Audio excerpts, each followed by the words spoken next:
very nice village, but it's a bit scattered.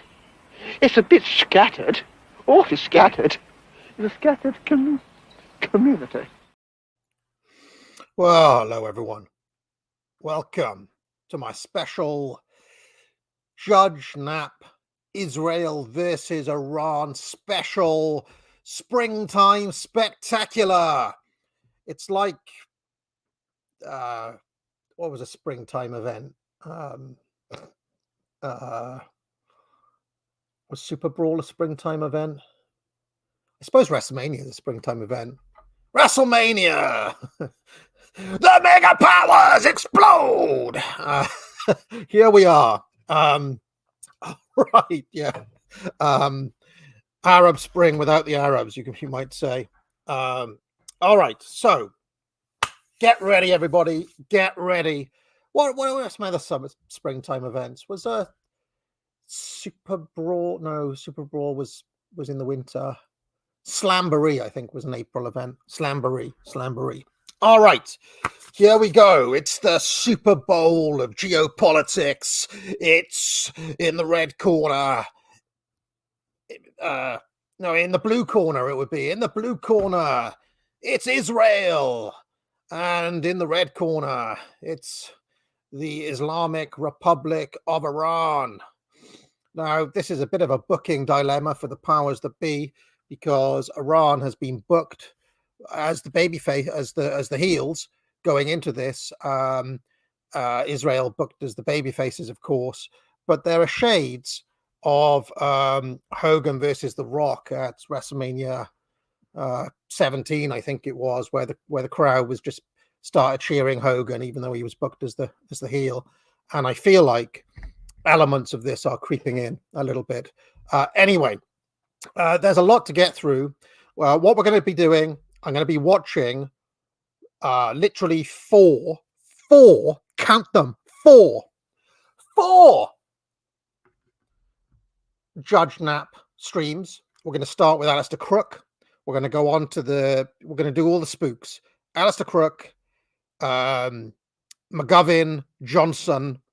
Then we're going to have Scott Ritter for the bit of spice. And we're going to round off. Hopefully, we'll still be going at 4, which is in just over an hour and a half's time, where we will be watching the main event, ladies and gentlemen, Douglas McGregor, who goes live at 4.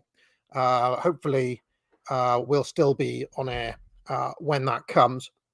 Now, I don't know what these guys have said, and it'll be interesting to see how their perception or their reading of what's going on differs from mine. I will just tell you, I was excited when this went down, mainly because something was happening rather than nothing ever happening. But as the night wore on, it became clear to me that there's a certain amount, to keep the wrestling analogy up, there's a certain amount of kayfabe that goes on. If you're not familiar with this terminology, kayfabe basically means a certain amount of predetermination and cooperation between the two participants in order to sell a particular narrative. In real life, Hulk Hogan and Andre the Giant were good buddies. They went drinking together and so on. But on TV, they were mortal enemies, right? And it was sold as a kind of big battle. I believe there's been a certain amount of cooperation between Washington, Tel Aviv, and Tehran. And we'll get onto this in a moment. I also, before we get going, want to share a number of memes that have been doing the rounds and various things from Twitter, which are quite fun to get us in the mood. I've got a packet of cheese bugles, which I may break out later on if I start getting hungry, but we'll see. I have prepared by having 2 cigars. And I also had the first time, I bought that giant umbrella. Well, it started hailing and the umbrella protected me and I was able to smoke a cigar in the hail, the wind and the rain. But unfortunately, just now, when I was pulling down the cigar, I got a bit of a pinch.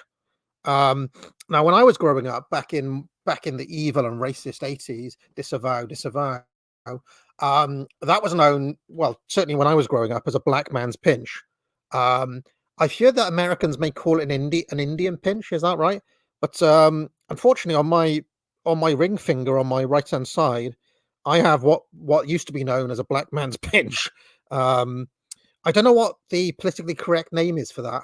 It was always known as a black man's pinch when I was growing up. But anyway, drinking some old Jamaica ginger beer, still left over from my. And I'm really excited for this stream. I've got some energy for once, which is rare for me.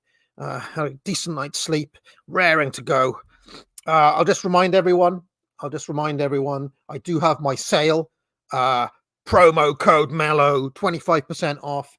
Time is running out to take advantage of this fantastic sale, which runs out this Sunday, the 21st. The sale runs for a month. It started on the traditional spring solstice, the 21st of March. It is going to run to the 21st of April. 25% off all courses. Buy the Trivium today. Level up your econ knowledge with foundations of economics. Let me run my little promo code advert, and then we're gonna. And you better strap in, friends, because this is going to be a long stream. And I'm doing unpopular opinions later on tonight. Double duty for AA today. All right, let me play my my intro. Well, just before we get going, friends, if you like this channel, the best way to support me is to buy a course at the academic agency, but also you get something awesome in return, which is lifelong skills that you'll learn by doing the courses. There's currently a spring sale on, promo code MELLOW, 25% off all the courses, including the bundles, and I'll let you get on with the video. All right, so first thing I want to note here is my own take before we get going. The biggest tweet I had of the actual night that the missile strikes were happening was this one. I'll just share it with you so you know, get a kind of vibe of what I'm talking about. Hey Tel Aviv, it's Tehran. We hit a random place in the desert. Okay, awesome. We hit some random place in Lebanon. Love you. And then they are on the phone laughing. And the reason I'm mentioning that is because it has, in my view, become obvious that a lot of this was done for all parties to save face, right?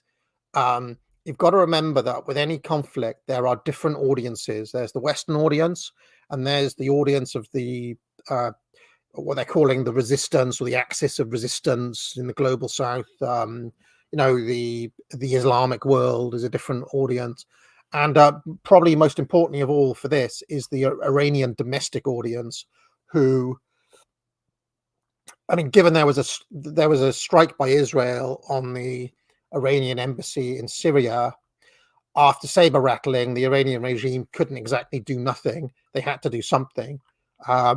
It's a matter of honor and pride and all this sort of stuff. They couldn't look like chumps, basically, by not responding. So they have responded, and by doing that, they got to save face. And they said, "Well, look, we took out this air base, and we had 7 ballistic missiles go through the supposedly impenetrable Iron Dome, and so on and so forth." On the Western side, they've been able to sell the narrative that, well, was it 93% or 97% of all the drones and the missiles that they launched didn't get through and they were intercepted. I mean, a lot of that was baked in because they sent the drones basically to, they sent those in one direction, but the actual targets were pre-announced. And the actual targets, as we'll see, as I'm sure Judge Knapp guys will mention, they did actually get through. So they were able to say and sell to the domestic audience that they did actually hit various people, whereas the Western audience can say, well, yeah, but most of your missiles didn't get through, did they? Nobody was killed. Israel, rah. So both sides basically get to, in wrestling terms, maintain their heat, right? They're say like there's a, you know, nobody really took a clean pinfall here, and you know they both get to kind of live another day. Another thing that I will mention is that I think that the kind of mood music coming out of Washington and London, despite unconditional support for Israel, rah, has been one of de-escalation. It is obvious that Netanyahu and the Israelis want to escalate the conflict and turn it into a regional war, to draw America into a conflict and into a war with Iran. Washington is smart. They know that. Iran is smart. They know that. Neither Iran nor America wants a war with each other for lots of different reasons. Biden doesn't want a war because it will lose in the election. The Iranian regime doesn't want a war because, they're not exactly the most popular at home at the minute. As I mentioned before, there was only a 40% turnout in the recent elections there. The youngsters are increasingly turning away from the regime, and some of them even actively supporting Israel in the same way that some of our guys may support Russia against NATO, right? In exactly the same way. So you can see this was the front page of the Independent today. Britain and the US tell Netanyahu, don't start a world war with Iran, revenge, right? So they're still basically, so if you think of the narrative, if they were gearing up for a war with Iran, they would have overplayed and played up the damage Iran had done, and they would have tried to find some victims, and these ballistic missiles have killed babies and raped women, right? They would have run with a narrative like that. What they're like when they're gearing up. Instead, what they've done is they've maximized the ineffectiveness of the attacks and talked about how robust the Israeli defense was. Okay. So that leads me to believe that they're actually trying to de-escalate. And on the Iranian side, it is obvious that the Iranians were not serious about attacking Israel properly, because they telegraphed every single move. They basically said ahead where they were going to strike, what they were going to send, which specific weapons they were going to use, blah, blah, blah. Okay. So in my view, there's a large amount of fakery involved with this. This is kind of kayfabe on the grand scale, kabuki theater on the grander scale, whereby all parties get to save face in the eyes of their respective domestic audiences. Okay. That is my analysis. I don't know what Judge Knapp's crew is going to say. Maybe they'll change my mind. We will see. I have a couple of little clips I want to share from Twitter. This was one kind of funny meme that was doing the rounds. Hey, you can't do that. Because that's my boy. Oh! Whoa. Man, they don't know who you are, man. This is Stone Cold, man. No. So, I mean, I would say that in terms of meme attack ground game, the Israelis are getting rinsed on Twitter. It's like the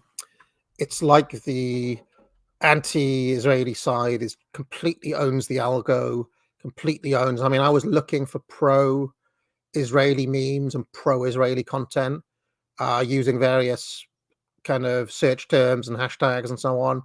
Almost all of them are basically straightforwardly either anti-Zionist or just outright pro-Iran, which is interesting to say the least. There's this one character who really annoys me because of the amount of fake news he pumps out. His name is Jackson Hinkle. And I mean, honestly, you cannot move without seeing this dude on the algo. I've even considered blocking him because I'm so fed up of him turning up in my searches and things. There was also this video that was put out by like Iranian propaganda, essentially. I actually thought this was remarkable for how Hollywood it was. It kind of gave me like almost like Palpatine vibes. But you know, when I'm talking about consumption for the domestic audience, let me just show you some of the kind of Iranian messaging to their own side. Let me just show you this. عادوا الليل قتال والصباح رجال إن عادوا عدنا فبصرك حديد ارفعوا المناديل أضيئوا القناديل عطر المصطفى فاح تغردي يا رياض.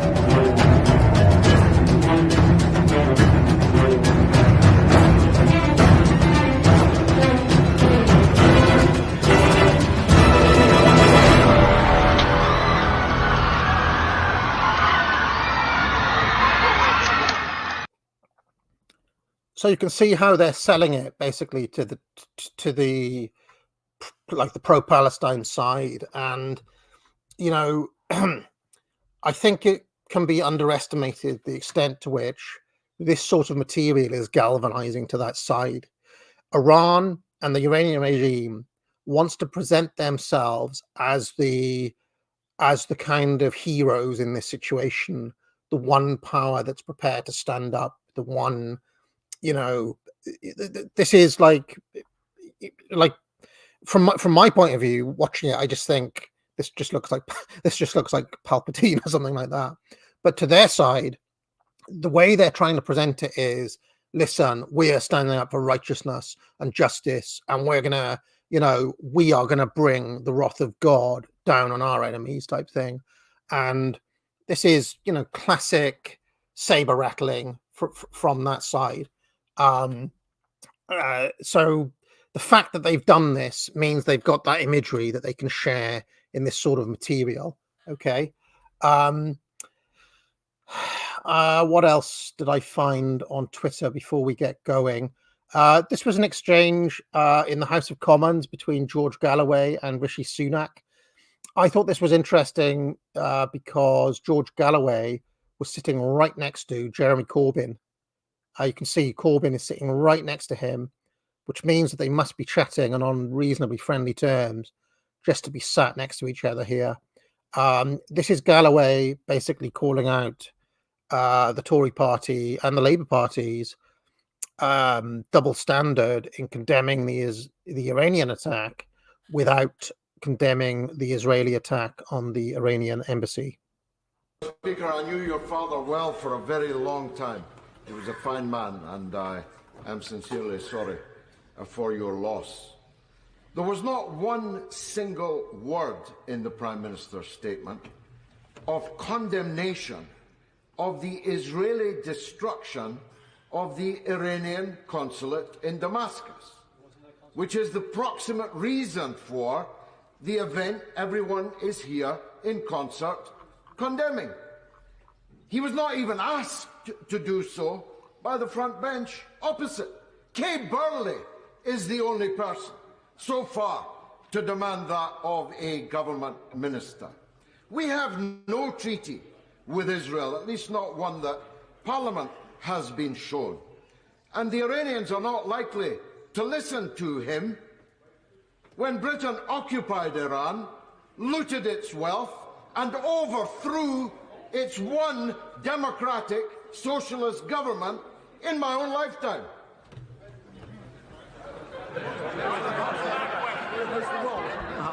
Well, Mr. Speaker, whatever may have happened a few weeks ago, it is absolutely no justification. I mean, whatever may have happened was that the Israelis killed a couple of Iranian diplomats and generals and took out the embassy in Syria, which was Iranian sovereign soil. That's what happened.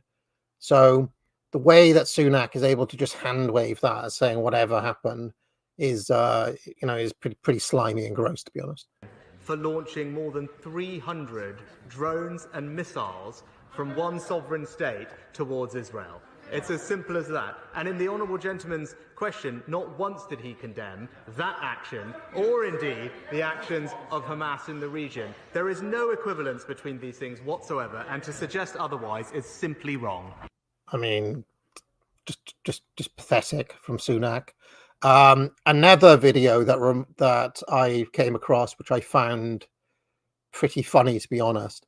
If you've been on Twitter in the past couple of months, anytime you mention anything to do with Israel, you basically get raided by various, like, they're not bots, they are, I am convinced, like Indians in call centers. Basically like massive pro-Zionist Indians turn up in your comments, and then you speak for them for a while, and then it becomes pretty obvious that you're talking to, yes, sir, bloody, etc. I don't know where this kind of massive pro-Israel Indian thing comes from. I don't know if they're all paid off or if it's just as a way of getting at Muslims in Pakistan or whatever. But there's been a lot. I mean, press 1 if you're on Twitter and you've come across a pro-Israeli Indian in the past couple of months, because they're bloody everywhere. They really are. One of the things I came across was one of these, an Indian basically went to Tel Aviv. They went to Israel. I don't know if it was to show their undying support and love or whatever, but it's a pretty funny video because everywhere they went in Tel Aviv, this Indian couldn't get served. They would him sitting down in a restaurant. They wouldn't serve him at a bar. They wouldn't let him in. Let's just watch this for a minute. तरफ और इस तरफ यहाँ पे भाई यहाँ पे पूरा पार्टी वाला माहौल है। देख पा रहे हो कि एकदम सारे के सारे क्लब हैं, बार्स हैं, इनफैक्ट मैकडॉनल्ड्स भी है यहाँ पर। जरा चला जाए और देखते हैं क्या क्या हम अभी देख सकते हैं।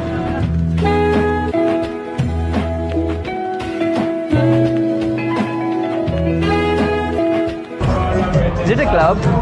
No. Is it plus 2 persons? No, it's full. Okay, thank you. Wow, it's here. I mean, so much for our greatest ally. They're not going to let this guy in anywhere. Oh.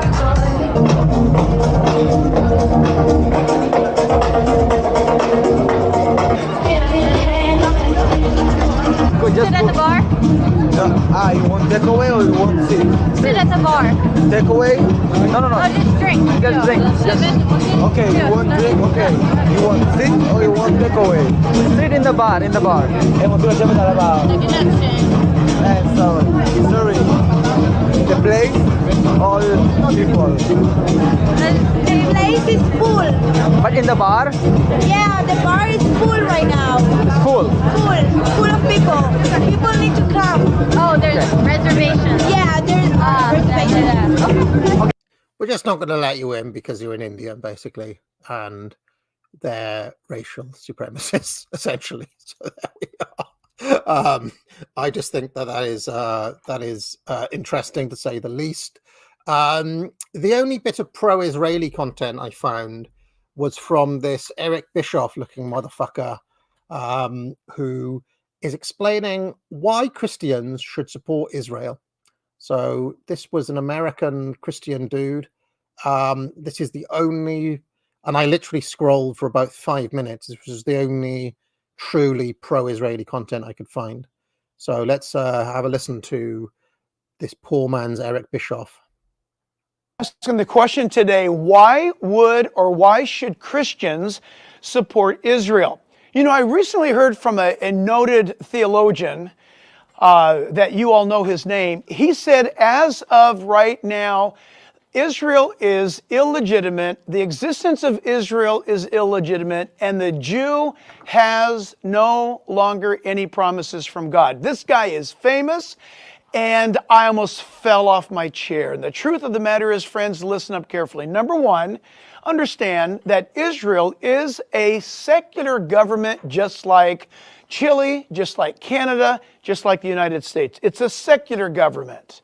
That was prophesied in Scripture, by the way. Listen, this is why you should support Israel. Hear me out.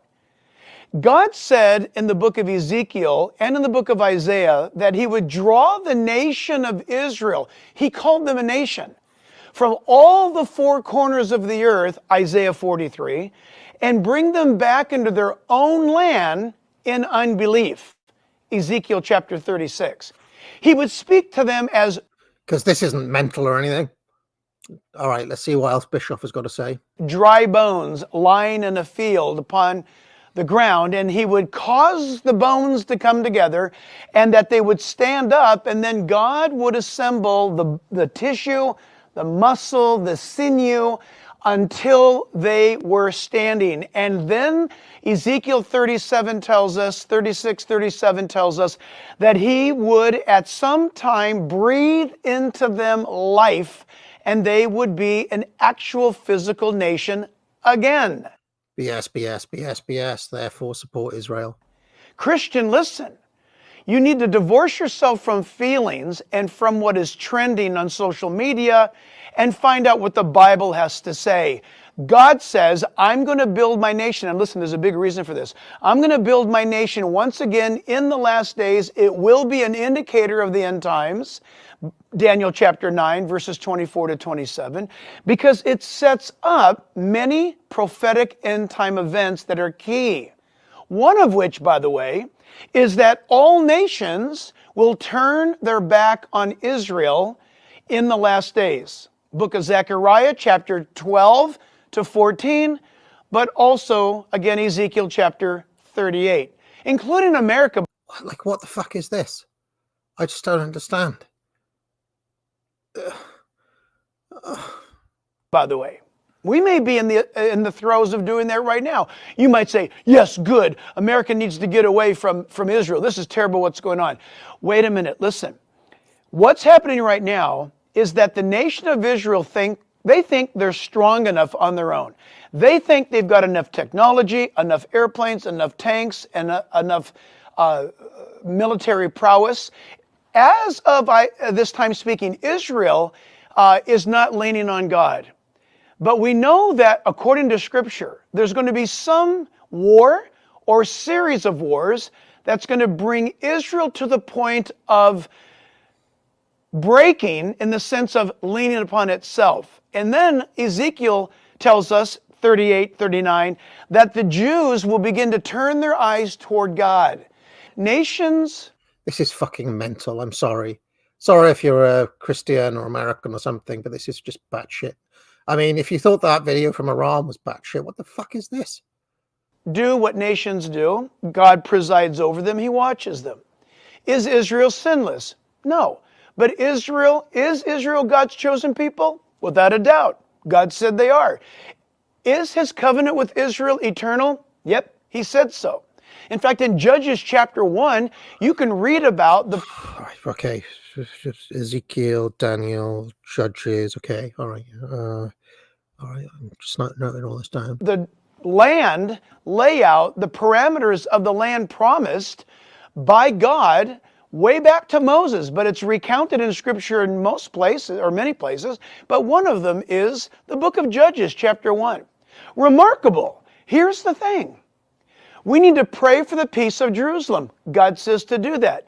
God says that the Christian is to provoke the Jew to jealousy by our love for them and for God. What? What? So friends, listen, it is a very critical thing, but I got to tell you, I'm not sweating this one out.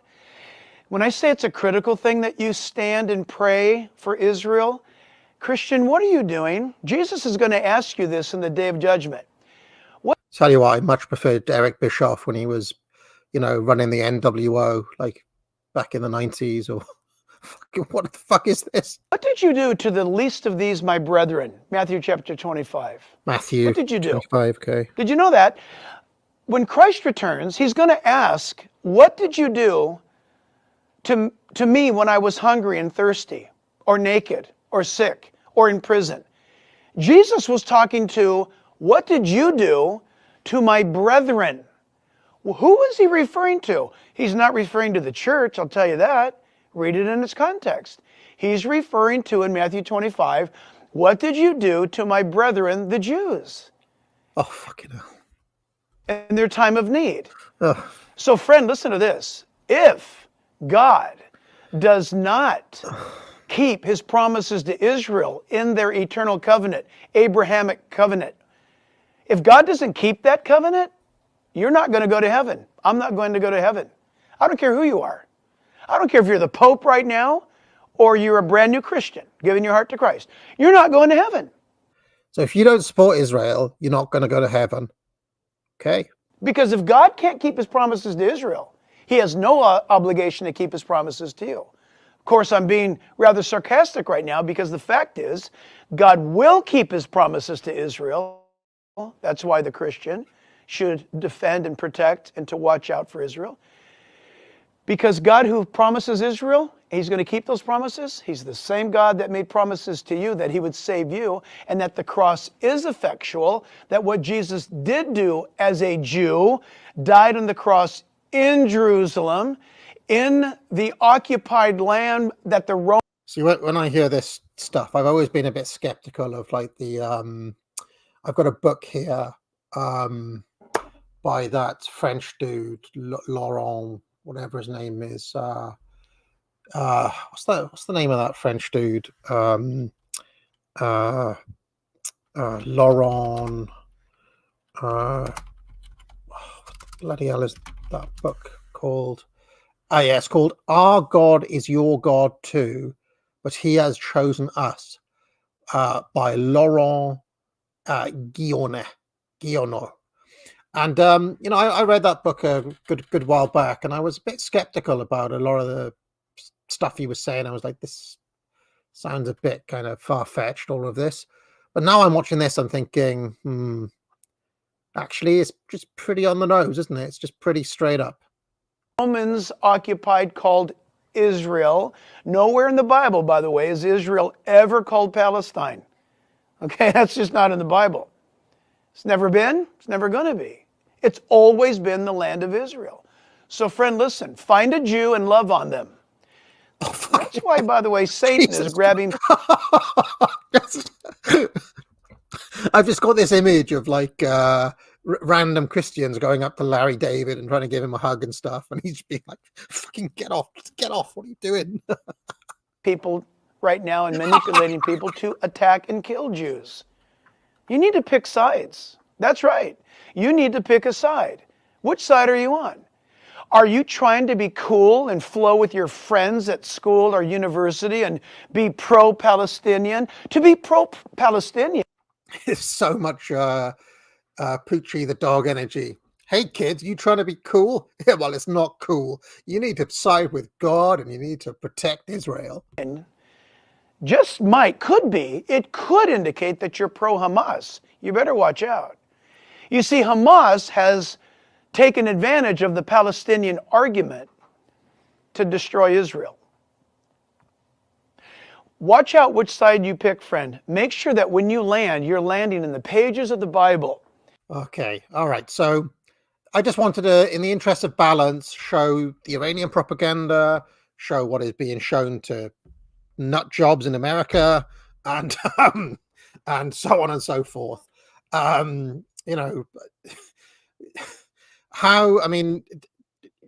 We joke, but I have seen poll numbers to suggest that evangelical Christians are the most hardcore Zionists in the world. And when you're listening to their preaching, it's not difficult to understand why. All right. So, yeah, that was balance. Exactly right, Lambda. That was balance, showing both sides, and I thought the Iranian propaganda was pretty mental as well, to be honest, but not as mental as that. Okay, so let us make a start then with everybody's favorite former MI6 spook, Mr. Don't meet him in a dark alley, and don't meet him in a dark alley energy himself, Alistair Crooke, the former British diplomat. All right, let's. If you've never seen The Judge before, get ready for some top boomer energy.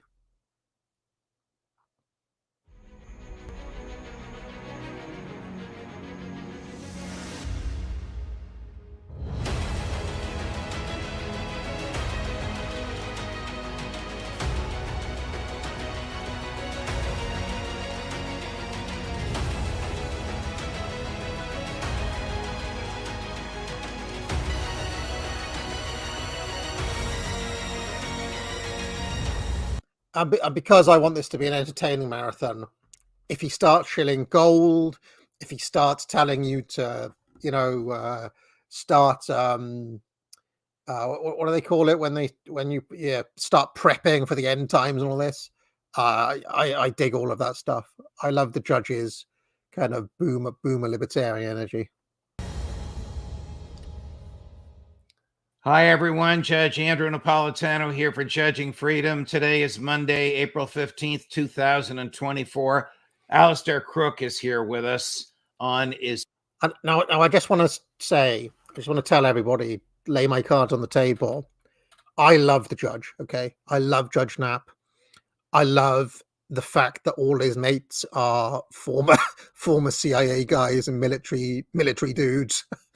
And I have gone on record to say that if America was run by this dude and his mates, I would love it. I would love it. If the ruling class was him and McGregor and all of these dudes we're about to watch, America would be in such a better place than it is now, in my opinion. But I don't know. There's everything about. I like the little banter that they have. I just love the vibe of these dudes. I can imagine them like playing cards in an old New York bar or something. They're just cool. I like them. Peace even possible, not probable, but possible in the Middle East. But first this. How do you really feel about your financial future right now, today? Stable or uncertain?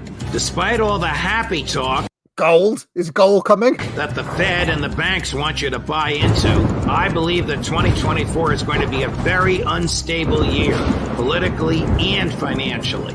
That's one of the reasons I decided to buy physical gold and silver, and I suggest you should do the same and do it now. Why? Because throughout times of economic uncertainty, gold and silver have rightly earned a reputation for stability. Tell him the Judge sent you. It's coming. It's coming. Owning precious metals has made me feel more stable, and it can do the same for you.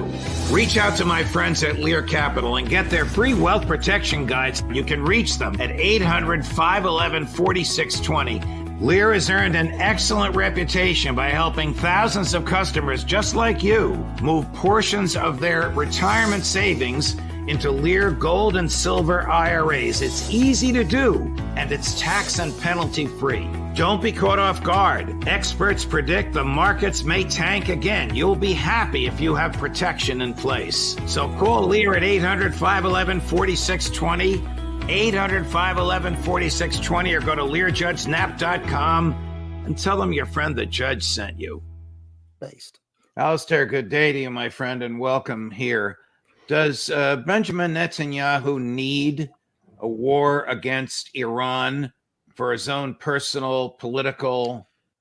I'll just say, by the way, that do you remember the old Bond movies with Sean Connery and Roger Moore, where before the mission, Bond would go and have a meeting with, Q and M and all those dudes, and there would be a couple of guys just kind of looking grumpy in the office. Crooke has got so much of that energy. I just love it. Survival. You framed it in extremely personal terms, and it's fair to say that that's important. But actually, when you look at the situation in Israel at the moment, and it's become, something has changed in the air. Something is very clear that Israelis have the sense of defeat, which they haven't had until now. But they sense there is defeat. They know that Gaza has been a defeat, and that it's unlikely that they're ever going to prevail as they would like in Gaza. They haven't been able to restore the displaced persons to their homes. They have not been able, if you like, to get the hostages. That's at a dead end on the hostages. So wherever you look, there is a defeat, and the economy is tanking. And the sides, if you like, of the box are closing in on Israel. And so where is the way out for Israel? They need a diversion. They need something to get out of this, and that's where this great victory comes in. And I think he's right about this, by the way. Even though the Israelis have killed a lot of people, 33,000, whatever, you've all seen the images and the stats, they haven't actually made any advances on Hamas, right? Hamas have actually re-established control in several areas of Gaza, despite the massive civilian casualties. So in terms of an actual military operation, it's been a failure. It's been a failure. It's like a kind of, this is, you could argue it's starting to turn into like Israeli Vietnam or something, because they are, it's a high body count, but they're not actually winning any strategic battles. The idea that they can score a great victory. And Netanyahu, for all these years, has always been, target Iran. Iran is the great Satan that we must deal with.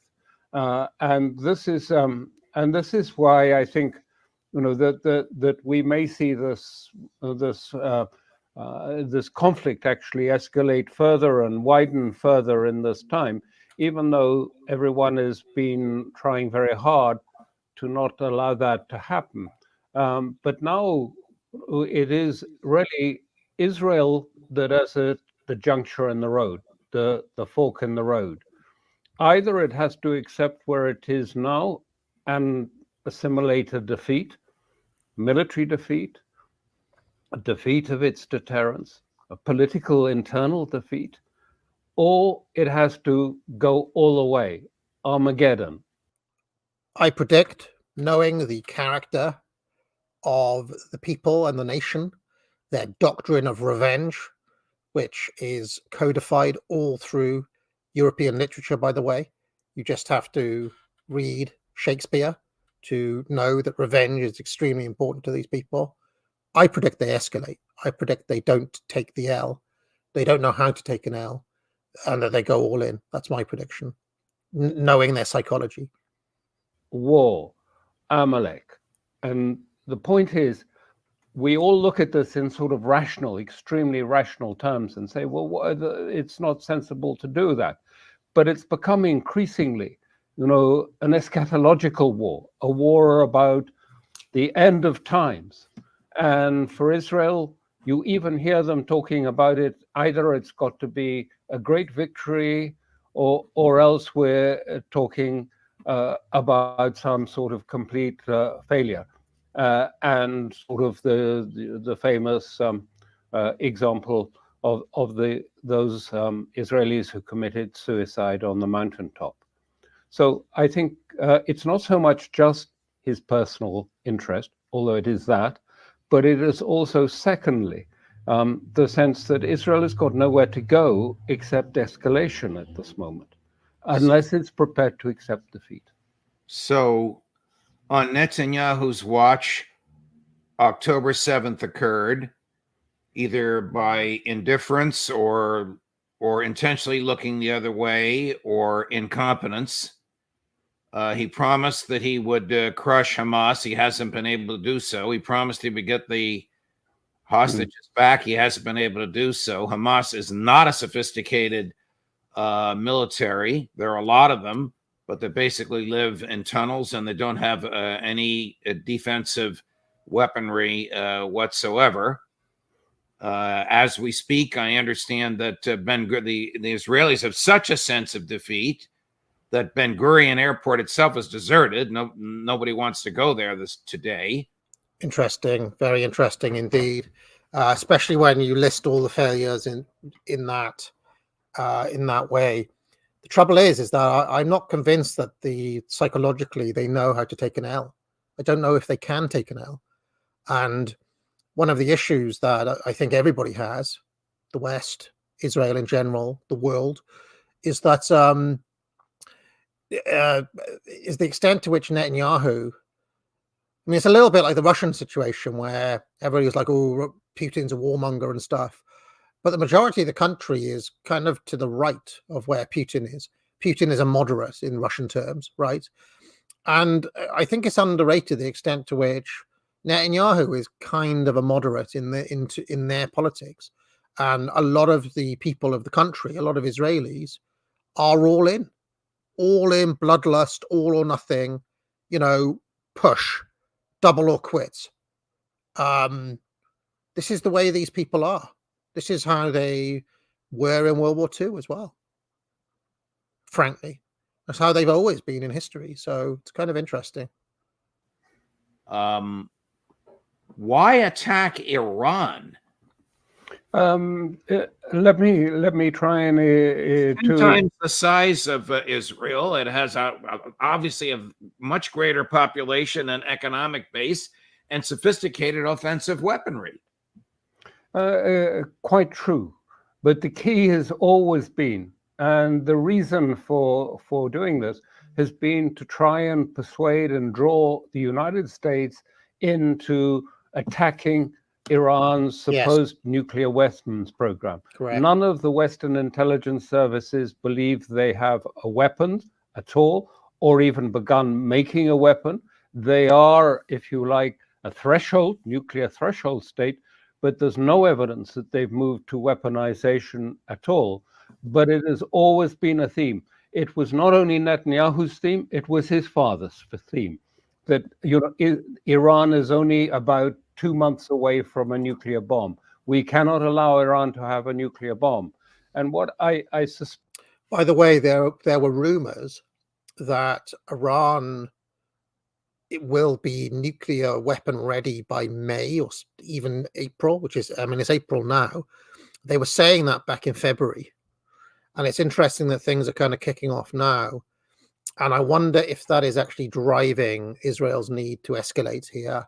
Because as soon as Iran has a nuclear weapon, well, they're pretty much untouchable from that point on the logic of North Korea. That is the lesson of Saddam Hussein, really. The lesson that the rest of the world took from Saddam Hussein's weapons of mass destruction was the fact that he didn't actually have the WMDs that they said he did. And if Saddam Hussein had those WMDs, well, they wouldn't have been able to destroy Baghdad like they did. That is really what this is about. You could say, but anyway, let's see what Crooke has to say. This is just my personal sense. What is Israel going to do now? What can it do now? Well, one of the things I was thinking of, let me be very clear to start with. Iran's nuclear program, the parts that matter, are totally buried in tunnels deep inside mountains. They're not acceptable. Ehud Barak, who is a prime minister, has written that and said that quite clearly. It's too late to destroy the program by military means. It's over. They've done it. They're a threshold state. But what do you imagine? Supposing they decided to bomb Natanz, which is not part of the program as such. Just worth mentioning, if you've not seen Crooke before, by the way, this is a guy with extensive contacts all over the Middle East. He's got direct experience of working with jihadis. He's written a book on it, which I've got here, which is called, what's that book called? It's called Resistance, The Essence of the Islamic Evolution by Alistair Crooke. He really knows the Middle East very well. That's his experience. That's what he's got a lot of, what he spent his career doing. Basically, he's an Arabist. And so he knows this stuff inside out. And one imagines that he may have information on how Hamas operate and so on that we're not always privy to. But it's out in the open, and it's sort of associated with the nuclear program. It's got nothing to do, it won't set Iran back at all. But what happens if they tried to do that, and then they told the world, look, we've set back Iran's nuclear program?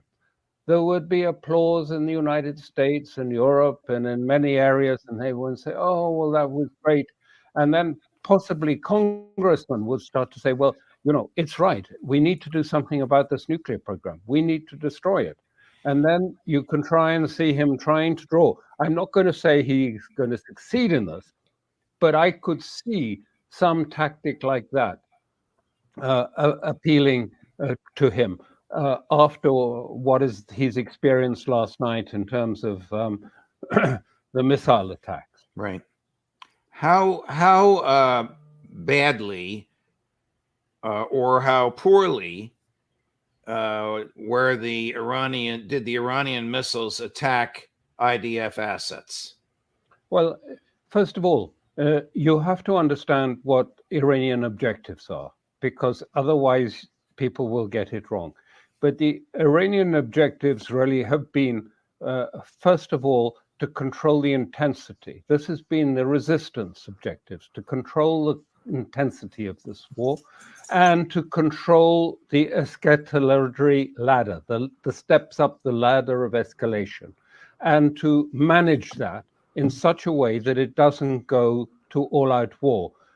Very, very interesting way of thinking about it. This is almost like a chess tempo or something like that. Very interesting. Because neither Iran nor anyone in the region wants a major war where, Beirut is leveled to the ground or Tehran, civilian Tehran, is destroyed. So the aim of this was simply to do one thing, to reestablish deterrence. For this last period, Israel has been assassinating Iranians in Syria and in Lebanon, and then finally in their diplomatic premises in Damascus. And Iran wanted to send this message of deterrence. And of course, it's been misinterpreted widely in the West because, first of all, the drones that they fired, and they made it clear that they weren't looking to do a major destruction in Israel, but to send a clear message of a new equation. What's the equation? The equation is, if you go on attacking Iran, in Iran, or Iranians outside of it, from henceforth, you will be attacked direct from Iran into Israel. That is the new equation. We will attack you inside Israel from Iran. That's what the purpose was. That's what they did. Now, all those drones, they take 3.5 hours to arrive at their target. They're very slow moving. The cruise missiles go faster and the ballistic missiles faster still. So they mix these things up. The point is that the drones were put up to be shot down because those... Yeah, I mean, when you think about the fact that these drones were really 2-bit drones, slow, cheap, cheaply made, they were kamikaze. They were there to draw fire, basically, essentially wasting Israeli ammunition, because presumably the cost of the stuff that was used to shoot down those drones cost a lot more than the drones themselves. This much is obvious if you just think about basic military strategy. Drones, just as we've seen in Ukraine and elsewhere, the drones are used to map out the air defenses of Israel. And so the Iranians will have got... So every strike on a drone is a data point on a map. They're like, all right, they've got a defense there. They've got a defense there. They've got a defense there. Starting to make sense now that he's laying it out. Very, very interesting. A lot of information about the air defenses and the capabilities by putting up these old, slow drones that take 3 hours to get there. So, everybody knew they were coming. It was very clear when they started taking off that it would... Yeah, and I remember on the night I put out a tweet with a tortoise saying, like, this is fucking weird, because the whole world was just waiting for these really slow drones to casually rock up to Israel, to the extent where people were just kind of filming them with their cameras going past. It's like, oh, here we are in Syria, and people are just filming them going... I mean, it was really quite surreal slowly watching these drones arrive, Take that long. Now, they mix that with two things, cruise missiles, some of them ground hugging and some of them ballistic missiles. And a number of the ballistic missiles broke through all the air defenses. They destroyed 2 air bases, or not destroyed them, but they landed in 2 air bases into an intelligence building in Tel Aviv, the Air Force intelligence building from where the if you like, the attack in Damascus was coordinated, and also an electronic center on the Golan. And there were no casualties, and the damage was not, world-shaking, but it sent a clear message, and it said, we have the capabilities. Now, in the newspapers, in the media, it says, oh, well, 99% of them were shot down. I mean, that's nonsense. 99% of the drones were shot down because they were put up to be shot down, so that, first of all, it gives cover for the other missile systems, and also because it allows the Iranians to map, if you like, the ground of Israeli air defenses. Israeli air defenses were not able to stop the ballistic missiles. They know that. They will go on with the propaganda, and the West is pushing this propaganda very strongly in order to try and deter Netanyahu from making a strike against Iran in retaliation. Here's Admiral Kirby yesterday on how many missiles did the U.S. take down, cut number 6. That was a class bit of analysis from Crooke. Very good. Forensic detail. The United States already involved to some extent, though, given that, as you say, it did counter a number of those drones that were directed towards Israel. Yes, that was a purely defensive mission. It was completely consistent with our obligations and our commitments to the defense of Israel. And again, Kristen, it wasn't just us. Other nations participated as well. How many drones, how many missiles did the U.S. shoot out of the sky? I don't know what the final tally is. I think there's a guy in the chat saying, my take on this is spurious. Iran is playing a dangerous game, and its nuclear capability will now be destroyed. Well, you say that, Mark, but I mean, I happen to know that where those facilities are buried deep under the mountains. So how are the Americans or the Israelis, without committing troops to the ground or tanks to the ground and going specifically to those mountain bases, are they going to take out those facilities? That is the $64,000 or even $64 million question. I don't think they can. And I mean, rumor has it that they're basically already there, the Iranians, when it comes to those nuclear capabilities. Hard to know because, of course, fog of war and smoke of mirrors.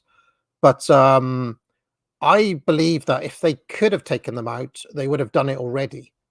It's a little bit late now. It's late in the day to deal with this problem because Iran is a lot stronger now, militarily speaking, than it was 10 years ago. A lot stronger.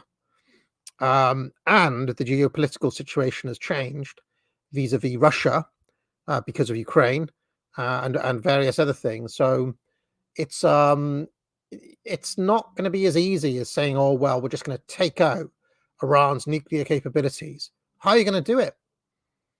So I say to you, sir, that you say my analysis is spurious.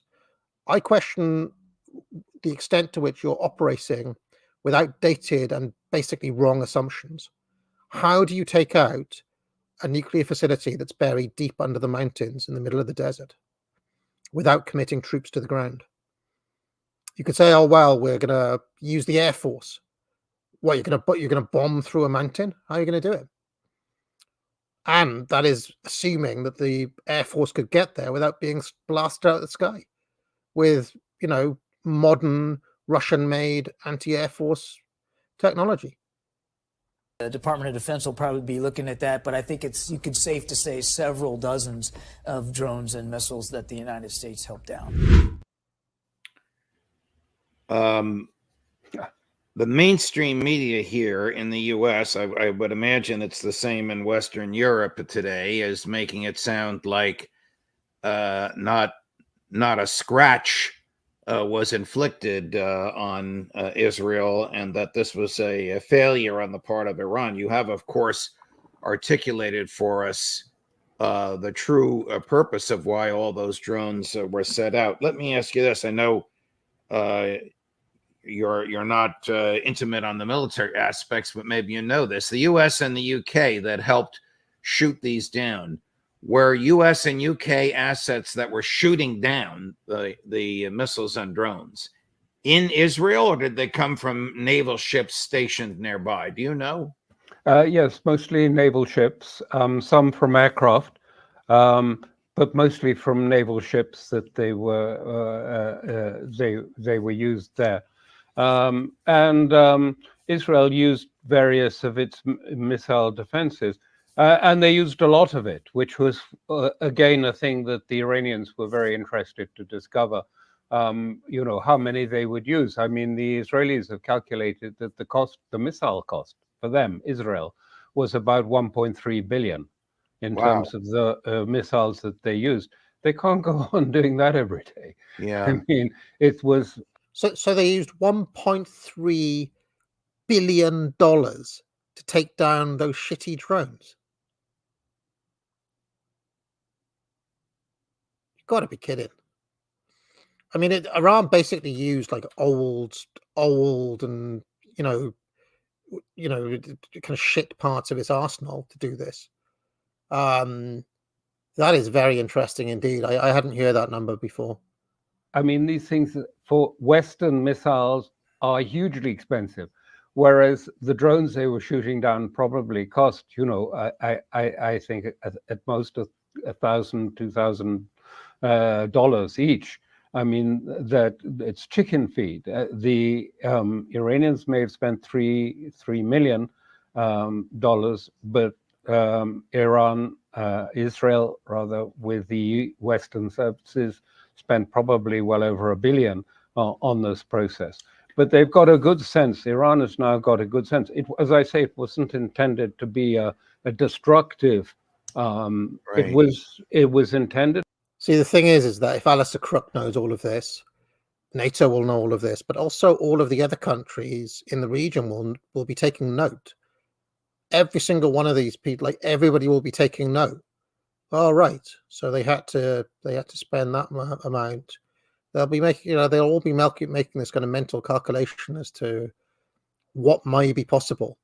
What may be possible. One of the hidden things, though, in this whole conflict is that the ostensibly pro-Palestinian countries like Egypt or Jordan or Saudi Arabia, these are all basically low-key, still basically like puppets of Israel, kind of. They'll say the rah-rah, but really, if push came to shove, they're not going to help.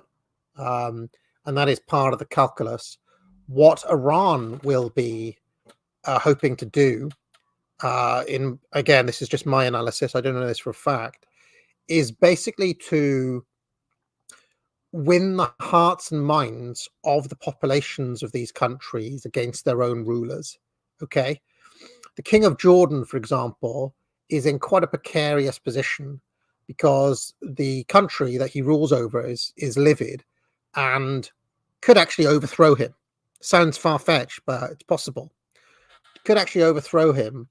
And what Iran, with this action, will have been hoping to do is to show up those corrupt leaders, to show them up in front of their own populations so that they look good, versus, any of those people who are on the so-called Arab street watching what's going on. They'll be saying, well, hold on, the Iranians did something. They're not even Arabs. What are you doing, King? So this is all kind of part of geopolitical strategy on the Iranian side. So they just targeted 2 of these air bases, a surveillance base and an intelligence headquarters, to say, we can do it. It's possible. We're not doing it this time. But if you want to escalate, bear in mind the lessons from this. Of course, the propaganda is all over the place saying, oh, well, it's been a complete defeat for Iran.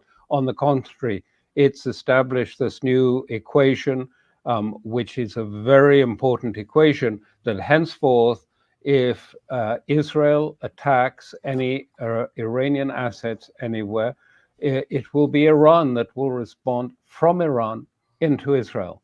And that is a new equation, and it is a loss of deterrence, if you like, on the part of Israel. Yesterday, the G7 leaders met by teleconference, and yesterday afternoon and again this morning, their spokespersons unanimously said to Prime Minister Netanyahu, don't retaliate again. Enough of this. Do you think he'll abide that, or do you think he has a vested interest in escalating this, notwithstanding what the Iranians succeeded in doing and learned about Israeli defenses over the weekend?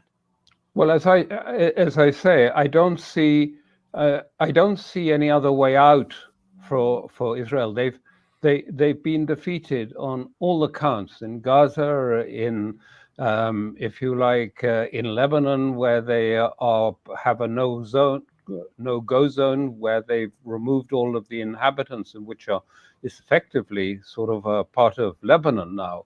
At this stage, the economy is tanking. They've lost legitimacy around the world, and they're trying to, and the West is trying to boost them up and sort of say, well, now you don't have to do anything because you've been so successful. You don't have to do anything. So don't escalate, because everyone is frightened that there is also something that Crooke has not mentioned, but I think is part of it. There's a psychological component to this as well, because the, let's just say, already neurotic Israeli population is now absolutely terrified. There's a channel I watch called Caroline Glick. I mean, she's basically having a nervous breakdown. If you watch her, they just can't, they're freaking out. So there's an element of psychological warfare, which is part of this as well. I remember a while back, Douglas Murray put out this video saying, everybody's going on about the Palestinians. Nobody thinks about the poor Israelis who've been vacated from their homes in the north by Lebanon, the children who have not been able to go to school, they're having to live in hotels, boohoo, etc. Now, while that is, frankly lamentable and pathetic from Douglas Murray, there is an element of truth to the fact that the life as normal has been completely disrupted in Israel for all of those people who have been displaced.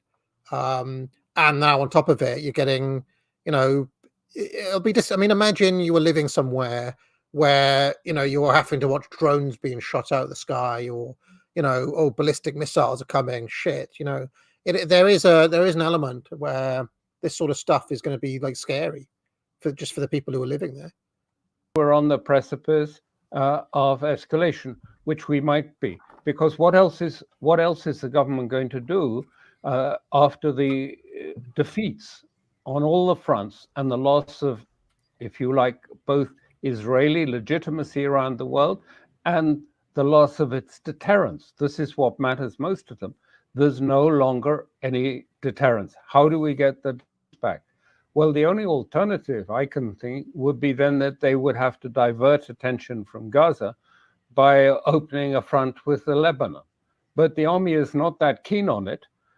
And the prize has always been to pull America in to a war on Iran and rely on America to destroy Iran and Iran's nuclear capabilities, which they cannot do either. The United States, as I say, they're buried in mountains. The United States can't do that. And the United States, at this stage, is not keen on a war in the Middle East. See, they just can't do it. This idea that they can just roll into Iran and destroy the nuclear capabilities is for the birds, and you have to update that. That's the reason why all the rhetoric is de-escalatory, because they know they can't do it. With all of the weapons they sent to Ukraine, Ukraine was still basically defeated by Russia, and now on top of that, you expect them to be able to just roll into Iran, one of the hardest places to invade in the world, and take out these top secret bases in the mountains. I'd like to see it. Maybe I'll be proven wrong in the fullness of time, but I've got my doubts. It's got an election on, but and here I don't want to step into domestic politics in the US, but from what I've heard from talking to people, at the moment it does. I mean, the other aspect, by the way, is that if America launched such an invasion against Iran, they would immediately close down the Strait of Hormuz, which is well within their sphere of influence and capability. They just shut that down. You think the Houthi rebels cause problems?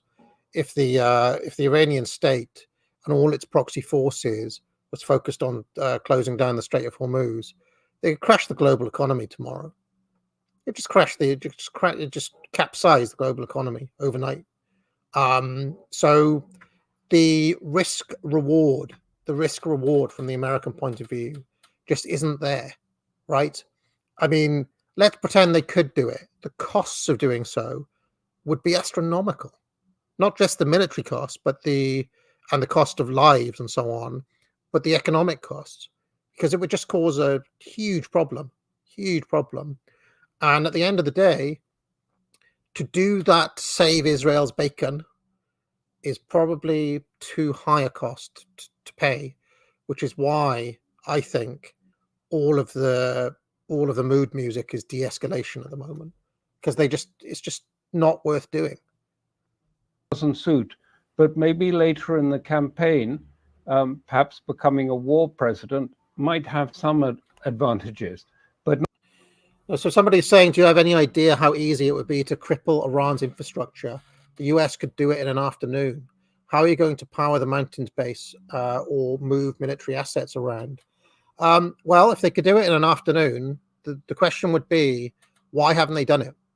They didn't do it at the height of their power in the 2000s. They didn't do it in the 2010s.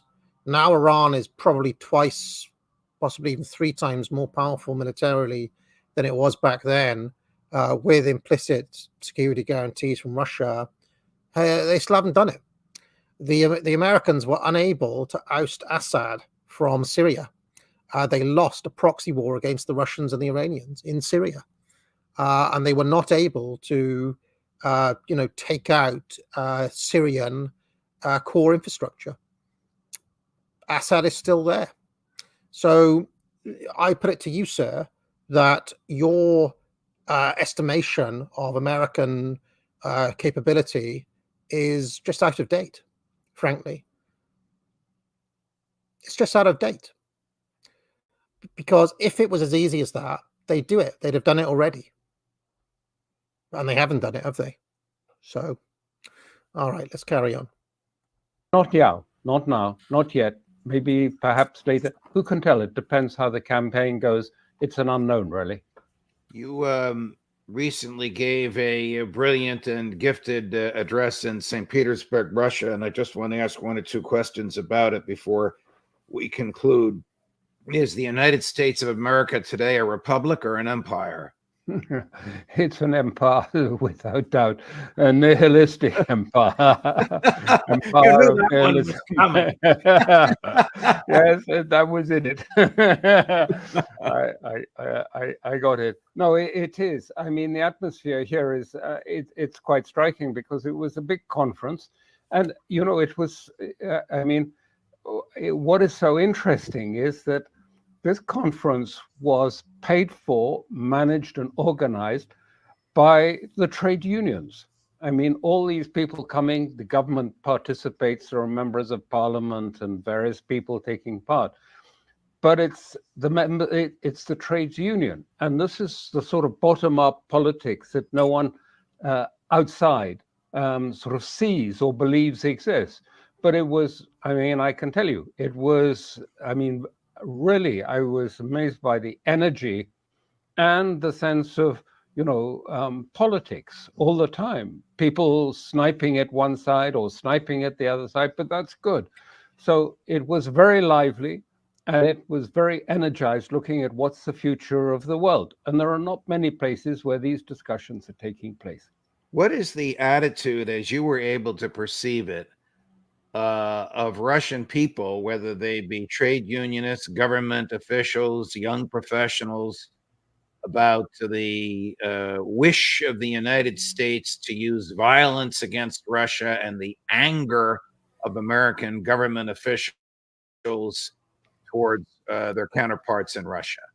Well, this meeting was very different because it's all sorts. I mean, it's from the trade union roots, but it was full of academics, scientists, professors of philosophy, and then people from the parliament and from the government. And I have to say the uniform feeling, and it was expressed so powerfully, was really of not just disappointment, really despising particularly Europe, for, they said, I mean, would be typical. We believed in the West for 20, 25 years, and now we despise them. And we regard what they're doing to us now is like the siege of Leningrad during the war. We're in a new siege of Leningrad where they're besieging us. They're trying to do everything to hurt us, to damage us. But at the end, I have to say the thing that was very striking was the sense they are proud of their values. They're proud of what Russia stands for.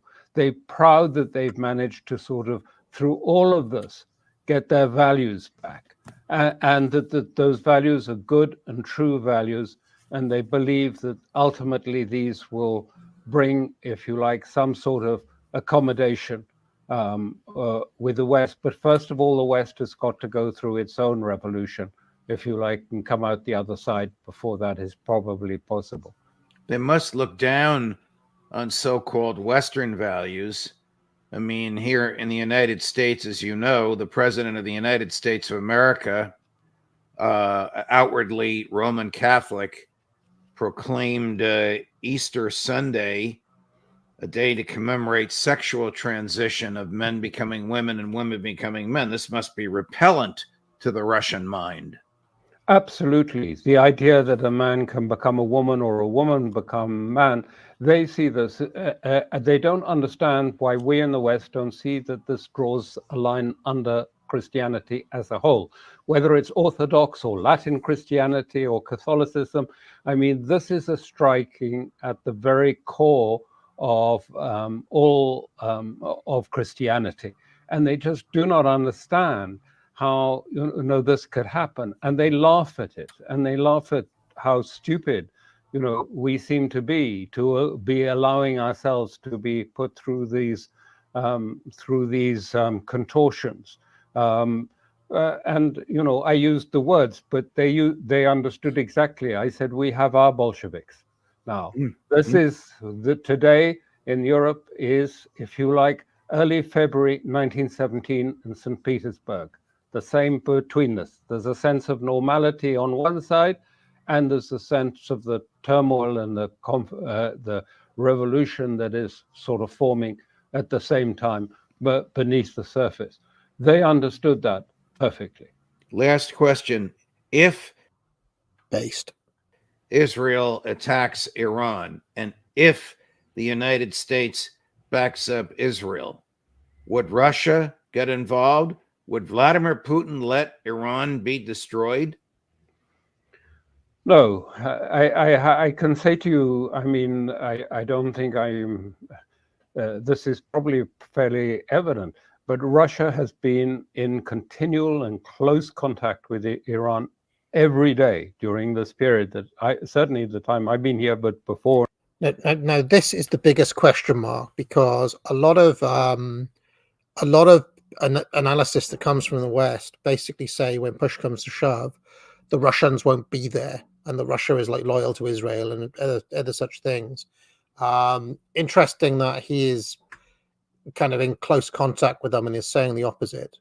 After they are working closely with Iran on the shared objective of keeping control, if you like, of escalation and of the intensity of the conflict, so that it doesn't move towards, if you like, all-out war. And I should mention something here that Crooke is probably not going to mention, but which is known within Iran, something my dad mentions a lot, which is that the Ayatollah, the current Ayatollah, Khamenei, was trained in Moscow and was seen, and is still seen by many people within Iran as a KGB trained asset, as a KGB agent, essentially. So to learn that Iran and Russia are in close cahoots, given his background and his history, given Putin's background and his history, is less surprising than it may appear.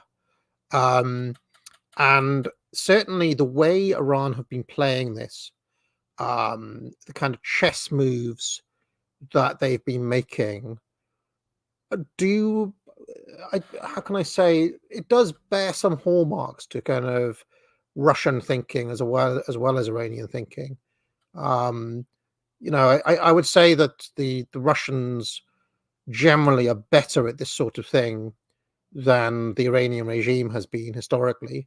Whereas on this particular conflict, Tehran has been playing it pretty well so far, in my estimation. And it could be because the shots are being shadow called from Moscow. It could be. I'm just speculating a little bit, but it's interesting to hear him say how close they're working together. That is also being supported by the Chinese very clearly. How it will play out, we have to wait. As I say, we stand at the fork in the road. It's really now very much up to Israel to see if they will be able to, if there's any leadership there, given the squabbles within the cabinet and the ill feeling between all of the politicians and within Israel. Is there going to be some sane person, and are we going to move? There are really two routes out of this. Either there is a sort of sense of defeat and that Israel has to reconsider what it is to be Israel in this territory, or we're going to go to escalation. But there's really not much in between those two. Either there will be, if you like, between the river and the sea, everyone will have the same rights and the same position and be treated equally, or else we're going to something much bigger. But that's where we're coming to this fork in the road, I think, and we have to wait and see how it's going to play out. Whenever you say, this is to end on a ridiculous note, even though we've been so serious, whenever you say fork in the road, I'm reminded of a famous American philosopher who was also a baseball player by the name of Yogi Berra, who used to say, when you come to a fork in the road, take it. All right, only in America. But thank you, Alistair. Enjoy your time in St. Petersburg. Thank you for coming to us this morning. Thank you for your analysis. Thank you for this terrific speech. If we get a video of it, we'll happily post it at Judge Knapp so that all of those who happily watch you on Monday morning can watch you give this talk as well. All the best, my friend. Thank you very much. Thank you. Of course. Still somewhat mysterious to me how Judge Knapp has all these friends. Like, how is Judge Knapp friends with Alistair Crooke? This is not really explained, but yes, that was really good. Now, one of the things I like about Judge Knapp is he has a lot of top tier guests. I like Alistair Crooke a lot. He's intelligent. But to use my kind of pro wrestling analogy, it's like he's got different workers, right? Alistair Crooke is, in pro wrestling terms, technical. He's a technical, scientific worker. Couple of neat, nifty mat work, couple of neat suplexes. Working on a body part, forensic takedown. But he has other sorts of people on his show. Brawlers, grizzled veterans, bomb throwers. And we're gonna have the next one in the lineup now. And this is Ray McGovern, who's a former CIA intel analyst. He worked for the CIA for best part of 20, 30 years, I think. He's 84 years old now, so he's old. But he's very much the kind of the wily veteran, been there and done it before. And he's one of the things I like about McGovern is that he has a bit of that. He's got a great banter with Judge Knapp. I do get the impression that these dudes hangout. So I kind of like their relationship as well. So yeah, this is Ray McGovern now. Let's see what he brings to the table.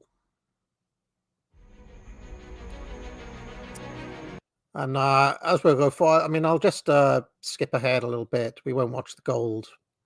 We won't watch the gold stuff again for the time being. Maybe I'll play. Maybe I'll play my sale advert again. Here we go. Buy my courses now. AA Mellow, 25% off. Yeah, promo code Mellow. Well, just before we get going, friends, if you like this channel, the best way to support me is to buy a course at the academic agency, but also you get something awesome in return, which is lifelong skills that you'll learn by doing the courses. There's currently a spring sale on, promo code Mellow, 25% off all the courses, including the bundles, and I'll let you get on with the video. All right, so this is Ray McGovern. Now, I will say that if you're not familiar with him, Ray McGovern maintains that there are basically two CIAs.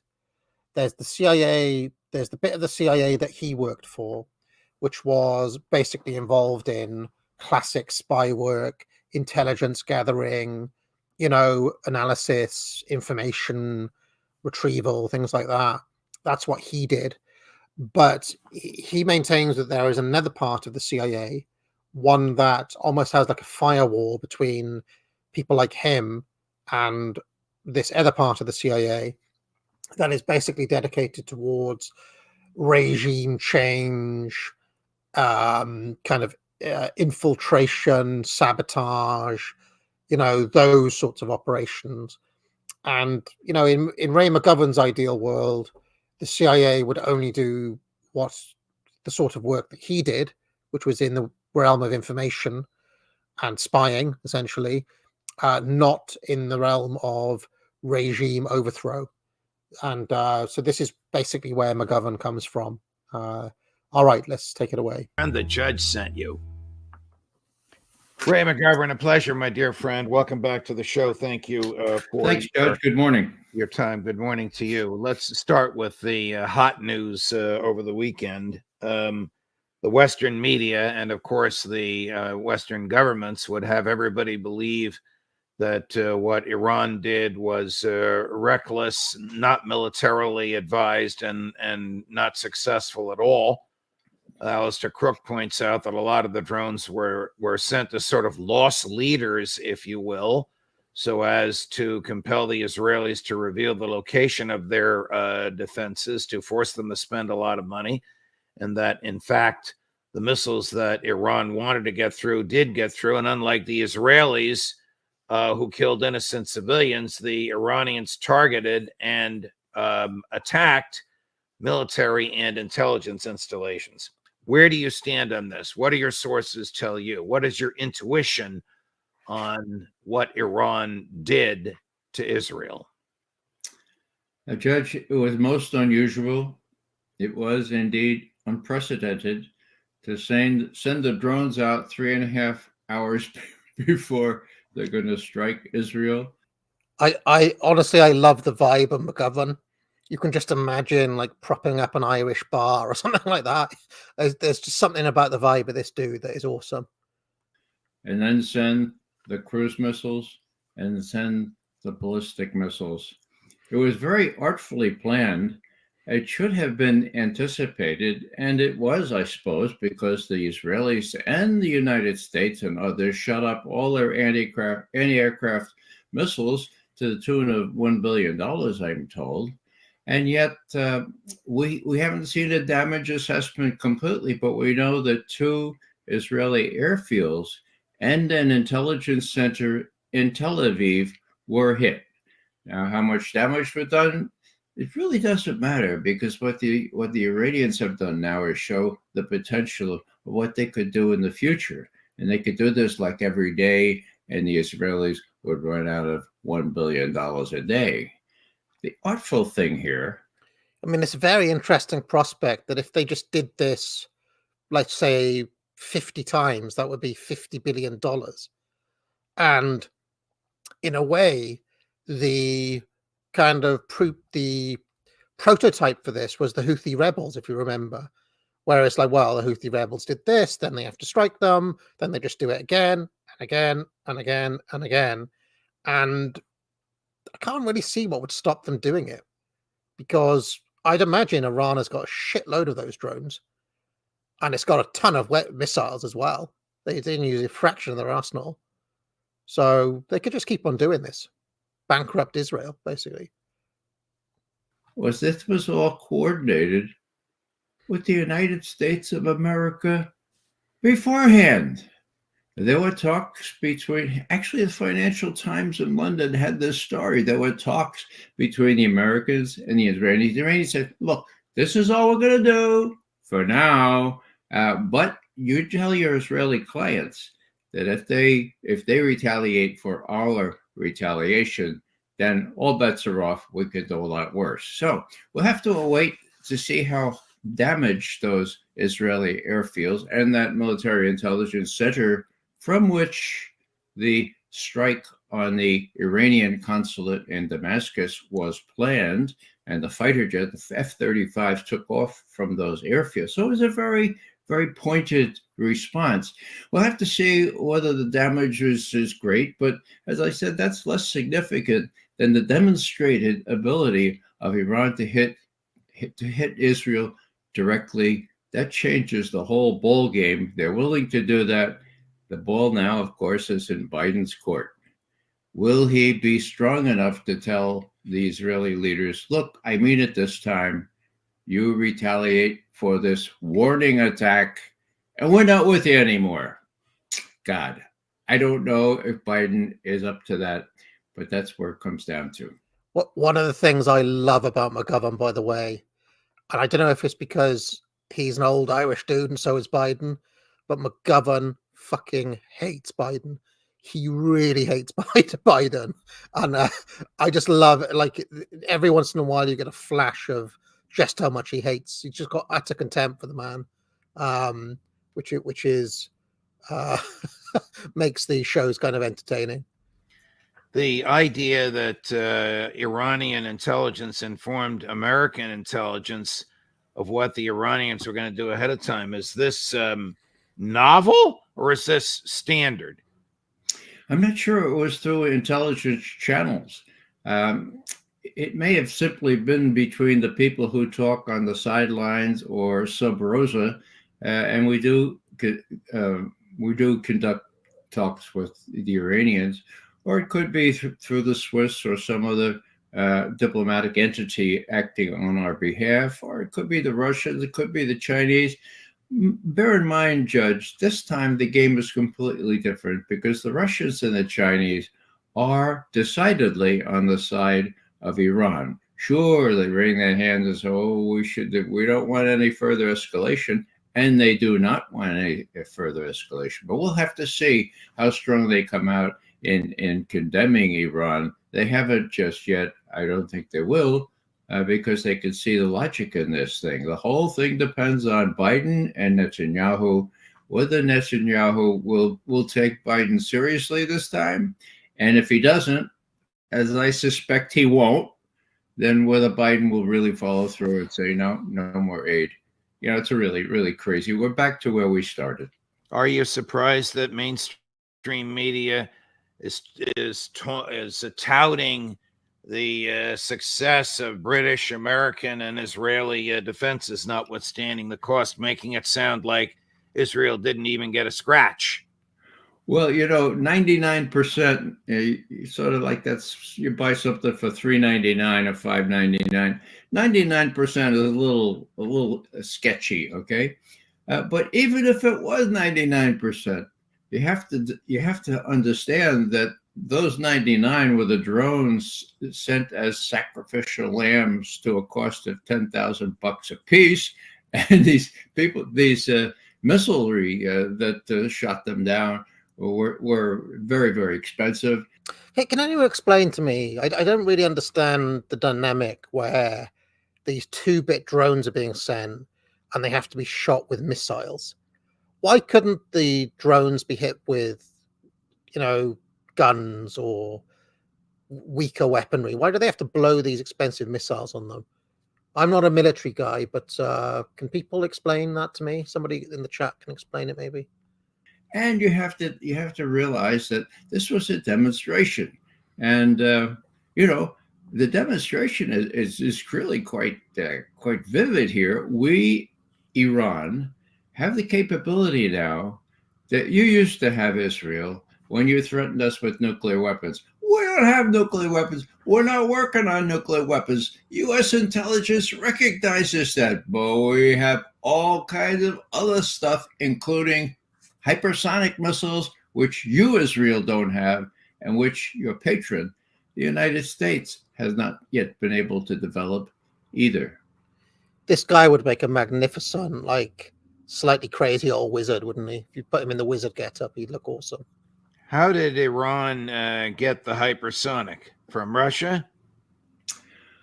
I imagine they had some help from the Russians, but I don't know that for a fact.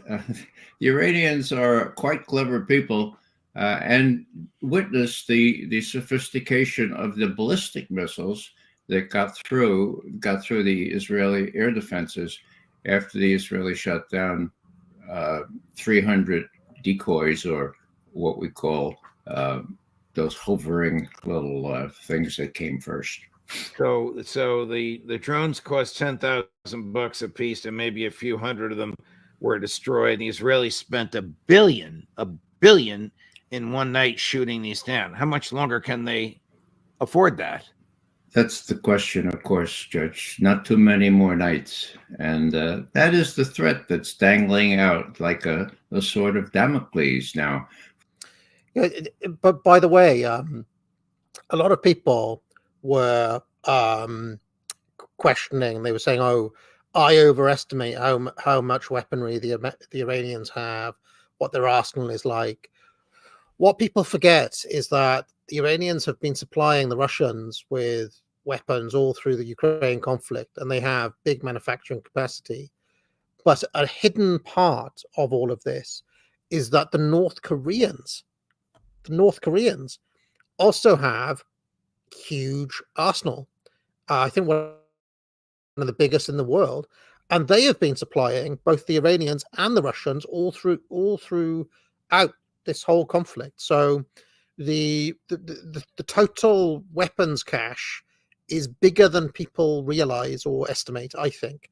And again, I often think people far too easily fall back on complacent kind of George W. Bush era narratives of automatic American supremacy. I would actually look at the actual information that is there, as opposed to rah-rah rhetoric. Anyway, let's continue. For the first time, the Israelis have been warned, look, not only can we hit you directly, we will. We just demonstrated that. Now, not. So somebody asked, do Iran have a big trading relationship with China? They do have a big trading relationship with China. Just before all of this kicked off earlier this year, not only did Iran join the BRICS, which is obviously China's network, China signed one of the biggest investment deals of all time for something like $400 billion as an investment program over 25 years to build oil refineries in Iran in exchange for 25 years of extremely cheap oil. So Iran gives oil at really, really good mates rates. I think it's either free or half price or something. It's like really cheap oil to China in exchange for shitload of investment to make state-of-the-art oil refineries. This is one of the biggest deals in the history of the two nations, I believe, which have had a 3,000-year trading relationship up and down the Silk Road, going back to ancient China and ancient Persia. So they have a very, very long-standing trading partnership. Knock it off. This was just a warning. We can do far worse. And the United States is pleading with the Israelis, look, please don't retaliate again. And the way they're justifying that is, we won. We knocked down 99% of those damn things, man. That's the lead story today. Do you think that Biden is serious about not backing Netanyahu if he decides to retaliate or even to invade? I think it would be insane for him to do it, but he behaves in his own way. There's a guy in the chat saying that Russia makes its own drones. Yeah, that's true, but they have also used in the Ukraine conflict many hundreds of Iranian-made drones, many hundreds of them. That is a documented fact. So, invade Iran? Well, invasion is off, but I think that Biden is listening to people who are saying, "Joe, you're going to lose the election, both with respect to Ukraine and now with respect to losing the young voters that used to always vote Democratic. You know, the Gaza thing continues. You better call Bibi off before the killing, the slaughter, the starvation, and the genocide continue." And what's interesting, Judge, is that the folks on your program, this program, Scott Ritter, I remember him telling months ago, the Israeli army is not all it's stacked up to be.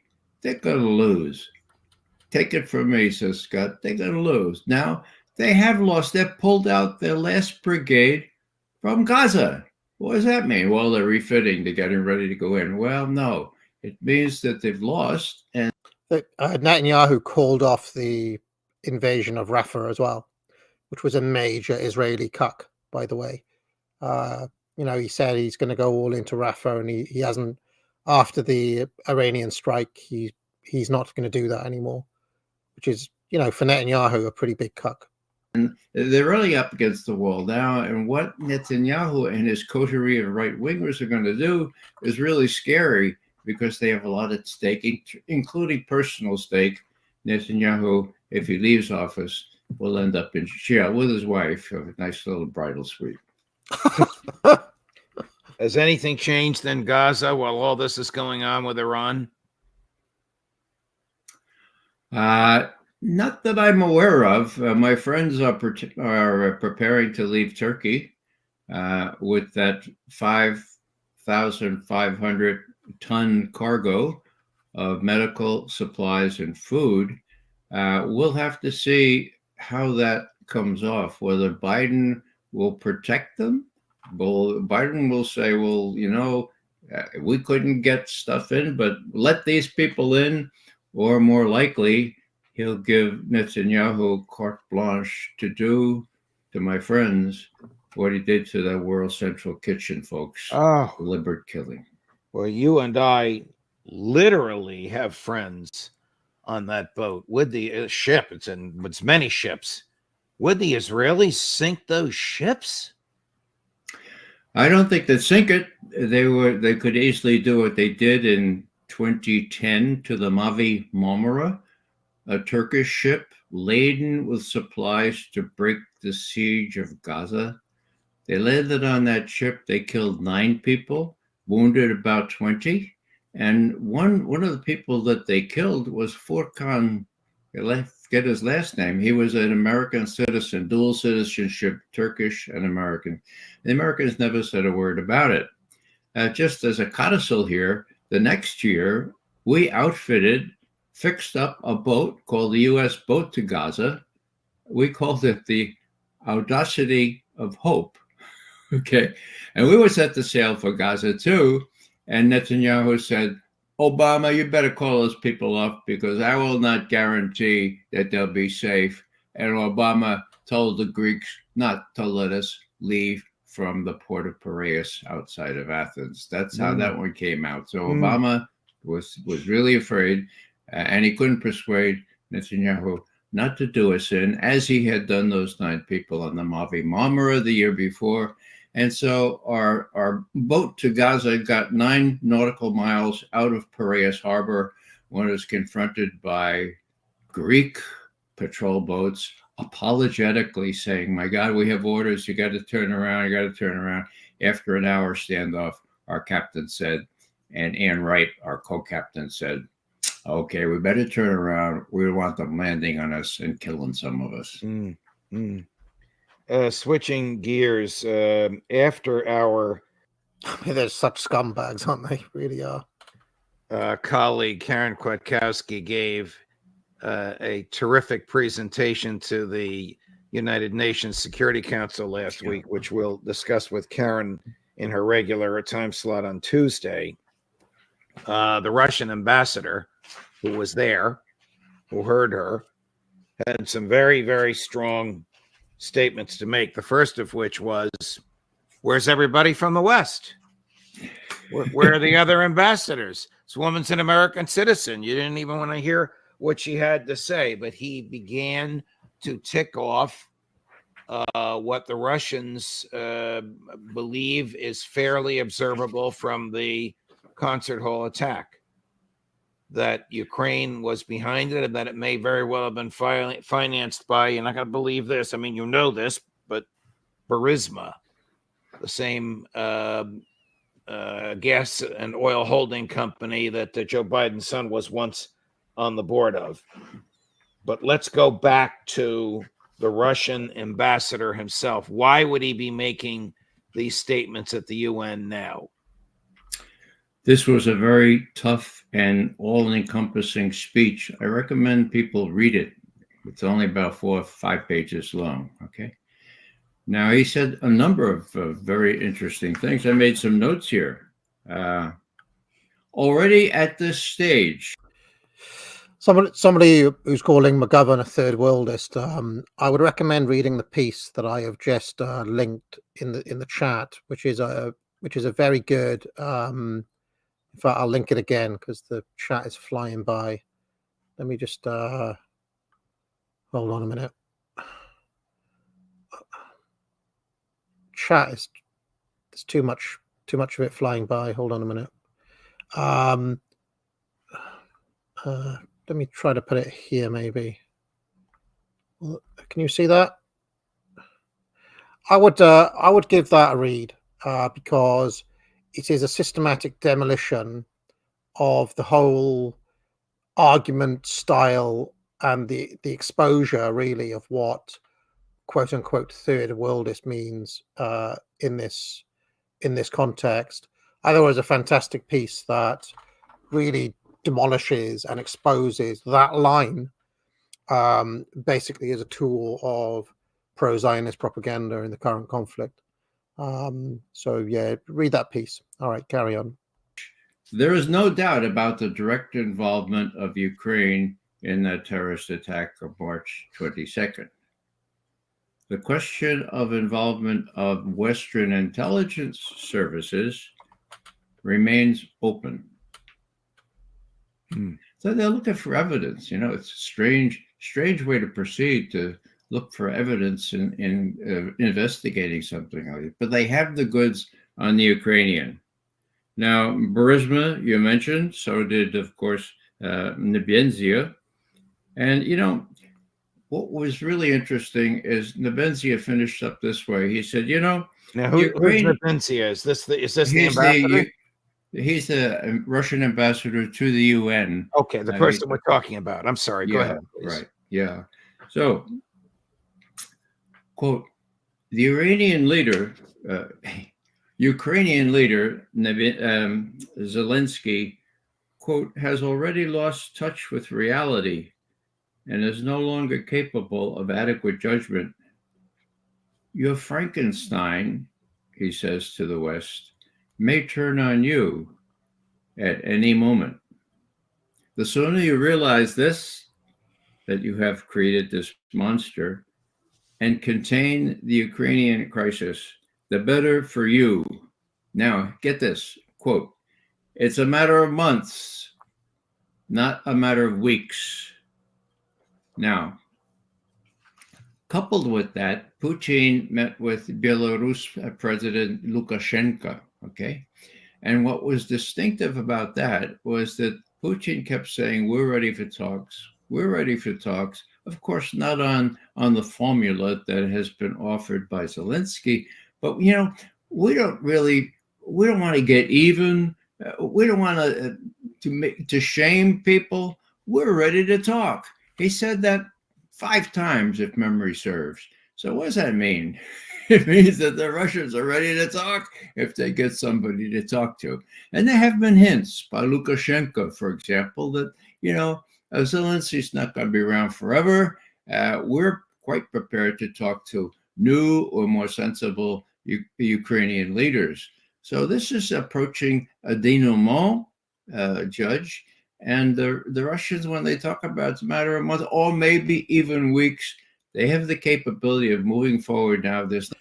Sorry, don't mind me, friends. I've just been outbid on these cigars. I'm trying to win in an auction, and I'm being distracted. But I am listening.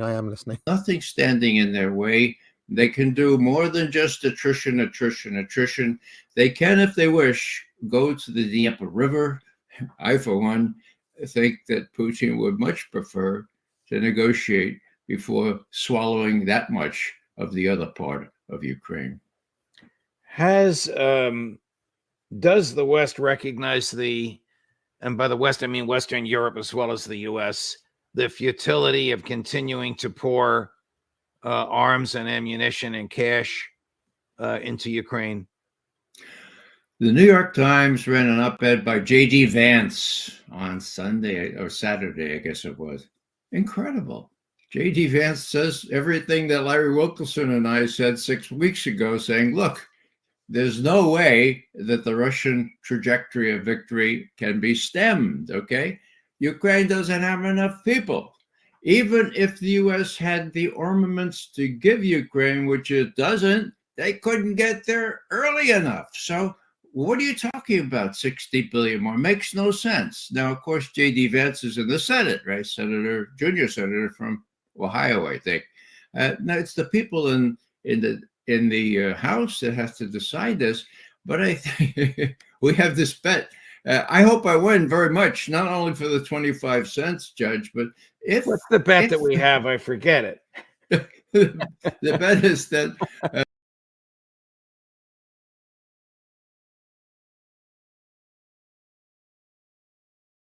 Mike Johnson will hold firm for whatever reason and not approve 60 billion more, throwing 60 billion more bad money after. I'm so down on Mike Johnson. I'm going to be speaking, I think, later this week with Rand Paul. Senator Paul ripped into Speaker Johnson over the weekend on the spying. It's just reprehensible. Section 702 of the FISA Act. You're familiar with this. Sure. The House voted to extend it. It allows warrantless spying on non-Americans and the Americans with whom they communicate. Congressman Andy Biggs proposed simple legislation requiring the FBI get a search warrant. Oh, that sounds familiar. Doesn't the Fourth Amendment require that? Before they search this database. The vote was 212 to 212 on the Biggs amendment. Speaker Johnson came down from the speaker chair, took his seat as a regular member of the House, and voted against it to defeat that amendment. Whatever happened to fidelity to the Constitution? Well, fidelity or fear of the deep state trumps, no pun intended. Yes. And Trump, now, pun intended, came down on the right side of this. Yeah. He said, kill FISA. May not be the same statute or the same section of the statute, but it's the same mentality that spied on me. Basically, what he said was true. Yeah, actually, I think somebody I know advised Trump to come down that way, and I applaud whoever that was. There's a saying that I will adduce in these circumstances.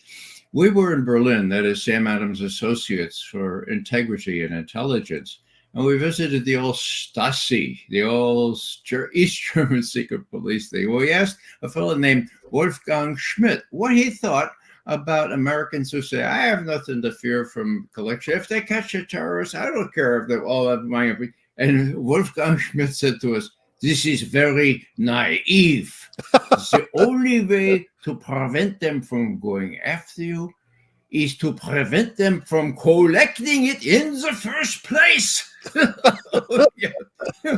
mean, that's it. They collect it. They don't read it all. They don't listen to it all, but they store it, and they got you if they want to get you, or they could even manufacture stuff. In the U.S., the storage facility in Utah, I forget what they call the building. It's the largest building in the United States. It dwarfs the Pentagon, and it's where the American intelligence communities store all the data that they have collected. What's your gut going back to Israel, Ray, from all your years of experience? What is your gut as to what Netanyahu will do next? Invade Rafah, attack Iran, invade Lebanon? I mean, he started this mess. I don't know what he's going to do to get out of it. Judge, I'll be honest. I just don't know. This is the first time that Biden has preemptively said, don't do it. Okay. Now, there is so much at stake for Netanyahu and his coterie of right-wing people, and 68%, according to the latest poll, of support for genocide by the Israeli people writ large. Yeah, that is an underrated element in all of this, as I mentioned earlier on. And that if I were forced to guess, as I guess I am right now, I would say that Netanyahu will thumb his nose at Biden, and Biden will have to decide whether it's better to honor his pledge for this ironclad commitment, or look just as silly as he's going to look on Ukraine, pledging to be with the Ukrainians for as long as it takes. It's going to be a big black eye. Either way, I hope I'm wrong. I think the odds favor Netanyahu and his associates doing even more damage in Gaza. I agree with that, as I said at the top of the stream, that I think that it's in their DNA, literally in their DNA, to escalate. They don't know how to take an L. They don't know how to back down. They don't know how to strategically. They've only got one gear, as people say, and that is, escalate, go up, all in, all in, all in. Even if they cause World War III, I think that's what Netanyahu will do. Or maybe against Hezbollah. And then, given the influence of the donor class and AIPAC and those groups on Biden and on the American government, not just Biden, the Congress as well, don't the odds favor Biden giving Netanyahu whatever he wants and the Congress going along with it? Those are the odds, and that's why I come down slightly on it. This is a different situation, though, because Iran is. Now, I have been giving a lot of takes throughout this. I've just been a little bit quiet, ride the Kali Yuga recently, because I've been distracted by my cigar auction. But I have actually, if you go back to the start of this stream, I've given a lot of takes. This is a marathon where we're watching four Judge Knapp's streams. So this is what we're doing. So there'll be times where I'm a bit quiet. There'll be other times where I talk more. At the moment, I'm listening and learning from McGovern here, because he knows things I don't as well. It's made clear, and the U.S. has actually parroted what Iran has said. Look, next time it's for real. You got that? Next time your nuclear deterrent is not going to mean much, because we have non-nuclear stuff that is fully as good. Look at the size of your country. You're going to face Armageddon if you retaliate in a meaningful way, or if you don't stop. Do you remember that speech that Netanyahu gave at the UN where he held up some cartoonish poster which purported to be Iran's nuclear weapons? Doesn't everybody recognize now that Iran does not have nuclear weapons, but the Israelis do, who will never acknowledge it? It's true, Judge. Back in 2007, when an honest person came in to run a national intelligence estimate, it concluded Iran is not working on a nuclear weapon. We say that unanimously. We say that with high confidence. It stopped working on a nuclear weapon 5 years ago. Do the math. 07, 02. Okay, I wonder why it was 02, but they stopped then. Okay, now every year since, and this is a good thing. Every year since, the annual threat assessment, including the one just this year, has said we still are convinced Iran is not working on a nuclear weapon. Whoa, okay, so does it have to work on a nuclear weapon? No, it just demonstrated its ability with ballistic missiles of all kinds of. You see, this is where I think that the American intelligence is wrong, or his assessment is not right here. I believe they are. I actually believe they are working on a nuclear weapon and are not far away from them. And I think the Israelis know that. And I do think this is hovering in the background of this conflict. This is one area where I actually disagree with the assessment of Judge Knapp's crew. I think they do. They either do already have them or they're close to getting them soon. I believe that. Of sophistication, including hypersonic. Yes, there is still unpopular opinions tonight. This is a bonus stream where I just thought that the situation was big enough to warrant this special bonus stream where we can go kind of in depth on geopolitics without sighing in the background and all the rest of it. So I understand not everybody who watches Unpopular Opinions is into this particular issue, so I thought it'd be better to deal with it on its own. That it can do what nuclear weapons. Oh, there it is. Yeah, this is terrific. Chris, yeah. Chris, you're terrific. That's it. That's the one. That's at the UN. Yeah, correct. And nobody, some people walked out, but most people just, oh my God, 90%. And the propaganda machine in this country, I defy you to search the New York Times and see what the real story. See if they mention the 2007 estimate. We will talk about Iran on Unpopular Opinions, but we're not going to spend like a huge amount of time on it. And I'll be able to direct people back to this stream for much more in-depth analysis. That was my idea, because otherwise we'd end up talking about this for like the whole time. And other things have happened in the world as well. We're going to talk about the Australia thing. I want to talk about Wife Jack, because I absolutely hate that meme. I want to rant on that. And we're going to talk about Liz Truss's comeback, as well as this whole situation as well. So, but I'm going to give like the York notes, the shorthand version of it later on. And this is the in-depth. So, which, in my view, played a huge role in preventing a god-awful war with Iran the last year under Bush and Cheney, when they would ride out into the sunset, leaving an additional mess behind. Who was the honest person that was the head of that team? Do we know the person? Oh, the person who chaired that? Sure, yeah. His name is Tom Finger. He won the Sam Adams Award for Integrity and Intelligence. They had to go to the State Department to find an honest guy. He had taken copious dissents, copious footnotes in the 2002 estimate, which said confidently that that Iraq had all manner of nuclear weapons, and there were ties between Al Qaeda and Saddam Hussein. Colin Powell called that a sinister nexus. He knew damn well it wasn't. So yeah, so they picked this guy who took all the dissents in 2002 and said, Tom, will you run an honest one, because they're going after Iran now, and that would be Armageddon. And reluctantly, Tom took the job, worked for a whole year, had the benefit of some really good information, and issued that thing publicly. Bush later said, this deprived me of the nuclear option. For how could I send my armed forces to destroy the nuclear facilities of a country that the intelligence community says has no active nuclear weapons program? Bummer.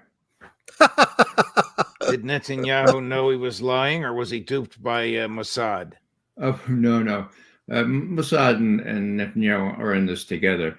Matter of fact, originally when they were stealing from us, that is the Israelis, the parts or the knowledge to make such a nuclear weapon, Netanyahu himself was involved in some of. Yeah, no, we're going to be watching the Douglas McGregor one soon. We've got Larry Johnson, we've got Scott Ritter, and then Douglas McGregor is going to be our main event, ladies and gentlemen. So I will be watching that stream later on in this marathon. That from the United States when he lived here. So, it was a long kept secret. But I will say this, that John Kennedy knew about this and tried every which way to get the Israelis to stop. He was thwarted by the CIA, people of the likes of James Jesus Angleton, who was as much a neoconservative and supporter of Israel as he was of the United States. So Kennedy made the last honest try to stop this. It was not stoppable. Spies like Netanyahu at the time succeeded, and now they have, people say, between 90 and 200 nuclear weapons. The trouble is they can't really use them, can they, except for deterrence. Deterrence has worked up until now, but as of Saturday night, it don't work anymore. Ray McGovern, thanks very much, my dear friend. Look forward to seeing you at the end of the week at the Intelligence Roundtable with our friend Larry Johnson. All the best. Most welcome, Judge. So that was fun. All right. Let's now move on to Larry Johnson. He is another regular on Judge Knapp. He is another former spook. And this one comes replete with the Hawaiian shirt, which is always former Fed get up. I love the fact they all wear Hawaiian shirts. So we're gonna skip past the gold shilling like we did last time. As much as I love, tell them the judge sent ya. Should we get that line in again? Tell them the judge sent ya. I want to get that line in. Penalty free. Don't be caught off guard. Experts predict the markets may tank again. You'll be happy if you have protection in place. So call Lear at 800-511-4620, 800-511-4620, or go to LearJudgeKnapp.com and tell them your friend the judge sent you. I'll just play my my Mellow sale advert. 25% off all courses at the academic agency until the 21st of April. Tell them the judge sent you. Well, just before we get going, friends, if you like this channel, the best way to support me is to buy a course at the academic agency, but also you get something awesome in return, which is lifelong skills that you'll learn by doing the courses. There's currently a spring sale on, promo code MELLOW, 25% off all the courses, including the bundles. And I'll let you get on with the video. All right. No, I haven't won the cigars. I'm not going. My final offer was $805, not a penny more. I'm not paying any more than that. It's quite enough. Even though that was $805 for 50, count them, 50 Paula Ranger Petty Corona from 2016. So they've already got, what's that, 8 years of age on them. So that's 8 year aged. Paul, but I can't go above $805, I'm afraid. Just no, I'm not going to do it. So I'm going to write those off. I have won some other auctions. I did win. What did I win? I got some K Dorsey 54 from 2020 and some Upman half Coronas, just 25 of them. But yeah. So I've you win some, you lose some. You know, you win some, you lose some. Yeah. I only paid $315 for the Upman half Coronas 2020 and the K Dorsey 54s from 2018. I paid $505, which is pretty good, especially as they're being shipped from within the United Kingdom. So the shipping costs will be low. Booyakasha! All right, let us get in now with Larry Johnson in his Hawaiian shirt. Larry Johnson, welcome here, my dear friend. So this morning, the newspapers and the media are filled with the same story over and over and over again. Israel, Great Britain, Jordan, the United States managed to you can store a cigar indefinitely if you keep them in the correct conditions, which for a Cuban cigar is 65 relative humidity, 65 degrees Fahrenheit, 65. You can store them for 20 years if you keep it right. Intercept 99% of everything the Iranians sent toward Israel. Nothing hit, nothing crashed, nothing went through. The Iranians are humiliated. Do you see it that way, my friend? No, it looks like Israel hired Ukraine's information guys to come down and tell the same story they tell up in Ukraine. Oh, yeah, we shot down all those Russian missiles. Ignore that burning building behind us. That didn't happen, okay? What is really telling is that, if there's a hurricane, you got the reporters out there, they're showing the damage. If there's been a tornado, you see all the houses scattered about. If there's a crash, the news media goes where the damage is and they show the damage. Israel's not showing that because the easiest way to convince everybody that, hey, nothing happened is they say they hit this airbase. Come on, guys, let's take a look. See this? Nothing. They're not doing that. So that tells you right away there was significant damage. You can see there's video of the hypersonic or the ballistic missiles hitting the airbase. It's at a distance, but it's not one. It's at least 3 or 4, and they're coming in one after another. And actually, one of them you see comes down, and then you see a missile, an air defense missile coming up, and this thing takes evasive action and then goes down. Wow. So, I mean, there's some remarkable, Iran demonstrated some remarkable capability. And as Alistair Crooke explained in your first hour, this was a coordinated attack where it's like a chess game. The drones were pawns. They were put out to be sacrificed in order to draw out Israel's air defense. And then Iran followed up and like boom, boom, with the cruise missiles and the ballistic missiles. You really overwhelmed Israel's defense at that point, and the U.S. and the U.K. and everybody else who was joining in.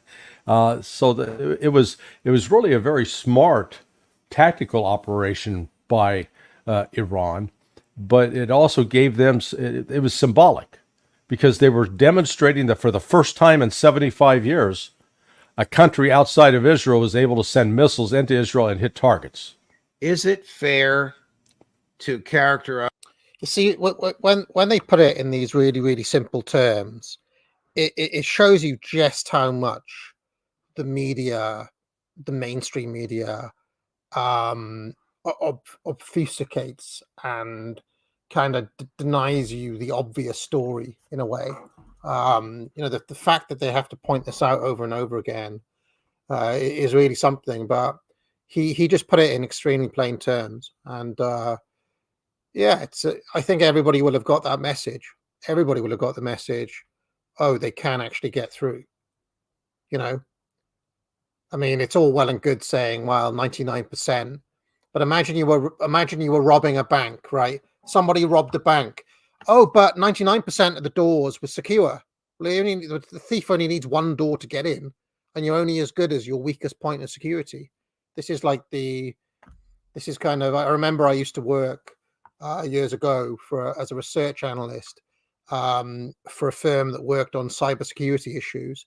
And that was the number one, that was the line they used to sell cybersecurity. You're only as good as your weakest point of defense. Everybody will have, the lizard brain will have taken this in, I reckon, in at least at the government levels of all of these different nations. The two assaults like this. Israel attacked and killed civilians and a diplomatic target, immune under all international law. The Iranians attacked military and intelligence targets and didn't kill anybody. Yeah. Well, I did see one message posted that some young girl had been wounded. But there was no no. But what the Iranians were surgical. They were like Putin. Yeah. I will simply indiscriminately remove NAFO shells from the chat. I've just got no reason to allow you to stay here. You shall just be removed, physically removed.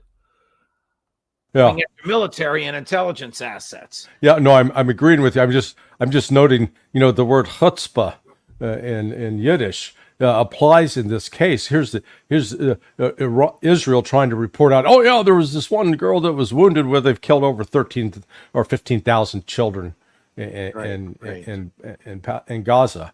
And you correctly note that what Iran was trying to do was not inflict mass casualties. And Iran was showing that, hey, we're not out there about killing as many civilians as we possibly can, which is the image, the terrorist image that's portrayed about Iran throughout the world. So, or at least by the West, they pushed that theme quite strongly. But they were sending a clear message that this is what we can do. We're not showing you all of our power, but we can hit you. And we'll hit you harder if you want to keep escalating. And in the future...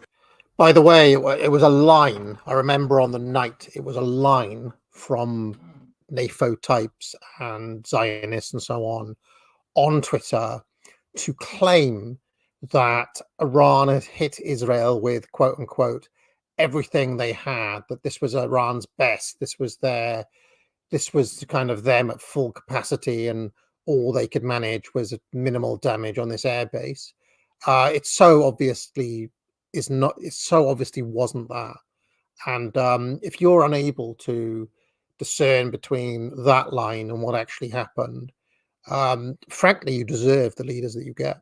Frankly, you deserve to be lied to at the level of that evangelical Christian I had at the start of the stream, because that is your level, frankly. If you attack us, we will attack you in Israel. That's the message. Larry, if I heard this phrase once over the weekend, I heard it a dozen times. Israel is our greatest ally. What the hell does that mean? Oh, well, I guess they pay our politicians better than anybody else. But it has been.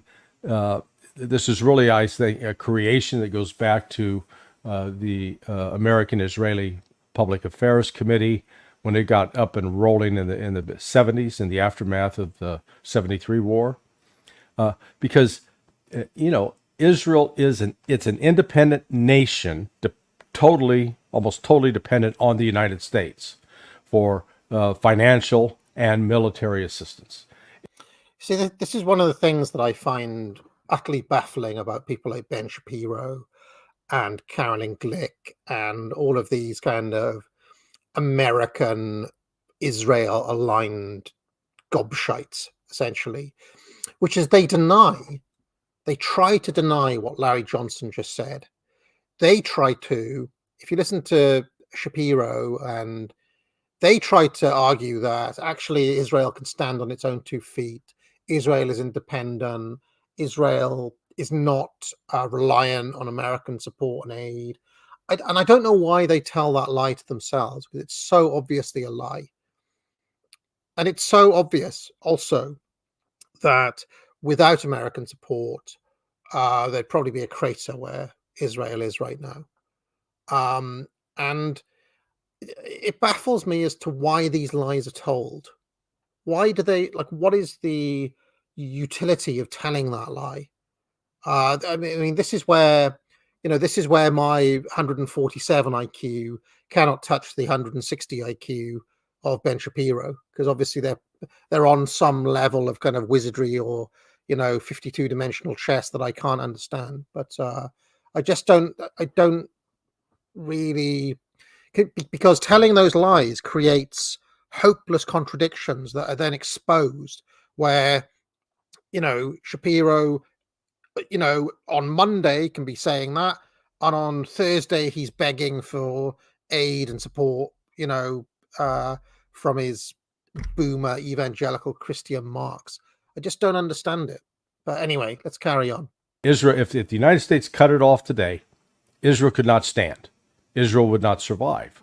And the problem with Israel's policies since the outbreak, since the October 7th attack and its ensuing response, is it has alienated itself from so many countries in the world that previously were at least disposed to have relations with Israel.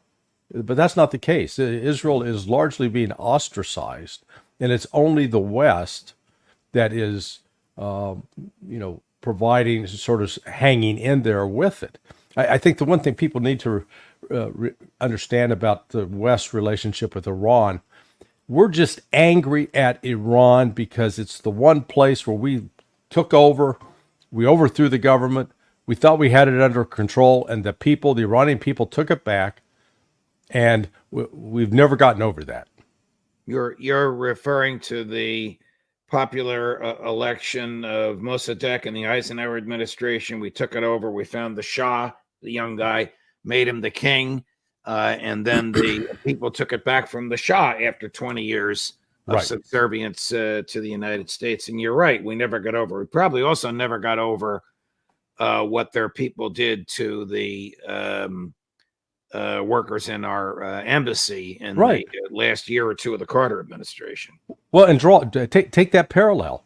You remember, we were so angry at the violation of our embassy when those students stormed the wall and took it over and began holding all these diplomats hostage. I mean, I knew several of them personally when I worked at State who had survived that. And we were outraged because this was a violation of the Vienna Convention of 1961. They have crossed the line, not unforgivable. Now, when Israel strikes a diplomatic facility, we're going, oh, not a problem. We're not sure if that's really crosses the line here. We think Israel was justified. Now, the world sees that, and it just exposes our hypocrisy in this country. And frankly, I think it's sickening. Here's Larry Johnson a little bit more. Do you remember I said Alistair Crooke, the scientific, the cold kind of technician, scientific worker, Larry McGovern, more like a kind of drunk wizard. This guy, he gets a bit more emotional. He's more like a kind of an old-fashioned brawler, like a kind of Dick the Bruiser type or somebody like that. If you wanted my tortured wrestling analogies to go any further. So yeah,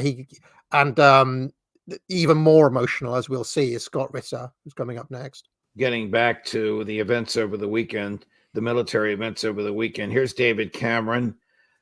Chris tells me his real title is Lord David Cameron. He's the former prime minister. He's now the defense minister of Great Britain, saying there's a massive degree of difference between the attack in Damascus and the Iranian drones. What about Iran's frustration at part of its sovereign territory being flattened? Well, I would argue there is a massive degree of difference between what Israel did in Damascus and, as I said, 301 weapons being launched by the state of Iran at the state of Israel. For the first time, a state-on-state attack. 101 ballistic missiles, 36 cruise missiles. Yeah, but what about the people who died in the attack on the embassy? Nobody died in the Iranian attack.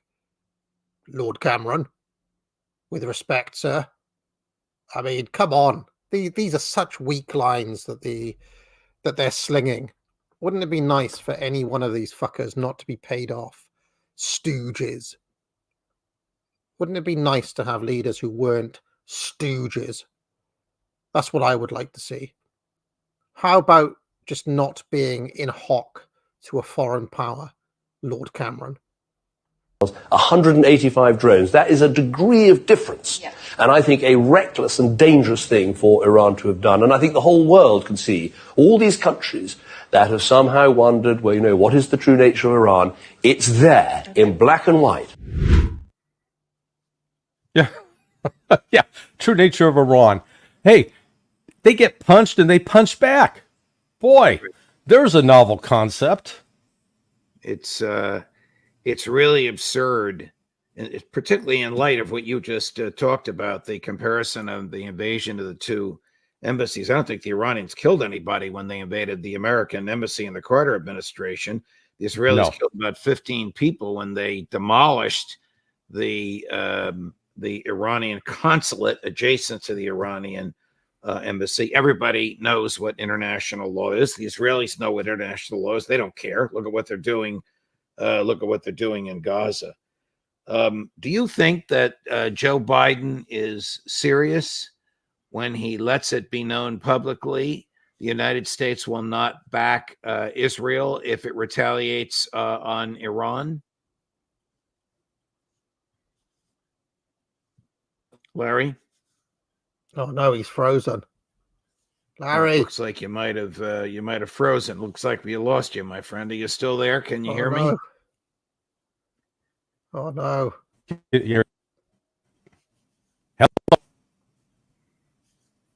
Do you expect, has Israel given the United States any assurances that it will give the U.S. a warning, a heads up before it moves forward with any type of counterattack? Whether and how the Israelis respond is going to be up to them. I'm certainly not going to get ahead of their decision making. If Israel does move forward with retaliatory strikes, are you concerned that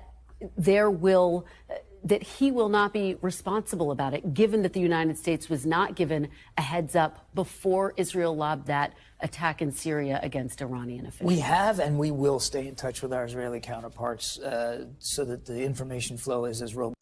I mean, this is so really, really two-bit and pathetic from Washington and London, where even MSNBC, Sky News and BBC journalists are saying, like, hold on, everybody knows that Israel struck the Iranian embassy, and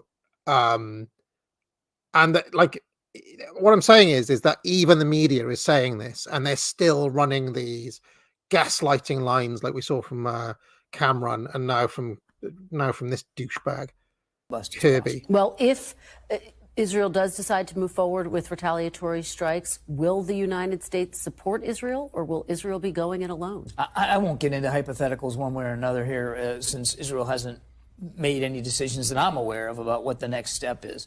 But as soon as they do make that decision, we'll be behind them 100%, because our support for Israel is unconditional, like Ted Cruz said, like Senator Uncle Fester, what's his name?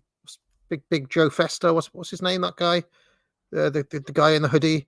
I mean, he was like, yeah, it should be unconditional. Ted Cruz was like, amen. And of course, all of them are fully paid up. They're fully paid up stooges. Every single one of these fuckers. This is an occupied government. Let's face it. Performed extraordinarily well last night, and it really was a largely unsuccessful attack by Iran. That is noteworthy, and that should be remembered. And again, as I said earlier, it wasn't that they didn't do it alone. They had the United States support. And as the president said to the prime minister last night, that support for Israel's self-defense will stay ironclad. It will not change. All right. I'm back.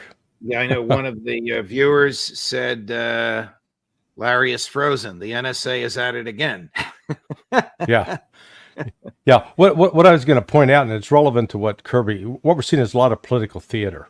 Haaretz, the left-wing Israeli newspaper, reports today that the United States pressured Saudi Arabia and the United Arab Emirates to divulge Iran's plans for attacking Israel.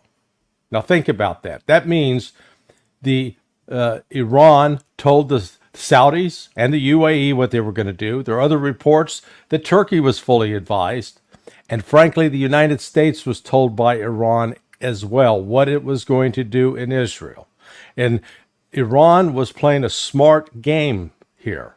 We're going to hit them, and we're going to give them advance warning where we're going to hit them.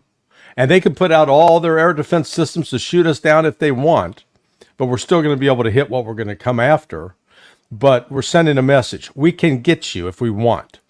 And then it's being portrayed as, oh, this great Israeli victory. They shot down all these drones that, as Alistair Crooke correctly noted in the first interview this morning with him, they were intended to be shot down. They were pawns that could be sacrificed.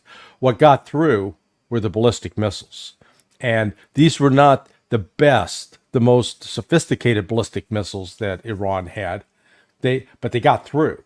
And the Israel and the United States and the United Kingdom could not stop them.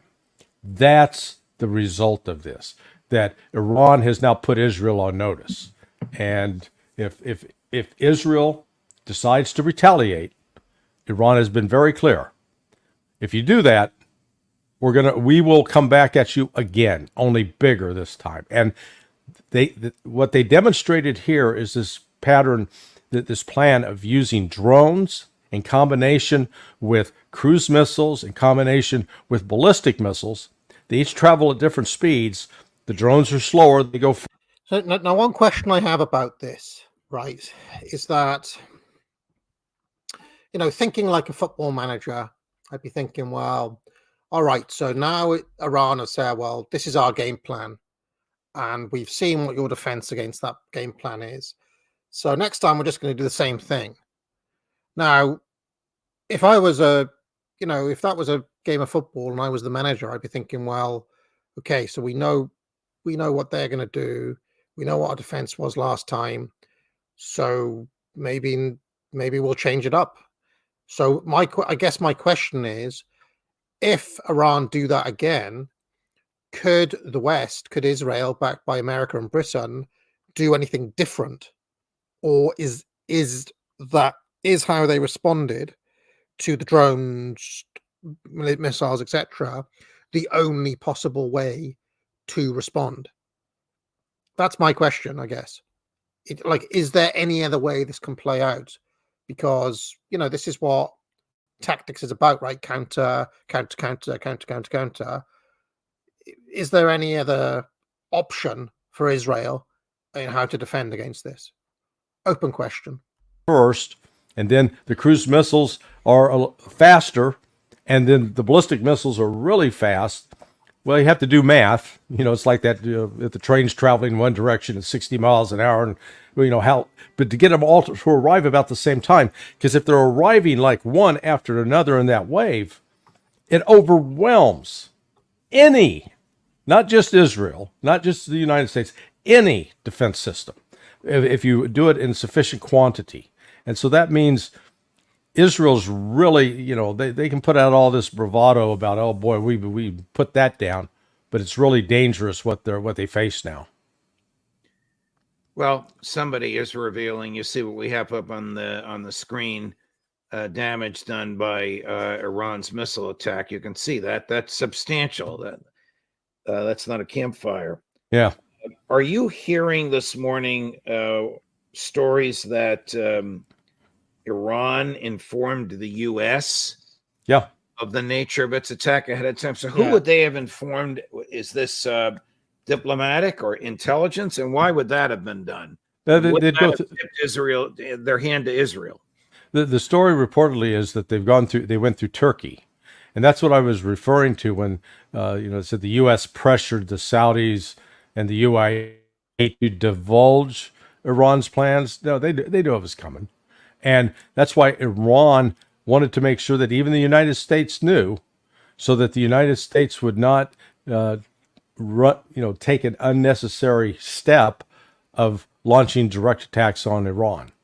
This is one of these U.S. military fantasies that so many people hold in this country. He's talking about you, bloke in the chat, and you, other bloke in the chat, and you, other bloke in the chat. That, oh man, all we got to do is go drop a few bombs on Iran and that'll teach them. And I keep coming back and said, yeah, how's that worked out with the Houthis? We can't even stop the Houthis, and we think we're going to stop Iran by dropping a few bombs. We haven't learned a damn thing in our over 30 years of intervening with military force in the region. Dropping bombs solves nothing. And in this case, Iran was going out of its way to make sure that the United States knew exactly what Iran's plans were for Israel, and it informed these other countries. That's why you saw such all these other countries closing their embassies, diplomatic personnel in both Jerusalem and Tehran, closing aerospace. This was like a Babe Ruth pointing the center field. Hey, I'm going to hit it out there. All right. So this was Iran telegraphing. When Iran tells somebody through Turkey or I'm glad they're lingering on the telegraphing, by the way, because if you remember, my analysis right at the top of the screen of the stream was that there was a large kayfabe element to this, and that a lot of it was theatre. So I'm glad Johnson is highlighting the fact that so much of it was telegraphed in advance. I mean, there's no way Iran tells Turkey and Saudi Arabia and so on and thinks that it doesn't get back to the Americans. Of course, this is how these things work, so. Or whoever. What does the U.S. do? Does the U.S. send a message back saying thank you, or does the U.S. send a message back saying don't do it, or does the U.S. remain silent, or does the U.S. tell Israel? Well, this is actually sort of what, if you remember the sarin gas attack that took place in Syria, and it was alleged that it was done by the Syrian government, and the United States was going to respond. Right. What was happening behind the scenes is at the Air Force Base in Al Udeid, Qatar, they got on the phone with the Russians and said, hey, we're going to hit your base here in Syria. And we'll be hitting you in about 3 or 4 hours. You need to get your personnel and your equipment out of there so nobody's hurt. That's exactly sort of what happened here from that standpoint of Iran telling the United States what they're going to do. No, by the way, the Israelis didn't give advance warning in the other direction and literally just killed all the people in the embassy because, the Israelis are scumbag with not a kind of no sense of anything. They're just utter scum in all ways, unlike every other country on earth, basically. They just don't deal with the same rule book as everyone else. Not expecting an answer. They weren't interested in whether if the United States came back and said, don't do it, Iran was still going to do what Iran was going to do. But they were taking the step to defuse it. So there is, in a lot of these situations, there is back channel communication in order to try to minimize response and minimize casualties. Who had the better weekend, Israel or Iran? Oh, Iran, by far. Iran has now established itself because before people said, these Iranians, they're all talk. Because it's not just the attack on the consulate in Damascus or the embassy annex. It was the assassination over the last 6 months of several different IRGC commanders and officials. And it's been the assassination of Soleimani, which, they hit a U.S. base, but nothing significant. So I think Iran was viewed as a bit of a blowhard.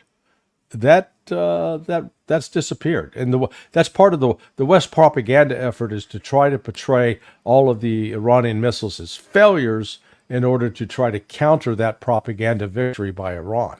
But I don't think it'll work. Where does all of this leave Netanyahu, Larry? He's pulled troops out of Gaza. He's promised he's going to invade Rafah. He was unable to prevent the deepest penetration of the strongest missiles ever to hit Israel. The crowds are still demonstrating that he leave office. 60% of the public still supports the slaughter in Gaza. What does he do next? Yeah, well, I think as Alistair correctly shared, we're not dealing with rational thinking here. We're not dealing with logic. We're dealing with emotion and religious fanaticism. That's 115 IQ, emotion and religious fanaticism. Thank you, Larry. I think it's highly likely that Netanyahu they are going to hit Iran in some form or fashion, and then it's going to escalate. And once you start escalating, it gets out of control pretty quickly. That is the danger. That's why you've got Russia and China back, working with Iran and reassuring Iran, look, we got your back here. Just be calm. Don't do anything crazy. To a lesser extent, the West is, outwardly, oh yeah, we're with Israel all the way. But I guarantee you that behind the scenes, there are some words of counsel coming in saying, don't do it. But that doesn't mean that Israel will accept that advice. Again, this is... I mean, the impression I get, and this is my honest assessment of Israel and its behavior, it's like an ill-disciplined child that has never been told no, like a kind of spoiled brat that is used to getting its own way and who just disobeys their parents on a regular basis. And the parents respond by getting, after the next tantrum, they respond by getting the Israelis an ice cream, or by saying, oh yeah, we still love you. Basically like that guy, remember that evangelical guy at the start of the stream saying, hug a Jewish person, hold them close, love them. That's basically how they've been mollycoddled by America and Britain in particular.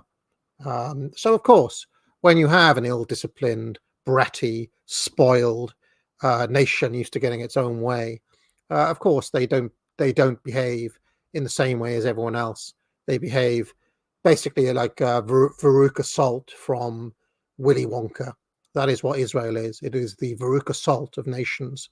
Daddy, I want it now. I want a bean feast, Daddy. That is Israel personified. Once you're dealing with this level of emotion, is people aren't thinking with their heads, they're thinking with their hearts. Here's Admiral Kirby being asked yesterday about, has this escalated into a wider war? Number 4, Chris. Has this now escalated into a wider war? I don't think there's any reason that it needs to. I will not tolerate IDF apologists in the chat. You will just be banned. No tolerance whatsoever. But has it? Are we now in the midst of a wider war? The president doesn't believe that it needs to move in that direction whatsoever, Kristen. What Israel demonstrated last night was an incredible ability to defend itself. Just their own military superiority was quite remarkable yesterday. Very little got through, and the damage was extraordinarily light. And also, Israel demonstrated again, as I said, that they're not standing alone, that they have friends. So the president's been clear. We don't want to see this escalate. We're not looking for a wider war with Iran. I think the coming hours and days will tell us a lot. Do you believe that the United States would not back Israel if it retaliates again or even commences a war with Iran? Well, let's deconstruct. What do we mean by back Israel? Right. Okay. Good question. So are we going to cut off funding? No, probably not. That politically wouldn't fly in this country. Are we going to continue to send them weapons, bombs, 2,000-pound bombs? Probably. Are we going to send our troops, our ships, to directly attack Iran? I don't think so. Because the other thing that Iran demonstrated the same day that they launched this attack was when they took out a ship in the Persian Gulf that's owned by an Israeli, and sending the message, hey, we can shut down the Persian Gulf too. And that's where what's going on in the Red Sea with the Houthis becomes relevant, because the United States there, after almost 6 months of effort, has been unable to open the Red Sea. And we've had an aircraft carrier group. We had our coalition. People in the chat saying that this Kirby character is just like, he's like a kind of bot, like he's dead behind the eyes, and that they've got like compromising pictures of him and stuff like this. One of the things I don't quite understand is that in this day and age, where you've seen every kind of depravity under the sun, why does a man like Kirby care if they reveal these pictures? Like, what could be in them that is so damning, right? It can only be things that are still completely taboo, which is, you can make up your own mind what that could be. But, the extent to which blackmail tactics are still viable kind of baffle me in a way. We've if Trump did anything, is that he just kind of killed the ability of, compromising pictures and this, that, and the other. None of that stuff has worked on Trump. So in the age of Trump, why do they still care? Like, what would anybody like? Who would care if pictures of him came out shagging a hooker or engaging in gay sex or whatever? All of those taboos have been broken. If you're listening, Lindsey Graham, nobody cares that you're a shirt lifter, mate. Nobody. Unless it's something more serious. But it's one of those things that really is remarkable. We mentioned Uncle Fetterman. The amount of money he's been paid by the lobby is only like 200K or something, 300K. It's chump change. What, he's willing to go all in for 300K? It's bizarre. It really is. Of the willing, the allies. And in fact, on Saturday, the French said, "Oh, we're out of here. This is too violent. We're not used to this level of violence, and we're not willing to take the risk." So I think on that front, the United States is not going to back Israel in launching a direct attack onto Iran. And frankly, without U.S. support, logistic support, I don't think Israel can pull it off. Our friend Scott Ritter just weighed in. Now, I can't read it, Chris. You're going to have to increase the size. The U.S. boomer. U.S. has... can't see it. Here we go. Move it down a little. There we go. The U.S. has an advanced, you know what that is, Larry, band radar stationed at Har-Karen in the Negev Desert. Its mission is to detect Iranian missile launches and pass targeting data to Israeli Arrow and David Sling, U.S. Thud ABM batteries deployed to protect sensitive Israeli sites, including Dimona, Nevatim, and Ramon. Iranian missiles struck both Nevatim and Ramon air bases. The best surveillance radar in the world, working in concert with the most sophisticated anti-missile defenses in the world, were impotent in the face of the Iranian attack. For all those trying to spin yesterday's events as an Israeli victory, chew on that fact. The best missile defense system, only Scott could say that, in the world could not protect the sites they were tasked with protecting from attacks by Iranian missiles. Who has determined deterrence supremacy? It ain't Israel. I'm going to guess you agree with that. Yeah, no, he's absolutely right. And that's why all this spin is coming out. They're not dealing with the facts that when the event was over, the ballistic missiles, which could potentially carry nuclear warheads, penetrated Israel's air defense. So Iran penetrated Israel's air defense with ballistic missiles. Israel and the United States and the United Kingdom were unable to stop it. That's what happened. Shooting down drones, it's anybody that's ever gone hunting, you send the dog out to sort of scare up the birds in some instances, or you want to create a distraction, or to send something out that's going to bait the other side to come out and expose themselves. That's what the drones were intended to do, to Israel's air defense, to give you something. They could collect data off of how they were operating, what kind of signals they were attaching to. And remember that each one of the air defense systems, when they fire, think of yourself as having a revolver that's got 6 rounds of ammunition in it, and boom, boom, boom, boom, you fire it. Well, then you got to reload it. Only they don't have what they're called speed loaders for the Iron Dome and the Patriot. You have to literally get a big stock it with the missiles. Right. So what is the Iron Dome? If you get it attacked, that takes time. Yeah, I've always wondered what is this Iron Dome? I've often wondered. Very good question from the judge here. I'd love to know the answer to this. It's like the Patriot.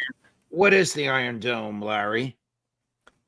Yeah, it's like the Patriot missile battery. It's got each of the units on it.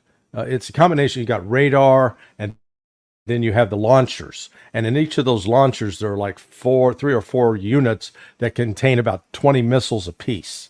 And so once the radar locks in on what's coming in, then those, usually you fire 2 So 2 missiles per incoming target.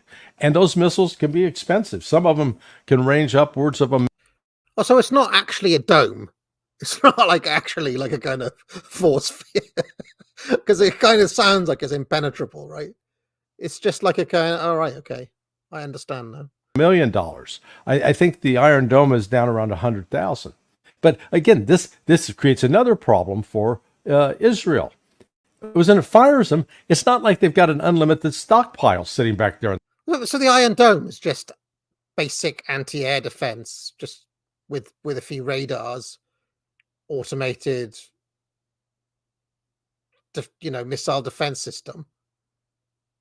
Why is it called the Iron Dome? Why do they make such a big deal of calling it that? Why isn't it just like, oh, we have anti-air and anti-missile capabilities like any other country? Interesting. The warehouse. They don't. And so it takes time to produce it. And all of a sudden they can run, you can send enough drones that those drones are relatively inexpensive. The numbers, that were cited earlier were correct about. Yeah, and it is good PR though, because it sounds like a dome. You call it the Iron Dome, nothing can get through. The Iron Dome. It's good PR. Because most of the time you don't even stop to think, oh, well, what actually is the Iron Dome? And now he's explained it. It's just like, oh, right, it's just the same air defense that any other country's got. Oh, right, okay.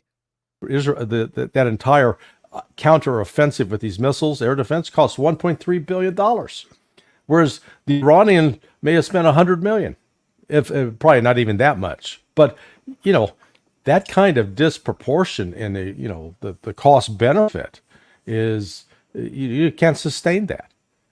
Israel can't sustain that right now, in particular, since its economy is not booming, with the Red Sea shut down, with the port at Eilat shut down, and not operating at anywhere near capacity, and a lot of its workforce out wearing a uniform, getting shot at.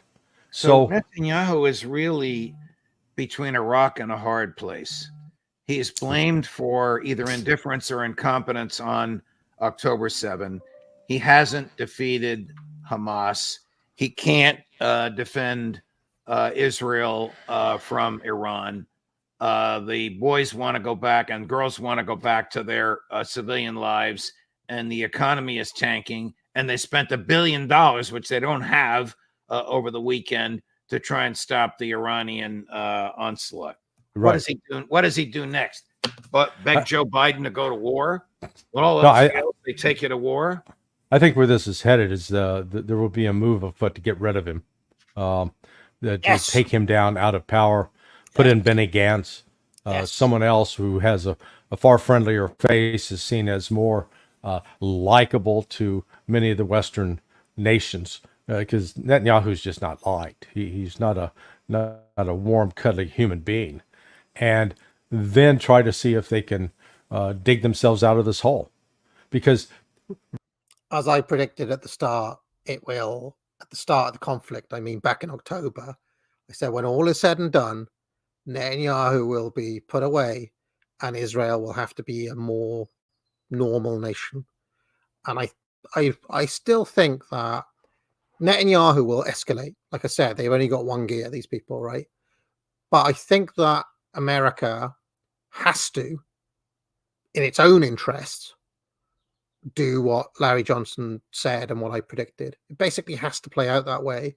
Otherwise, these people are going to lead us into another war that basically the West can't win, just like Ukraine.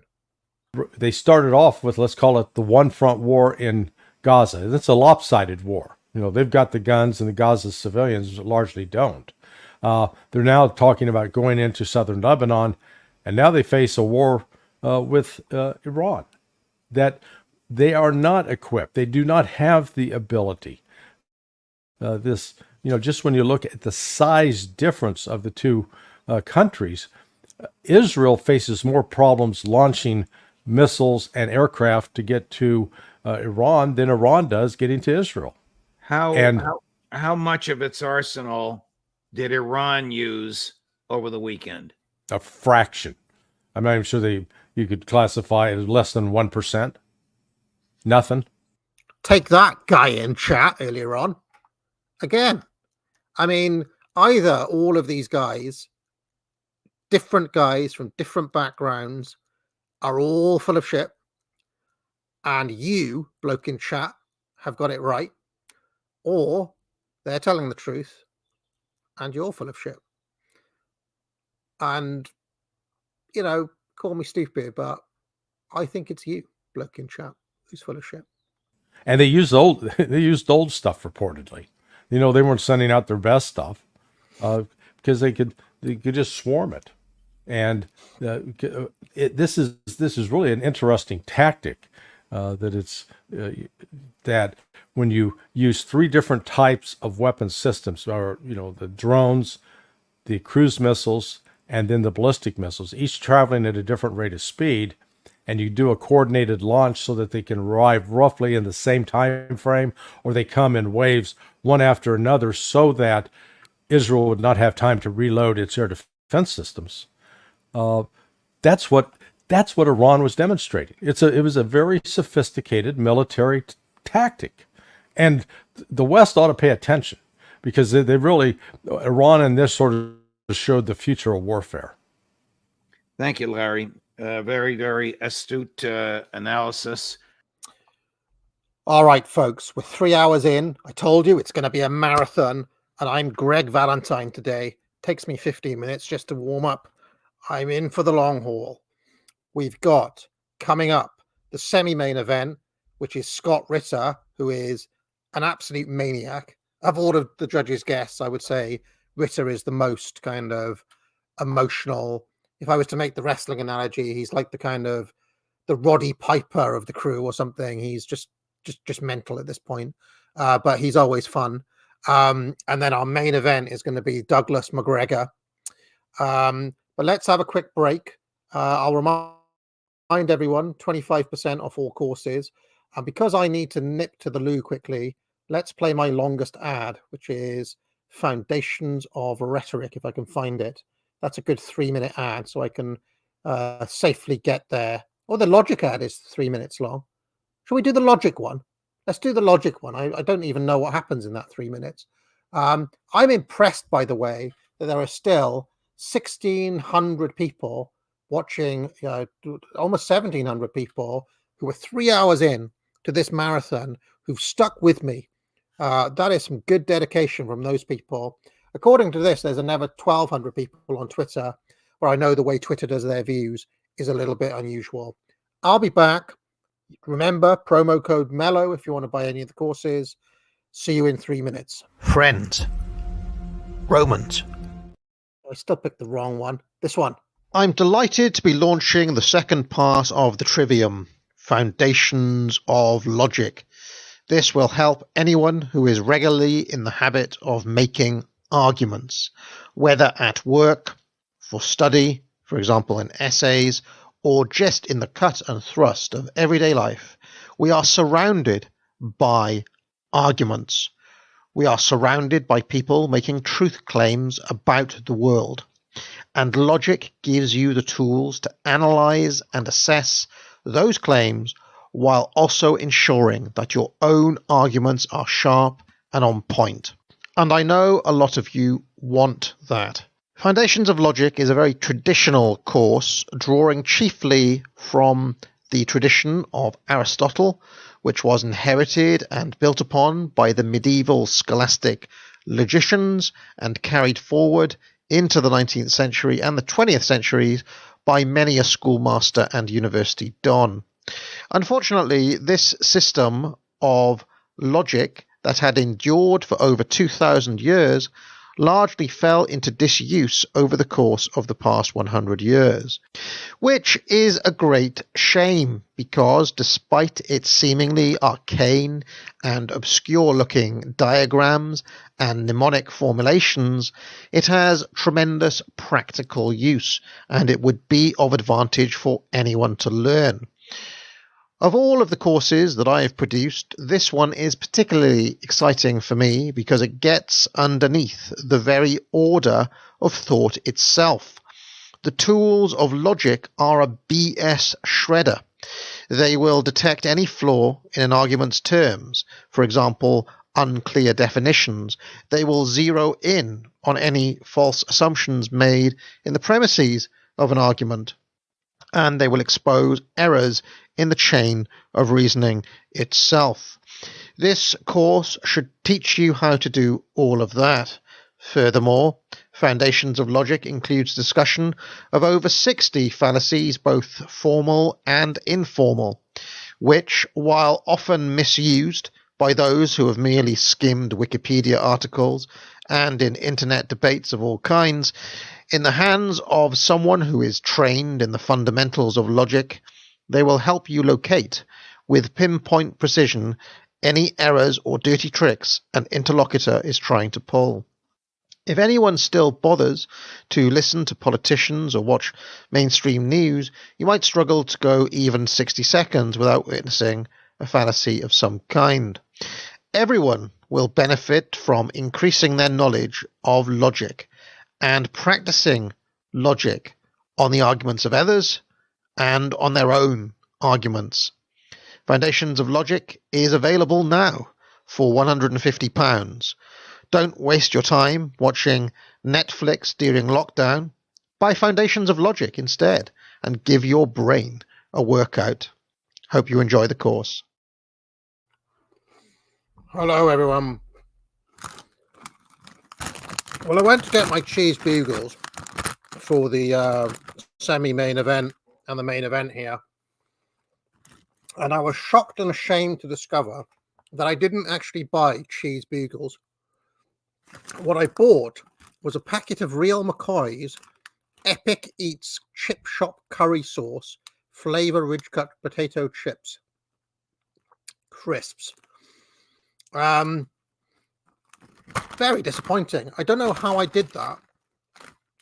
It's like I looked at the cheese bugles but picked up the McCoy's instead. Anyway, let us make a start then with Scott Ritter. Now, I will say, I'll give you advance warning. Of all of the judges' guests, I would say that Ritter is the most emotional, possibly the one most prone to hyperbole, possibly the one who may not get every single fact right. But, you know, when you're constructing a card, you need people like that as well. You need your Roddy Pipers, your kind of hacksaw Jim Duggans, someone who's going to prop the crowd, someone who's going to bring raw emotion and energy to things. And that is Ritter. So let's take it away. Hi, everyone. Judge Andrew Napolitano here for Judging Freedom. Today is Monday, April 15th, 2024. Scott Ritter joins us now. Scott, my dear friend, a pleasure. Thank you very much for joining us. Who who prevailed over the weekend in the contest between Iran retaliating upon Israel's destruction of its consulate in Damascus, and the UK, the US, Jordan, and Israel attempting to interfere with and nullify that retaliation? I would say that the people of the United States, the people of Europe, the people of the world prevailed. And the reason why is Iran was able to establish deterrence superiority over Israel when it comes to Israel's perceived right of being able to strike Iran anytime, anywhere Israel chose. But Iran did so in a manner which, for any rational human being, precluded the need for Israel to retaliate. It was a very sophisticated, a very measured response that, as long as Israel doesn't do anything crazy, and unfortunately it looks like Israel might be getting ready to do something crazy, allows the global economy to stabilize. I just want everybody to understand that if Israel attacks Iran, Iran's retaliation will probably be of a scope and scale that will turn the global economy upside down. You think you don't like gas prices now? Just wait. You don't like food prices? Wait till there's no diesel for trucks to deliver food to your grocery stores. This is the future of America and the global economy if Israel chooses to attack Iran, because the Iranian response will include a retaliation against the United States, which will prompt an American response, which will prompt Iranian closure of the Strait of Hormuz, which will lead to a general strike between Iran and Saudi Arabia, destroying critical oil producing infrastructure. So right now, Iran did the world a favor by politely telling the Israelis, you can't strike us for free. There will be a price to be paid. But Israel suffered no real harm. Israel, because it's not about Israeli security, it's about Benjamin Netanyahu's political fortune. Israel, under Netanyahu's leadership, has to strike back. At least they perceive they have to strike back, but they don't. They don't need to strike back. Right now, peace exists in Israel. People are in cafes in Tel Aviv. They won't be in cafes in Tel Aviv if Israel strikes Iran. What conceivable military, diplomatic, or political purpose was served by the Israeli destruction and murder of the people inside of the consulate in Damascus? Well, again, I believe Israel was operating, and successfully so, operating under the assumption that they enjoyed deterrence supremacy, because Israel has been assassinating Iranian nuclear scientists for years, for decades. They've been blowing up Iranian critical infrastructure covertly for decades. They've been using proxies in Pakistan, Iraq, and elsewhere to attack Iran for decades. They've been blowing up Iranian assets in Lebanon, in Syria, and Iraq, again, for years with no penalty. Iran has not retaliated. But Iran drew a red line. They said that we will retaliate if you strike Iranian soil. I think the Israelis believed that by blowing up this consulate, that Iran wouldn't make it like soil, because Iran was afraid to attack Israel because of the fear of what Israel would do in retaliation. Israel believed that this meeting of IRGC Quds Force leadership posed such a threat to Israel that it was worth the risk. So they did the action. They didn't believe Iran would retaliate, not on the scope and scale that Iran did. And I don't believe they thought for a moment that Iran would be able to penetrate the world's most sophisticated, in-depth, dense anti-ballistic missile capability ever. The one that was guarding Nevatim airfield, they didn't think Iran could penetrate, but Iran did. 5 missiles landed on it, and Iran made the point that it can hit anytime, any place, anywhere in Israel, and there's nothing that Israel or the United States can do to stop them. How surgical and how strategic was the Iranian attack? Our colleague Alistair Crooke has saluted them, as have you, saying that many of the drones that were sent there were like pawns in a chess game. They were sent knowing they'd be destroyed, and by destroying them, the Iranians saw from where the destruction was coming. So far, basically, he's just been reiterating the other points. Ritter often takes a little while to get going, and then, to use the wrestling parlance, he'll work himself up into a shoot in the second half, as he gets more excited. But interestingly, all 4 of them have had the same take, and that is not always the case on Judge Knapp. In fact, the guests frequently have different takes on what happened. And if McGregor says the same thing as the other 4 that we've watched, that's basically the full house. Everybody's on the same page when it comes to their analysis of this, which is interesting to say the least, because they don't always agree. And force the Israelis to expend, is this possible, Scott? $1 billion in one weekend? That's just the cost for Israel. I think when you add up the total cost for everybody involved, the price tag will probably get closer to $2 billion, could even approach $3 billion. This is very expensive, this kind of anti-ballistic missile warfare. And the drones that Israel was launching against Israel, which, by the way, just to remind everybody that Iran provided the United States and Israel with 72 hours advance notice of this attack. Is that normal? It's normal if you don't want to kill people. It's normal if you're just trying to prove a point, not to do harm. Surely the Israelis did not provide notice to the Iranians before they destroyed that consulate.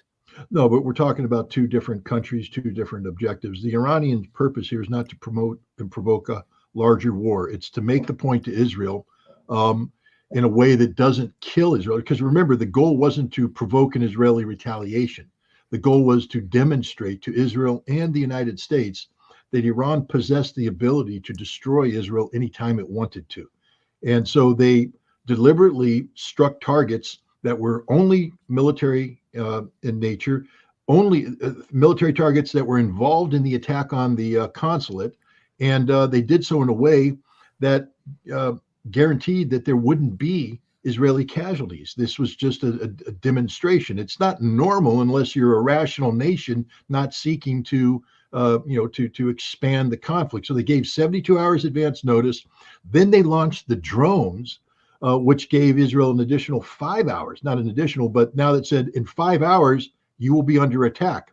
And it allowed Israel and the United States to get the defense ready. This is what the Iranians wanted. What the drones did is light up Israel, got the radars going. And Iran was able to plot the radars and point out where every single anti-ballistic missile system was. Then they followed up the drones with cruise missiles, which actually penetrated Israeli airspace, causing these air defense nodes to open fire, first they exposed the radars, now they expose the launchers, which are separate from the radars. Now, one question I have is that, it's a question I had earlier on when Larry Johnson was on. Are those defense positions fixed now that they've been exposed and they're plotted by the Iranians? Could the Israelis basically move those radars, or are they literally fixed to the ground, or are they on wheels? This is a key question, I guess, because if they can be moved, that data is worthless now. Whereas if they're fixed, that's a big problem. And then Israel, now seeing this, was able to fire ballistic missiles at the targets they wanted in a manner which hit the targets, not destroyed the targets, hit the targets. But they also, as for good measure, destroyed a couple of the air defense nodes, letting the Israelis know that we know where you are and we took you out. And if we wanted to do this again, we would take all of your defense capabilities out. This was a very, very successful attack by Iran. Did the Iranians attack an Israeli intelligence operation with some sort of a strange number, 8,200 group? Do I have that right? Well, 8,200 is a unit. It's the equivalent of the National Security Agency for Israel. And but there's a number, 8,200 has a number of units. It's like an umbrella organization. I actually worked with 8,200 when I was working with Israel, cooperated with them on some special missions that we were running inside Iraq to hunt down weapons of mass destruction. So I'm pretty familiar with this organization. In the Golan Heights, 8,200 has a very large communications intercept station. And here, given the line of sight that they have with Damascus, they're able to monitor communications. And this is the site that gathered the intelligence about the Iranians being in the consulate at the time, and then they passed intelligence uplinked it to the Israeli F-35 and F-16 fighters, which operated out of Nevatim Airfield and Ramon Airfield. These are the three sites that were struck. The 8,200 SIGINT site in the Golan Heights, Nevatim, and Ramon. These are the three sites that were involved in striking the Iranian consulate in Damascus on the 1st of April. And these are the three sites that Iran hit, proving that Iran wasn't seeking an expansive conflict. They simply retaliated under Article 51 of the United Nations Charter against those elements that posed a recurring potential of threat of attack to Iran.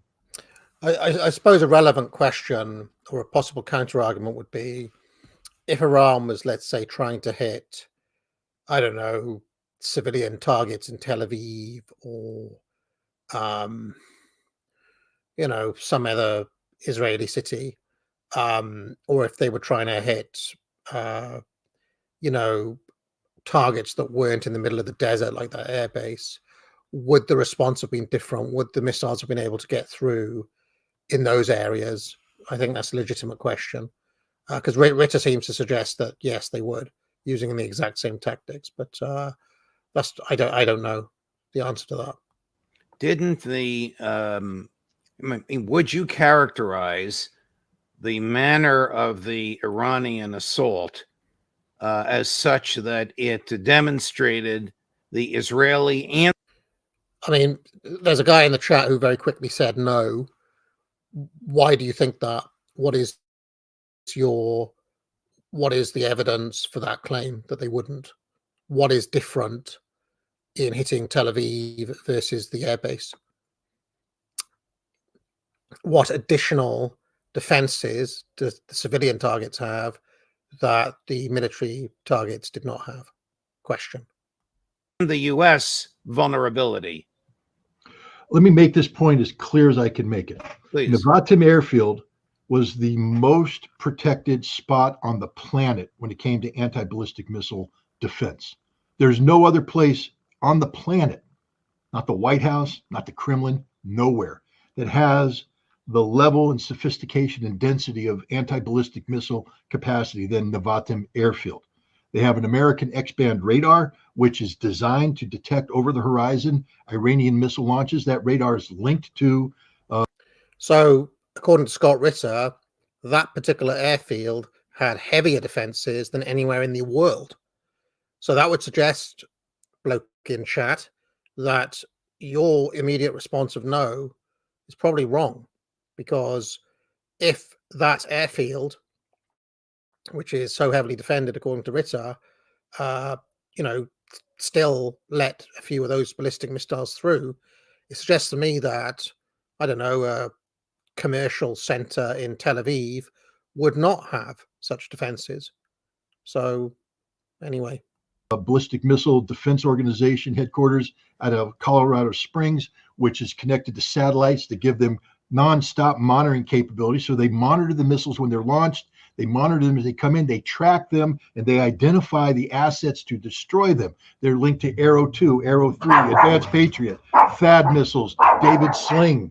All these missiles get Maverick excited. And these missiles are all designed to provide layered defense.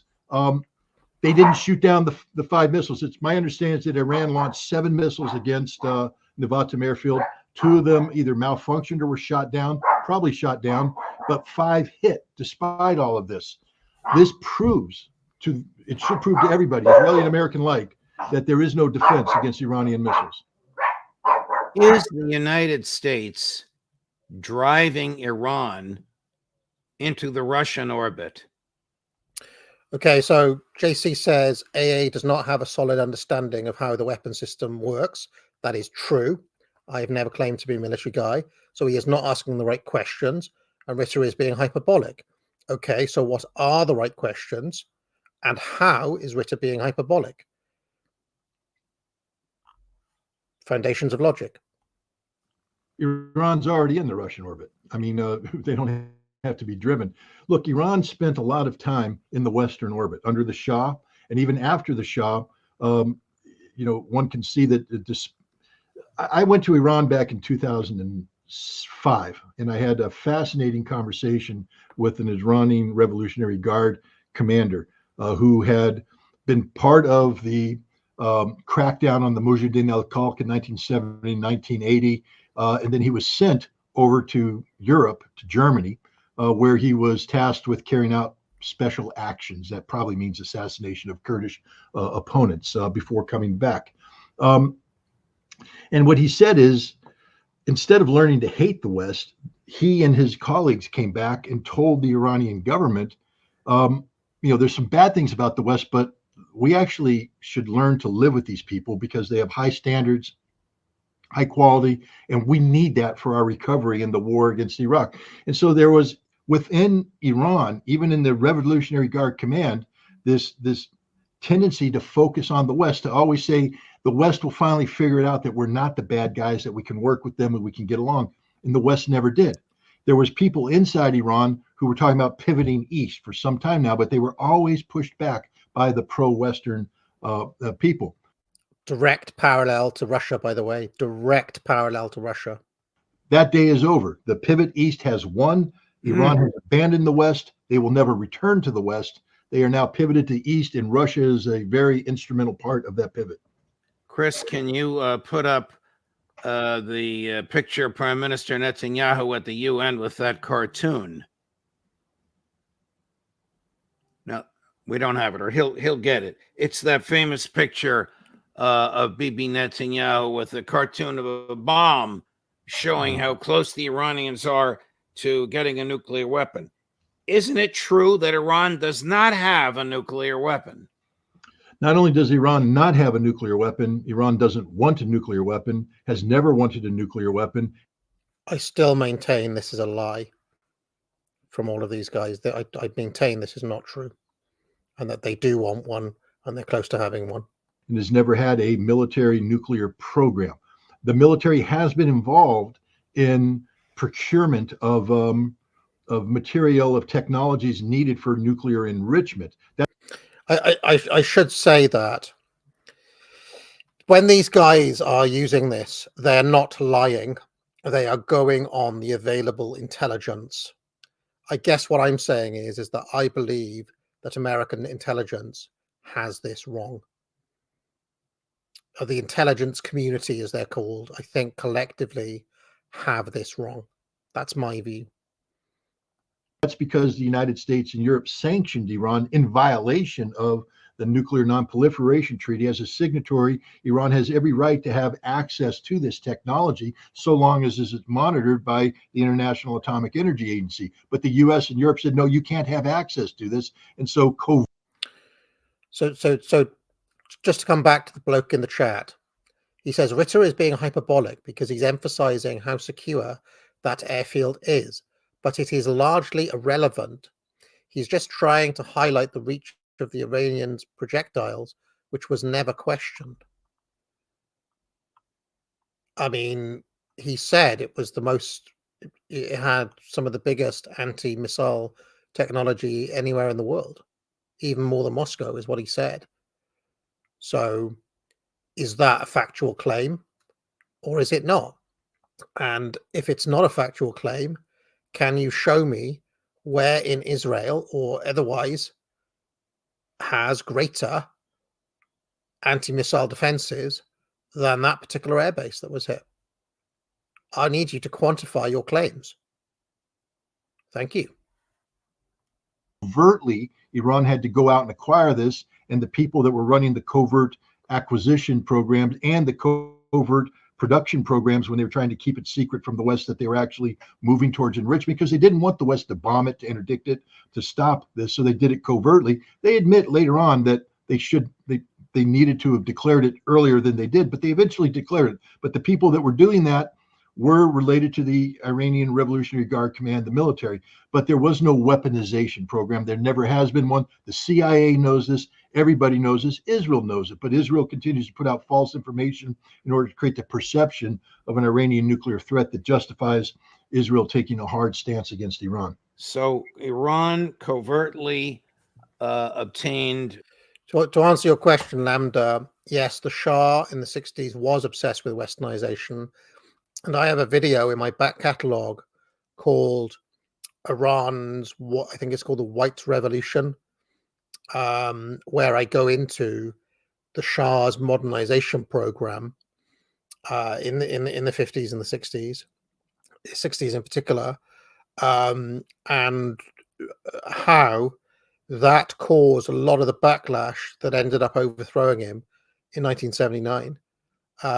He would, to put it bluntly, he was trying to change the country too fast and too quickly. Classic progressive mistake, really. So, nuclear knowledge or fission material for domestic peaceful purposes. Israel stole it from us for military purposes in order to develop a nuclear weapon. Do I have that right? You do, and we also need to point out that Israel is not a signatory to the Nuclear Non-Proliferation Treaty, and there are no international inspections of the Israeli nuclear enterprise, and that the Israeli nuclear enterprise is almost exclusively dedicated to the production of nuclear weapons. All right, there's the photo that I'm talking about. What this is a while ago. This is 10 years ago. What is he trying to demonstrate to the UN? So to come back to the bloke in the chat, he says that the claim made by Ritter was factual but irrelevant regarding this topic. Well, I mean, to go back to foundations of logic, the claim was made about a strike on this particular airbase.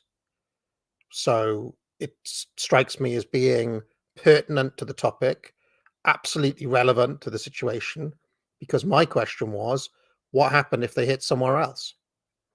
And your response was, oh, they'd have better defenses if it was a commercial district of Tel Aviv. So you made that claim without any evidence, didn't you? Now, he also says it can't be quantified. That's not how these systems work. It's like a linebacker taking an off to tackle a running back and asking for a guarantee he'll make the tackle. It's not possible. It can't be quantified. Silly me. I thought you could actually count the number of anti-missile systems in a particular area.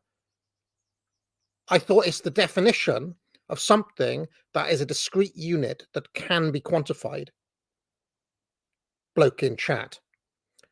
Okay, what I'm trying to demonstrate to you is that if you make claims in my chat, you're going to have to back them up using fact and logic.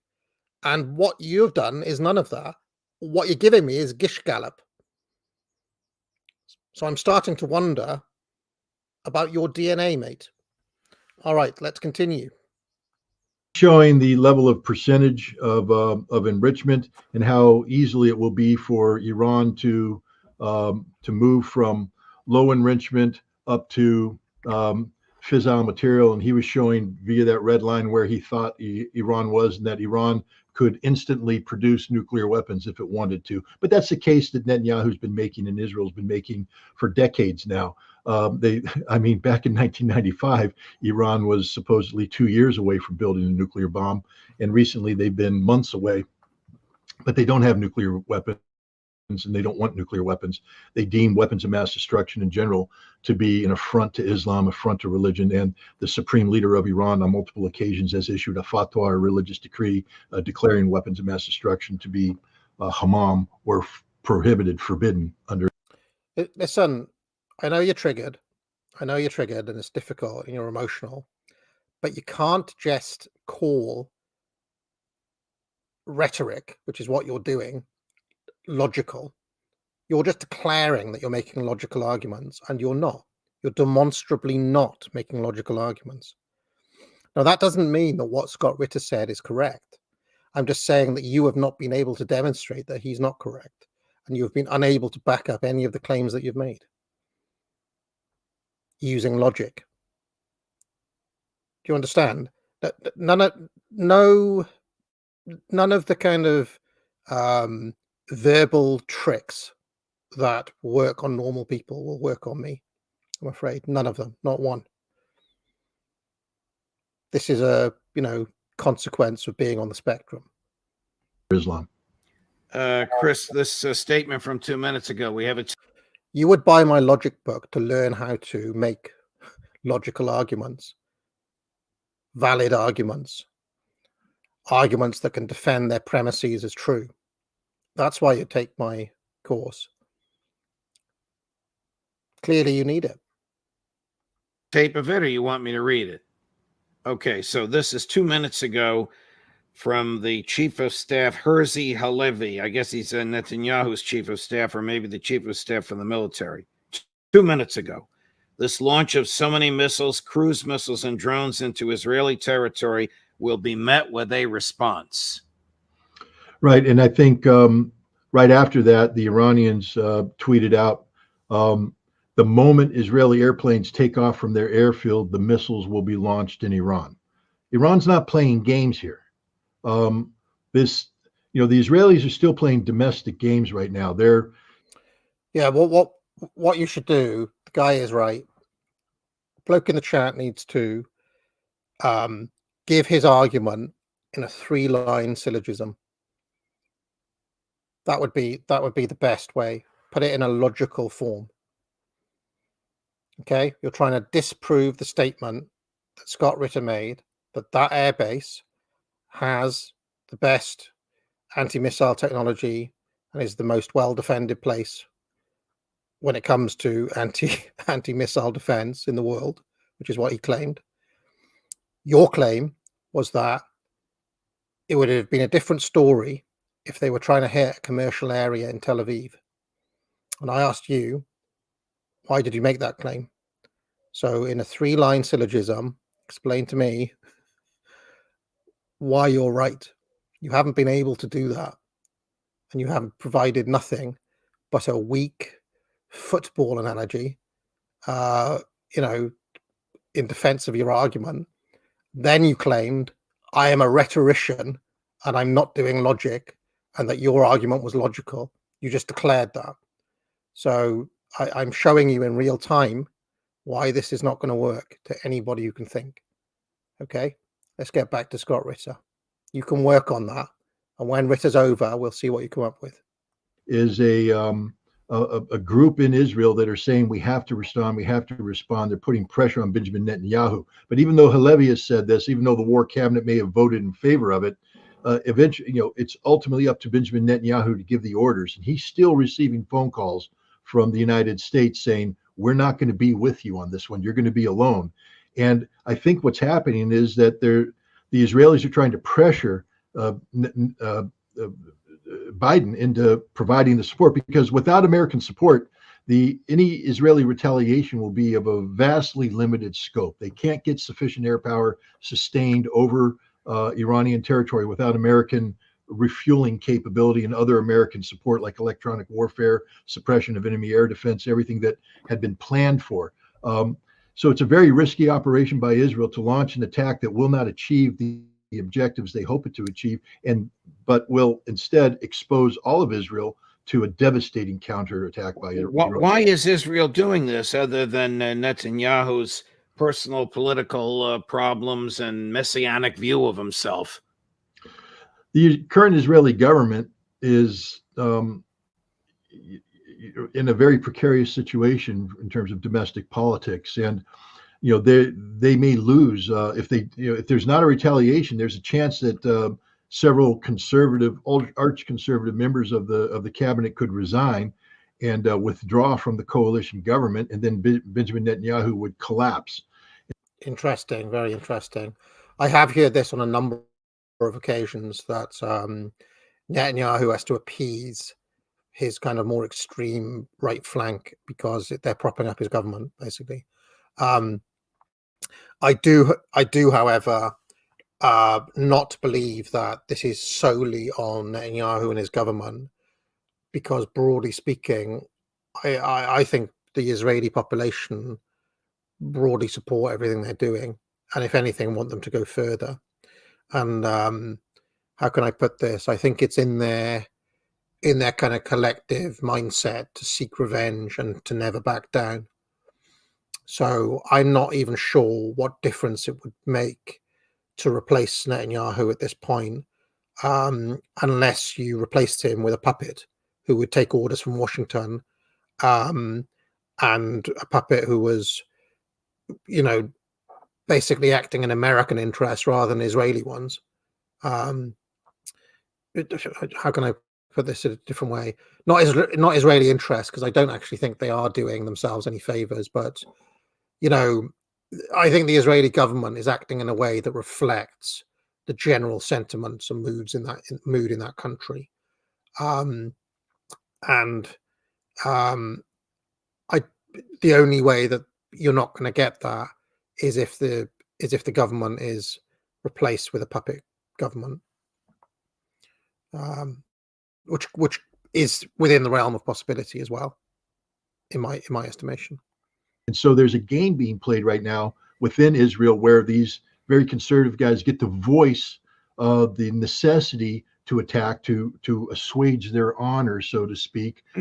This is being seconded by military people, but the belief is that Benjamin Netanyahu will, at the end of the day, say he can't because America won't let him, and that provides political cover for everybody. But the danger is if Netanyahu decides that not carrying out this attack could lead to the collapse of his government, from the pressure that these arch conservative parties aren't playing a game, but they're very serious, and then he'll have to launch the attack. And then what we have is Israel destroying global economic peace and prosperity because of the.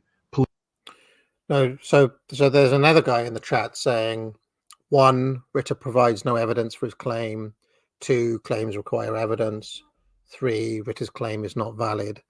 That is not strictly speaking true, because his claim could be objectively false and the form of his argument could still be valid. What you're saying is that the premises of his claim is not true. That's fine. But this guy made another claim. The guy in the chat made a different claim, which was that the attack on Tel Aviv, commercial center in Tel Aviv, would have gone differently. So, I mean, I am perfectly prepared to accept that Scott Ritter was not factual when he said that that airbase has the best anti-ballistic defenses in the world. And all you'd need to do is to show evidence of another place being better defended to disprove that claim. Like I said at the stop of this, Ritter is prone to hyperbole.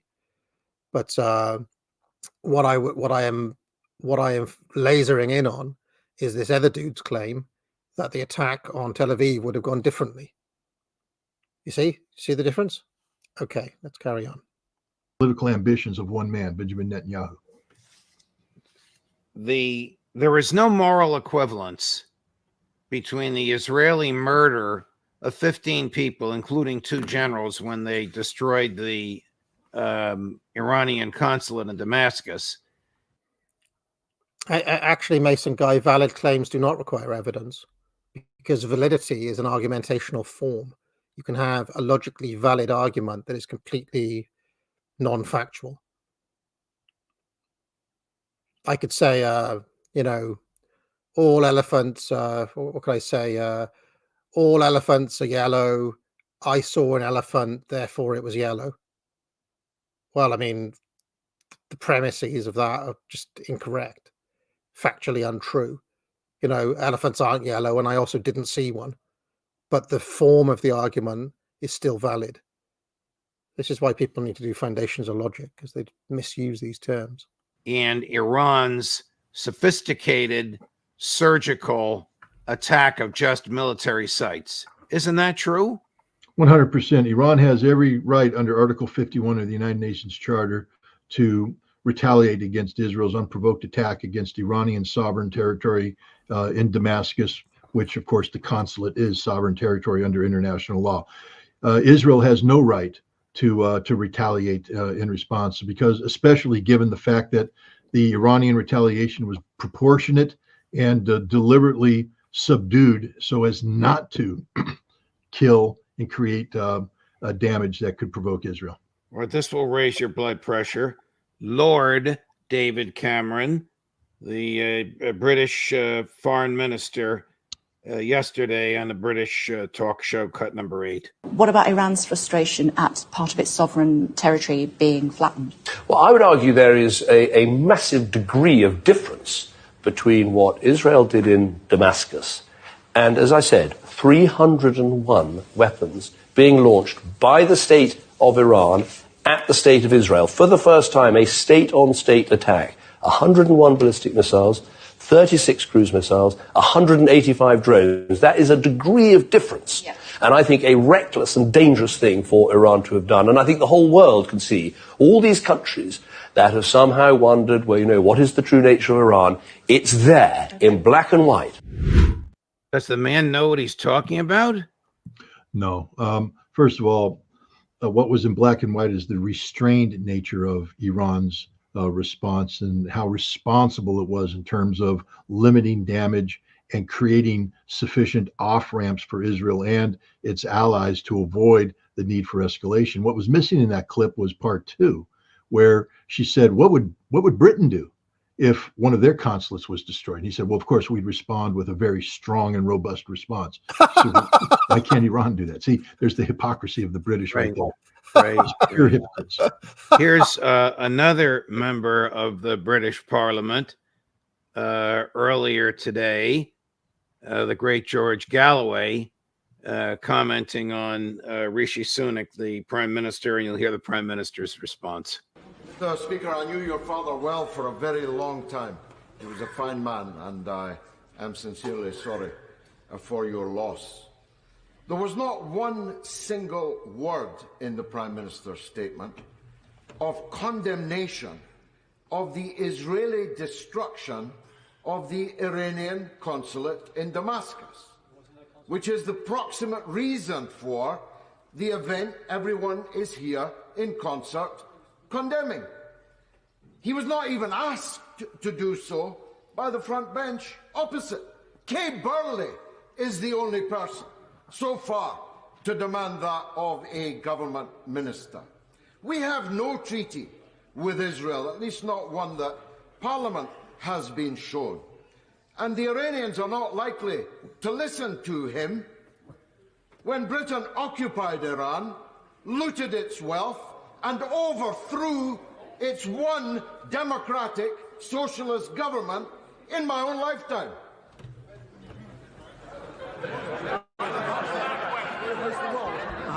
Well, Mr. Speaker, whatever may have happened a few weeks ago, it is absolutely no justification for launching more than 300 drones and missiles from one sovereign state towards Israel. It's as simple as that. And in the honourable gentleman's question, not once did he condemn that action, or indeed the actions of Hamas in the region. There is no equivalence between these things whatsoever, and to suggest... Well, the Prime Minister and his Foreign Minister have the same talking points. Absolutely. I mean, first of all, whatever may have happened in Damascus, well, it was a violation of international law. Obvious what happened. It was murder. It was murder. It was a violation of international law. But the British don't want to talk about that. What they want to talk about is, 300, combined drones, cruise missiles, and missiles being launched against Israel, killing nobody. I mean, unfortunately, I think there's a 7-year-old Bedouin girl, Arab Israeli, who was severely hurt when debris fell to the ground from one of the missiles that was struck by ballistic missile defense. And that's a tragedy indeed, and shouldn't ever be, downplayed. One life lost or one person grievously injured is one too many. But Iran purposely tried to avoid human casualties and infrastructure damage. So there is no comparison between the two, none whatsoever. There's no physical comparison, and there's no moral comparison. Iran was empowered by international law. Article 51 does not say how many missiles you can have in your attack. I mean, that's the ludicrous supposition of the British position that would 100 missiles be okay, Mr. Prime Minister? How many missiles would be tolerable for the British when it comes to retaliation? And we know the British answer, which is if they were attacked, their response would be robust and extremely strong. Well, I imagine that the Iranians would say that their response was robust and extremely strong, and yet geared to avoid the loss of human life and the loss of major infrastructure. In a piece you recently wrote, Scott, you referred to Benjamin Netanyahu as driving a suicide bus. What did you mean by that? Well, literally right now, Israel's on a path of its suicidal behavior. If they want to engage in an existential struggle against Iran, the Israelis should be reminded that they live in a very small country with that's made even smaller given the concentration of industry and major governmental buildings into very restricted urban environments that are easily targeted by Iran. That the physical annihilation of Israel is not a difficult task, and that Iran is fully capable of inflicting such damage on Israel. Now, Israel. These are very strong words from Ritter, but It is also true, and I think occasionally the spoiled Veruca Salt of a country, Israel, needs a little bit of a reminder of the actual reality of the situation. One of the things that none of these people have talked about is, I mean, okay, we're talking about missiles and missile strikes and drones, but what if it came to a land war?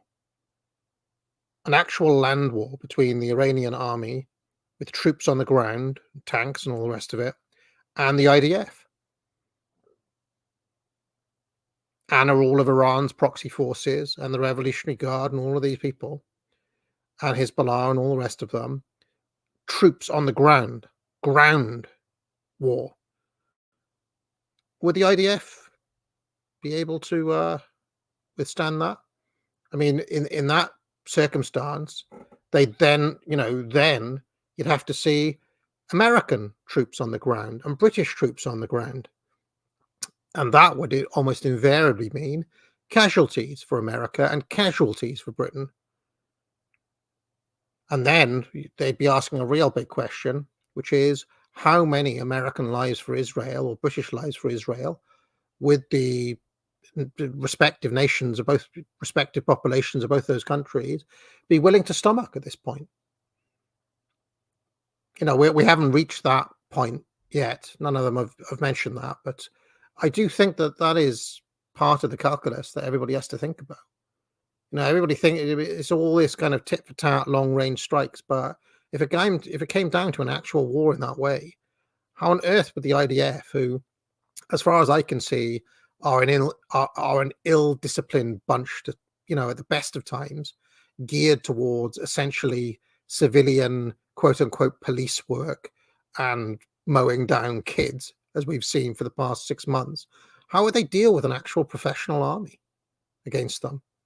I'm not talking about like Hamas and 17-year-old kids with, pea shooters. I'm talking about like a fully trained army with modern weaponry.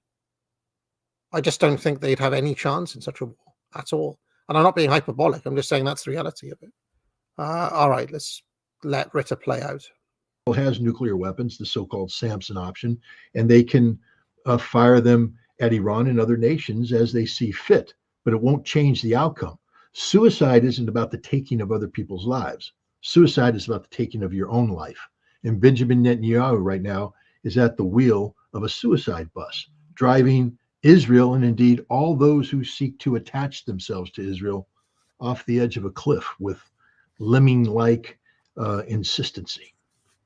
Here's Admiral Kirby pretending he's Baghdad Bob. This is yesterday. It's on one of the talk shows. I think it's Meet the Press, about whether the war is escalating. Cut number 4. Has this now escalated into a wider war? I don't think there's any reason that it needs to. And but has it? Are we now in the midst of a wider war? The president doesn't believe that it needs to move in that direction whatsoever, Kristen. What Israel demonstrated last night was an incredible ability to defend itself. Just their own military superiority was quite remarkable yesterday. I mean, very little got through, and the damage was extraordinarily light. And also, Israel demonstrated again, as I said, that they're not standing alone, that they have friends. So the president's been clear. We don't want to see this escalate. We're not looking for a wider war with Iran. I think the coming hours and days will tell us a lot. Same talking points without the numbers as Sunak and Cameron. Well, what's interesting is the point he's trying to make is that Israel has retained deterrence superiority, deterrence supremacy. That's the point he's trying to make, is that Israel was true. Of course it's not true. And we know it's not true because Israel's in a panic right now. The Israelis know what happened. Okay, we in America can fool ourselves with all the spinning we want about the great defenses and all that. The Israeli cabinet, war cabinet, knows what happened.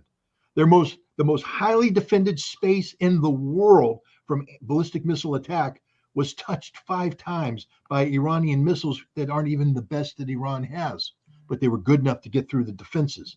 Every everybody in that cabinet knows that Iran can level this place unless they send the signal to Iran that it's not in your interest to do so. But now it's a gamble. Again, they think the Iranians are bluffing. They have read into Iran's restraint weakness. And so they're hoping that if they strike Iran, and again, I think the Israeli strike will not be decisive. It would be demonstrative, meaning they would strike one or two, because that's all they can do without American assistance. This will not be an in-depth attack. They'll strike one or two nuclear-related facilities and to send a signal. And their belief is that Iran will back down, that Iran will see that attack and understand that, oh no, well, we're not invulnerable. Israel can do more harm. But the difference is Israel will be putting everything it has into that attack. Iran put in a fraction of what they had in April in the attack on the 14th. And Iran has said they're not going to wait to see what Israel does. If the planes take off and head towards Iran, the missiles will fly. And this time it'll be 100 times more deadly and more devastating than the attack on the 14th. Yeah, well, we'll see what happens. That seems a bit far-fetched to me, but this is what they've said. Let's see what happens. Very interesting indeed. Scott, thank you very much for all this. I'd like to go into Iran, but I have another, I'd like to go into Ukraine and the latest there, but I have another commitment, so we're going to have to finish here. All right, so now let's move to our main event here. It's what we've all been waiting for. It's the Colonel himself, Douglas McGregor. Let's see his assessment. Of all of the judges' guests, I would say that McGregor is arguably the closest to Israel because he's got mates who used to be in the IDF. And I mean, don't get me wrong, he's been very critical of Israel in recent times, but he has historic ties with Israel that some of the other guests, don't have as much, I would say. So I'd be interested if McGregor has the same take as the other four. This will be very interesting. It'll be the full house. All right, let's take it away. This is Hulk Hogan.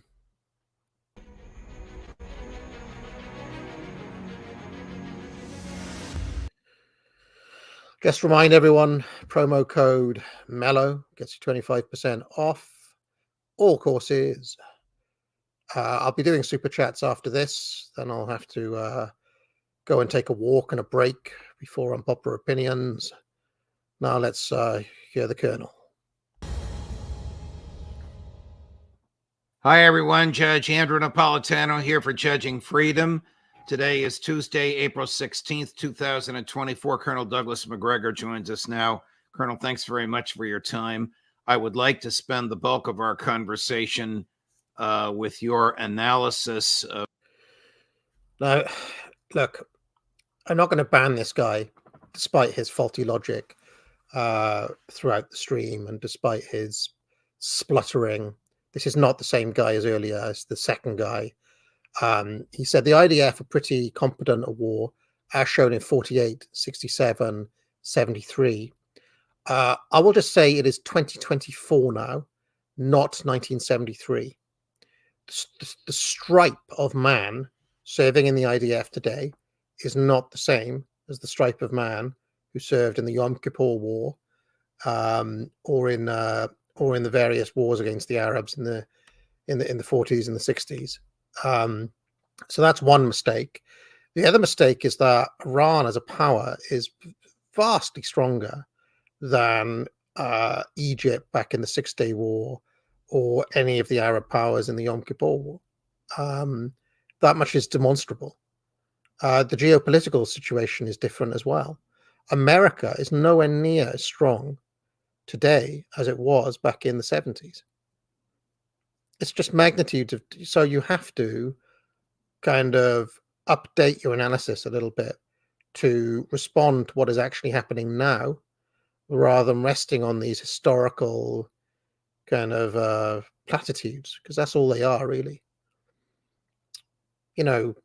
If we think that America has degraded from George Bush era, American military now has degraded from George Bush era to now, that was 24 years. Okay. I mean, we're talking like the 70s is ancient history when it comes to dealing with the actual conflict right now. And I think the IDF have shown us that they're not all they're cracked up to be. They can't even beat Hamas. You know, they can kill women and children, but they haven't even beaten Hamas. So, you know, I would just say that I'd be careful of making kind of resting on those victories that Israel had historically, and also remember that the Iranians are not Arabs. Of the issues between Israel and Gaza and Israel and Iran, but before we do, Ukraine seems to be off the front pages because of the Western media fixation on its version of what happened over the weekend in Israel. Can you give us an update of what is happening in Ukraine? Is it true that Ukrainian troops have been surrendering, Colonel? Yes. In fact, there's a lot of evidence for large-scale surrenders at this point. And I think it's because the Russians have done a very good job of sending messages to the opposing Ukrainian forces telling them, look, there's no reason for this to continue. You don't need to die. You surrender. Come on over. Give up the weapons. We'll feed you. Can I just make a really kind of crude but also interesting point? All of the other guests had their shelves behind them with all of their books and so on. The Colonel, not a single book. Based McGregor, not one book on his shelf. True military man. You will take care of your wounded, and then we will actually send people with you to the detention area. You will be treated well, and as soon as this war is over, we can get back to some degree of normality. You could go home. And so it's made it much easier for large numbers of Ukrainian troops that would otherwise feel obligated to stay and die to give up. Now, the interesting part is that apparently within the last 24 hours, one of the more notorious organizations in the Ukrainian military, which uses all of these Nazi symbols that we're familiar with, right, apparently refused to fight. They simply told the government, you know, we've had it. We're not going to die in great numbers any longer. We will not fight. So the combination of, on the one hand, people giving up because they see no purpose, and even the most stalwart supporters of the regime giving up, or at least refusing to fight, suggests that this may end more rapidly than even I thought it would. Because the Russians are following up. They're moving towards the Dnieper River. And I think within the next 45 days or so, we're going to see them in command of Kharkov and virtually everything that is east of the Dnieper River. Now, the question is, when do they cross and seize Odessa? I have no idea. But I think within 45 days, what I described will probably be largely in Russian hands. Are these representations of the made by the Russian troops to induce surrender credible, or is this a Tokyo Rose type thing? No, they're absolutely credible. That's one of the reasons the Ukrainians are, in many cases, are saying, let's get this over with and be done with it. The Russians, contrary to the propaganda in the West, have treated anyone who came voluntarily to them, surrendered, very, very well. Sorry to pause. Tokyo Rose was a name given by Allied troops in the South Pacific during World War II to all female English-speaking radio broadcasters of Japanese propaganda. The programs were broadcast in the South Pacific and North Korea to demoralize Allied forces abroad and their families at home by emphasizing wartime troop difficulties and military losses. Several female broadcasters operated using different aliases and different cities throughout the territories occupied by the Japanese Empire, including Tokyo, Manila, and Shanghai. The name Tokyo Rose was never actually used by any Japanese broadcaster, but it first appeared in US newspapers in the context of those radio programs during 1943. Here is a picture of one of these broadcasters. So there we go. Bit of boomer lingo from Judge Knapp there. In fact, the Ukrainian soldiers have probably been better fed and received better medical care than they did when they were in their own force. So no, this is very credible. You know, again, if you go back to President Putin's interview, at one point he told Tucker, this is more than what you think it is. It's more like a civil war. And he talked about Ukrainian units where everyone in the formation spoke Russian. And said, we won't surrender because we're Russians. They didn't refer to themselves as Ukrainian. So there's more going on here than I think we realize. And the good news is I think we're at the end of this pointless and destructive struggle. What will happen to surrendered Ukrainian troops when they try to repatriate? I guess that depends on who's running the government at the time of the repatriation. Well, that's a fear that actually many of the Ukrainian soldiers have expressed. There's always been an understandable fear of the Ukrainian secret police, what they call the SBU. People have been afraid that they, like Stalin's NKVD, would visit their families and kill their families if they surrendered. But I think the current government and even its secret police are overwhelmed now. I don't think they can cope much longer, Judge. This is not covered in the Western media at all, what you've just discussed in the past 4 minutes, Colonel. In fact, I think Senator Vance, who published an op-ed in I guess it was the Washington Post or Wall Street Journal, did the simple math and tried to make the point that this is over and it should end. So at least that much has gotten through. And yet the Republican Speaker of the House plans to hold a vote on the $61 billion Senate sent over package to give Joe Biden something to crow about. What good is it going to do them now? Nothing. No, but the problem we have with the Speaker of the House is this guy in the chat. Look, listen, I don't want to have to go through history lessons. Okay, when I mentioned that they're not Arabs, what I meant was the Arabs historically were very fearsome warriors.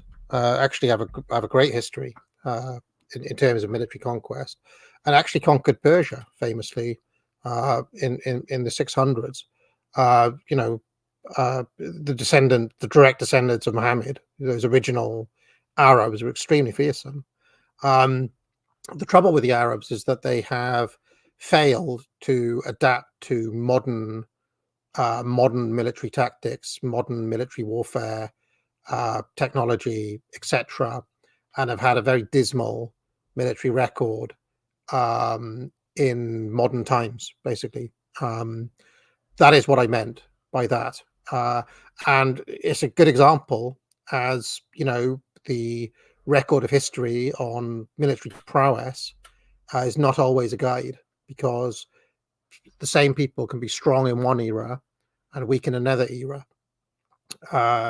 In fact, the only decent Arab army of that era was the one led by John Glubb in Transjordan, Transjordan as it was known then, the Arab Legion. And they were good chiefly because they were British trained with literally British officers so they were good in that circumstance where they had proper military guys telling them what to do, but they've been basically useless all in the 20th century. The Iranians also have had times in history where they've been up and down, famously various different Persian empires, but also Persia's been conquered a number of times, as I mentioned, by the Arabs, by Alexander the Great, by the Mongols. So that there's at least 3 times. But they also have had other times where they've been up, notably under Cyrus and Darius, and then another time in history under the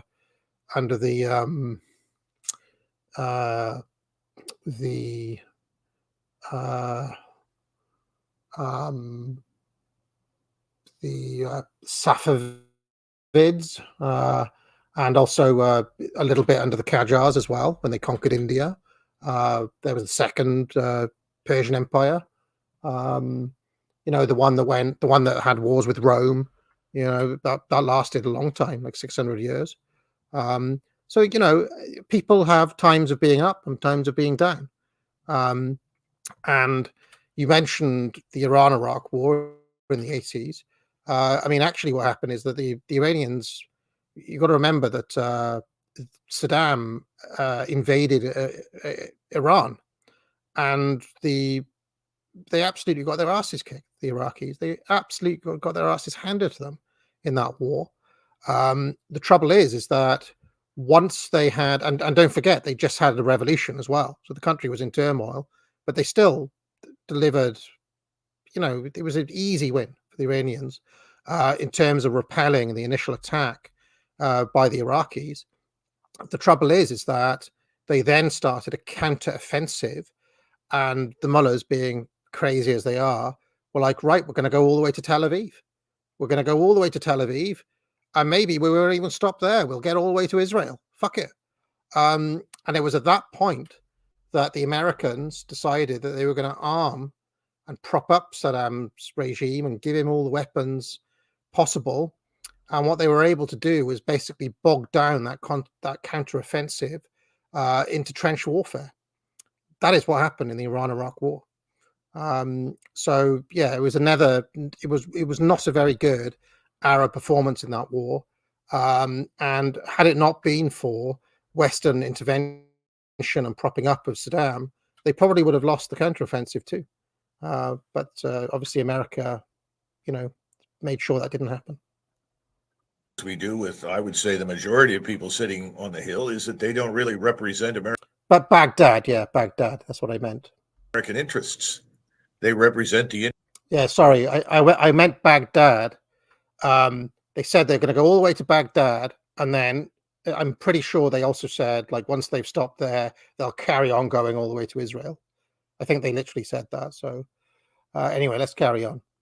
Interest of their donors, and you have to look at who's paying the money to keep them in office. They don't understand what you've just explained. They don't want to know what's going on. They just view this as the sort of Victoria Nuland, Lindsey Graham battering ram to drive Vladimir Putin, as fanciful as this sounds, from office. Well, I think the fantasy is at an end. Okay. Even if Washington hasn't figured it out, it's over, and people will eventually come around to understanding this. But sending anything over there fiscally makes no sense. Did you transitioning to the events of the weekend, Colonel, about which you have written? Did the Ukrainian government succeed in delivering the message it attempted to deliver, or, as the Western media would have you believe, was this a defensive triumph with virtually nothing leaking through? You mean the Iranian military? Did I say Ukraine? I meant Iranian. We're still 1 foot in the Ukraine at this point. We need to get out. Correct. Thank you. No, I don't think the people in the West were attuned to receiving any messages. But the Iranians, I think, were very careful in how they executed this operation to make it abundantly clear, even though we are not necessarily being told that they did not want to kill anyone, particularly civilians, and they targeted military installations. They did hit some, as we now know, and they did inflict some damage. And they simply wanted the Israelis to understand that they have the capability to precisely strike. But they did not use their best weaponry. They did not use many of the capabilities at their disposal that we might have otherwise seen. But the message is obvious. If we can penetrate your air and missile defenses with old weaponry by diverting your attention with these slow-flying, low-flying drones, then we can obviously do this with our best weapons. But I don't think it makes any difference. I don't think any positive message was received anywhere. Is that because of the attitude and the view that the Israeli government has of itself, or is it indifferent to reality? Well, I don't think everyone is indifferent to reality, but I think they want to deny it. The Israelis, as I think Alistair Crooke pointed out very eloquently, are in a lot of trouble. The Gaza campaign has not gone well. So basically, McGregor is on exactly the same page as the 4 other guests. So this is a rare instance where we get the full house. Everybody's on the same page. Obviously, Mearsheimer is later in the week. He's usually on Thursday. If Mearsheimer has the same take, that's pretty much everybody on Judge of note on Judge Knapp's channel on the same page. What's interesting that McGregor is pointing out is the active denial of reality, which is, I think, a feature of not only Israeli leadership but Western leadership. I wrote an essay called Unreality and the Ideological Hug Box, right? That was about the Russia-Ukraine conflict when it first started. And there is a kind of stunning lack of realism amongst most of our leaders. And possibly it stems from the same place as the reason that the Israeli leadership kind of also lacks a bit of realism as well. They think in a different way. Hezbollah is very much intact. The West Bank is unruly and tense, and the Israeli population has begun to wonder whether or not they can possibly win anything. But there is also this fatalistic dimension to their character that says, well, if we can't have what we want, we'll just go down fighting and do as much damage on the way down as we can. I think Alistair Crooke is right about that. On the other hand, Netanyahu and his war cabinet have a trump card. The trump card is the United States Armed Forces, the backing of the United States. And I don't think they pay any attention to anything that President Biden says or does. We know that he said we would not join in any future retaliation against Iran, but I don't think they take that seriously because they have more influence on the Hill and inside our government right now than President Biden does. Based. You see McGregor just telling it exactly as it is. He doesn't give a shit anymore. And you can tell he's just telling straight up truth. What is your view from a military perspective of what Iran did? The sending of drones intentionally to draw defensive weaponry, identifying the location of the defensive weaponry and wasting them. According to Scott Ritter, the Israelis spent about $1 billion in one night, a lot of money for a government of that size. And then if you add what the British, Jordanians, and Americans spent, you can almost double that. Do you agree with those assessments? I think Scott's right. I don't know that it was $1 billion. It could have been 1.2 or 1.3 billion. But obviously, utilizing $1 million missiles to shoot down drones that may cost a couple of $1,000s each is an obvious waste of time, money, and resources. But clearly, they have a much better picture now of Israeli air and missile defense. Now, keep something else in mind. The Israelis did a very good job of protecting themselves. I don't think anybody doubts it. But what we need to take from this is an understanding that it is possible always for any enemy that has accumulated large numbers of missiles, whether they are the most modern or old, doesn't make much difference. It is very possible for an enemy to overwhelm any air and missile defense system with enough projectiles. And I think that was part of the message that the Israelis were sending. I mean, just imagine, as I pointed out in the article, what would have happened if they'd sent 1,500 tactical ballistic missiles and, 3,000 or 4,000 drones in waves over a period of 24 to 48 hours, which... I mean, this is just a brute fact. It's just a fact, isn't it? There's nothing they can do about it. I didn't actually realize that the anti-missile stuff was actually not that good. And this is a bit of an eye-opener to me. I always assumed that these things were pretty much fail-safe, foolproof. And the Iranians have basically exposed with a couple of rinky-dink drones and old ballistic missiles that that's just not the case. The Iranians are capable of doing. Well, they would have exhausted the air and missile defenses very quickly.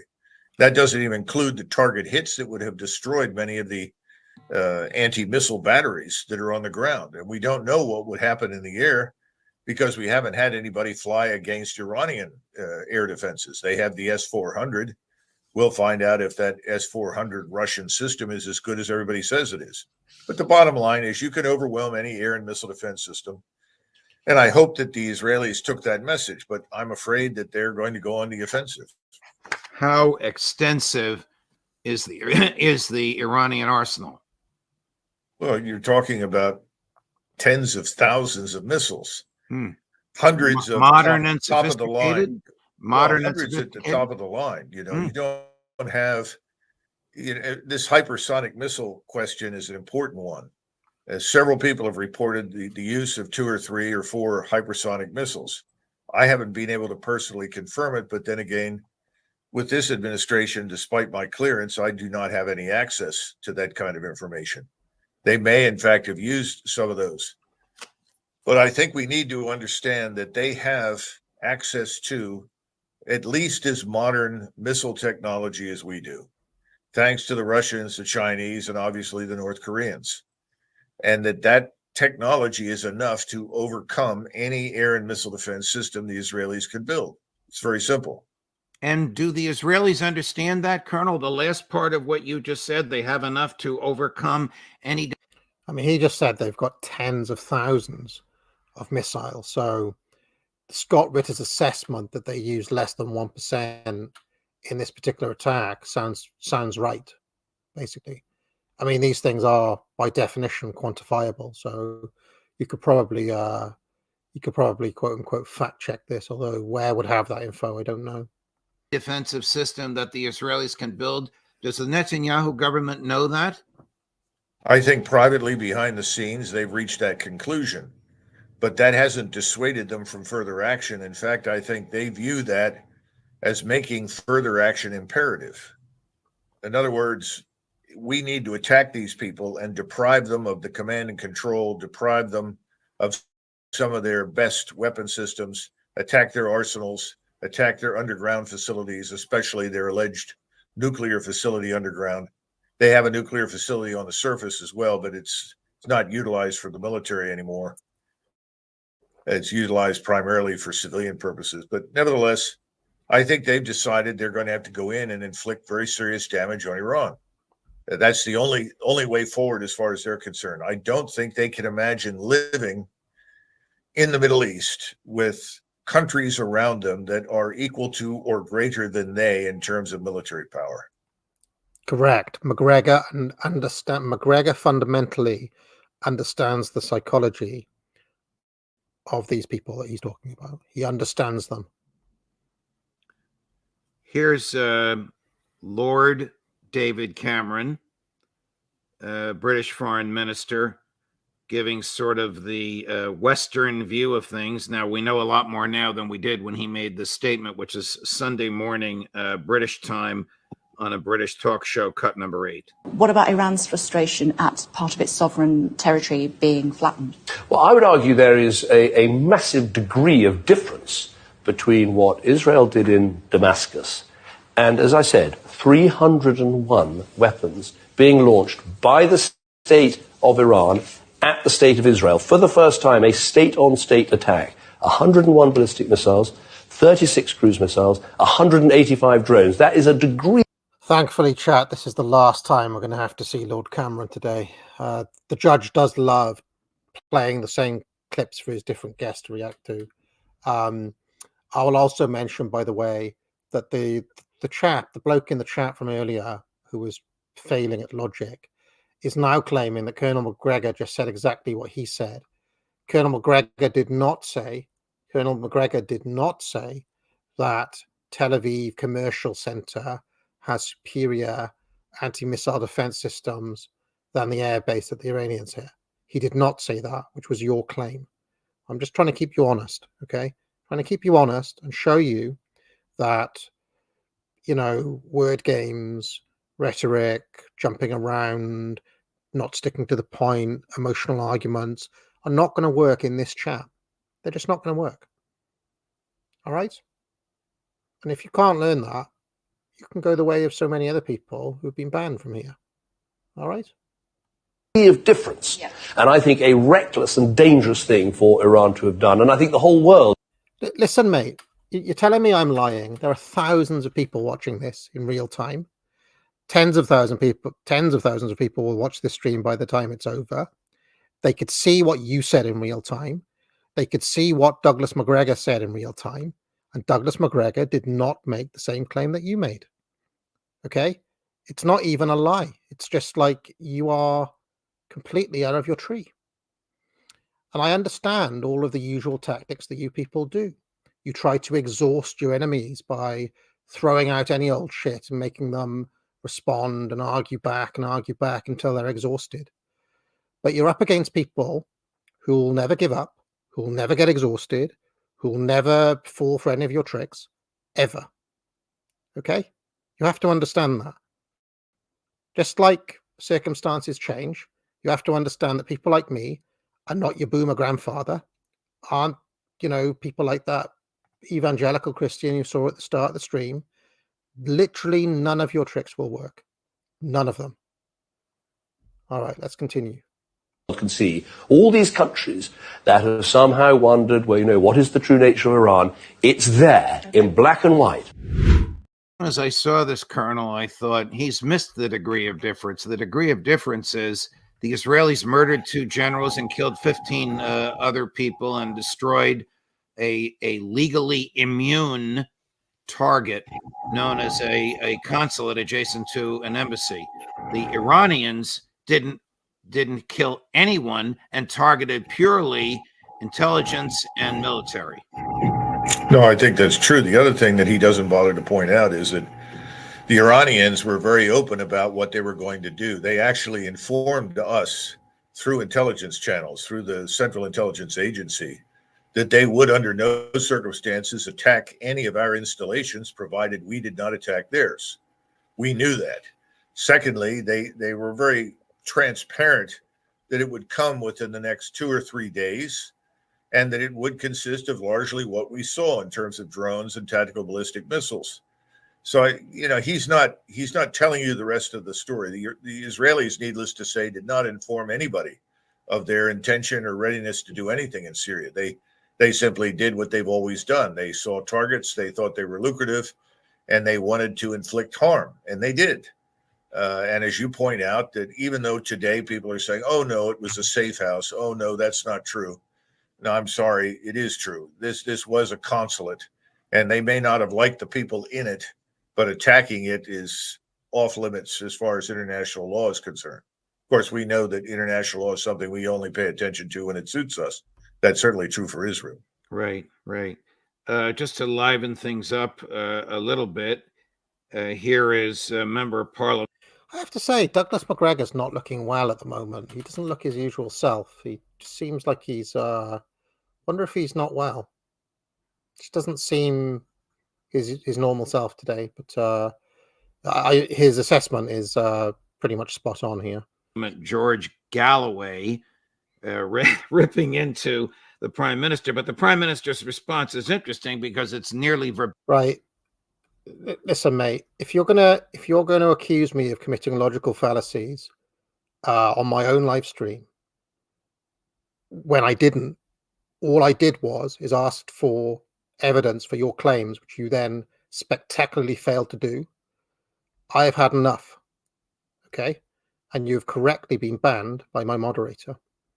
You asked for that, and lots of people saw it. Okay? So now you can seethe in silence and nobody can hear you. I have no mouth, but I must scream. That's you. All right, let's continue. Verbatim, what we just heard from his foreign minister is the former prime minister, his cut number 9. Mr. Speaker, I knew your father well for a very long time. He was a fine man, and I am sincerely sorry for your loss. There was not one single word in the Prime Minister's statement of condemnation of the Israeli destruction of the Iranian consulate in Damascus, which is the proximate reason for the event everyone is here in concert condemning. He was not even asked to do so by the front bench opposite. Kay Burley is the only person so far to demand that of a government minister. We have no treaty with Israel, at least not one that Parliament has been shown. And the Iranians are not likely to listen to him. When Britain occupied Iran, looted its wealth, and overthrew its one democratic socialist government in my own lifetime.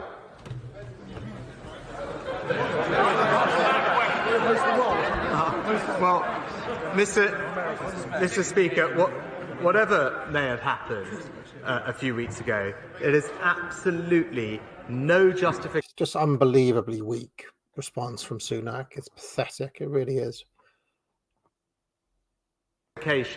For launching more than 300 drones and missiles from one sovereign state towards Israel. It's as simple as that. And in the honourable gentleman's question, not once did he condemn that action, or indeed the actions of Hamas in the region. There is no equivalence between these things whatsoever, and to suggest otherwise is simply wrong. Yeah.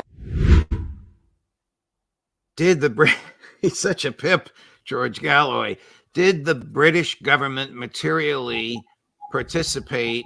He's such a pimp. What sort of language is that, Judge? Judge getting down with the kids.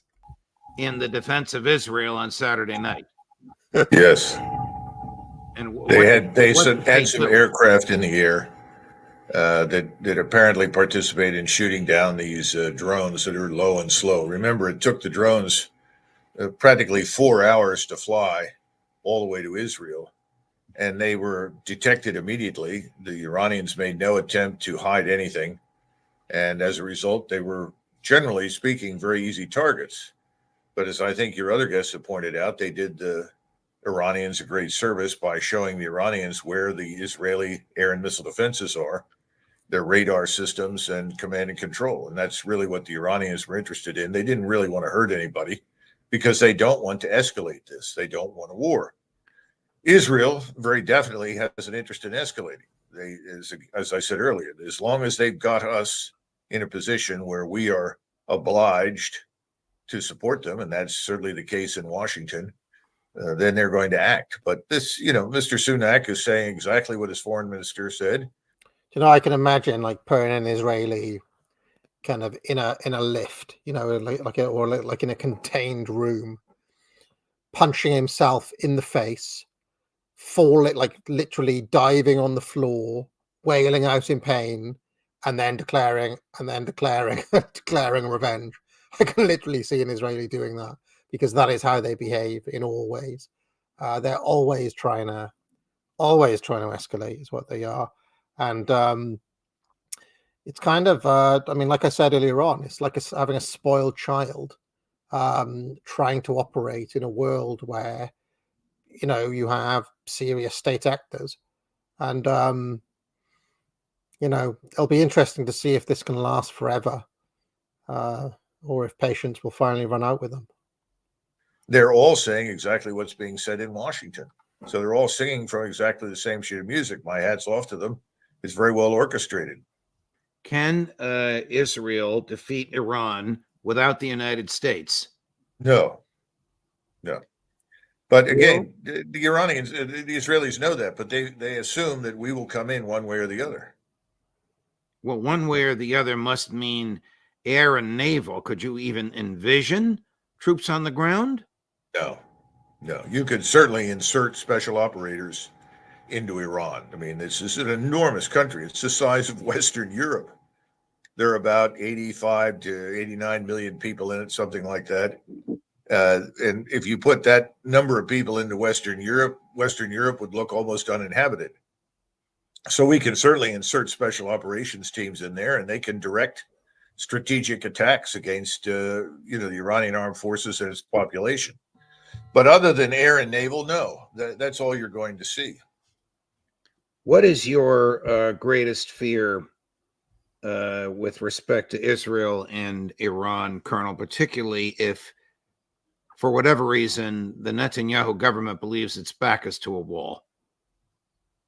I think that mentality has already taken root. Their view is that it's their way or the highway, and their way means that the entire region has to be subjugated or at least docile vis-a-vis Israel.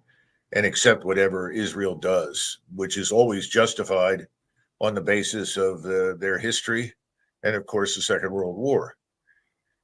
I think the greatest fear that I have is that once Iran is attacked. McGregor seems like he's so fed up with the Israelis. He seems like he's fed up in general. It's like he's, like I said, I'm not sure if he's well. He doesn't feel like he's his usual self. He's so fed up in this interview. But based as always, of course. I love how direct he is. Decisively in some fashion by Israel, that we will involve ourselves and contribute to it. And when that occurs, Russia will intervene. Russia will not permit us with the Israelis to destroy Iran. Simply isn't going to happen. Those ties are very close. They're not just politically advantageous. They have economic foundations. See, all these guys are convinced of that, whereas the NATO guys are not convinced of it. I'd be interested to see this theory tested one way or the other. Maybe soon we will find out. I have a feeling, though, that Washington knows all of this and therefore is going to do whatever it can to de-escalate, despite what the Israelis want to do. That's what it seems like is happening at the moment. And Russia is tired of us. You know, we've tried to do enormous damage to them. We've succeeded in destroying Ukraine, but Russia hasn't forgotten, and Russia is not going to tolerate it. And that puts us in a difficult position because the Israelis may use, at some point, nuclear weapons. That has to be the greatest fear, is their use of nuclear weapons. Those, notwithstanding what Prime Minister Netanyahu famously or infamously told the UN, where he had that cartoon of himself holding a bomb. The cartoon was of the bomb, not of himself. Yeah. Do the Israelis know that Iran does not have a nuclear weapon? Yes. And does everybody know in the region, governments I'm talking about, not people in the streets, that Israel does have many nuclear weapons, however they acquired them? Yes. In other words, the Israelis have both the warheads and the delivery systems. The Iranians have delivery systems that could be configured to carry a nuclear warhead, but Iran is what you call a threshold nuclear state. In other words, it's reached the point where it could, in a relatively short period of time, perhaps weeks, perhaps months. See, this is true. And this is where McGregor gave a different answer to Ritter and Johnson and the other dudes on this question. This is correct, what McGregor is saying here. And I wonder how or why he thinks that and why the other guys don't. What information does he have that the others don't? Don't forget, he served under Trump and so had national security clearance. Maybe he knows that from that time, whereas the other guys are relying on old intelligence. Just my speculation.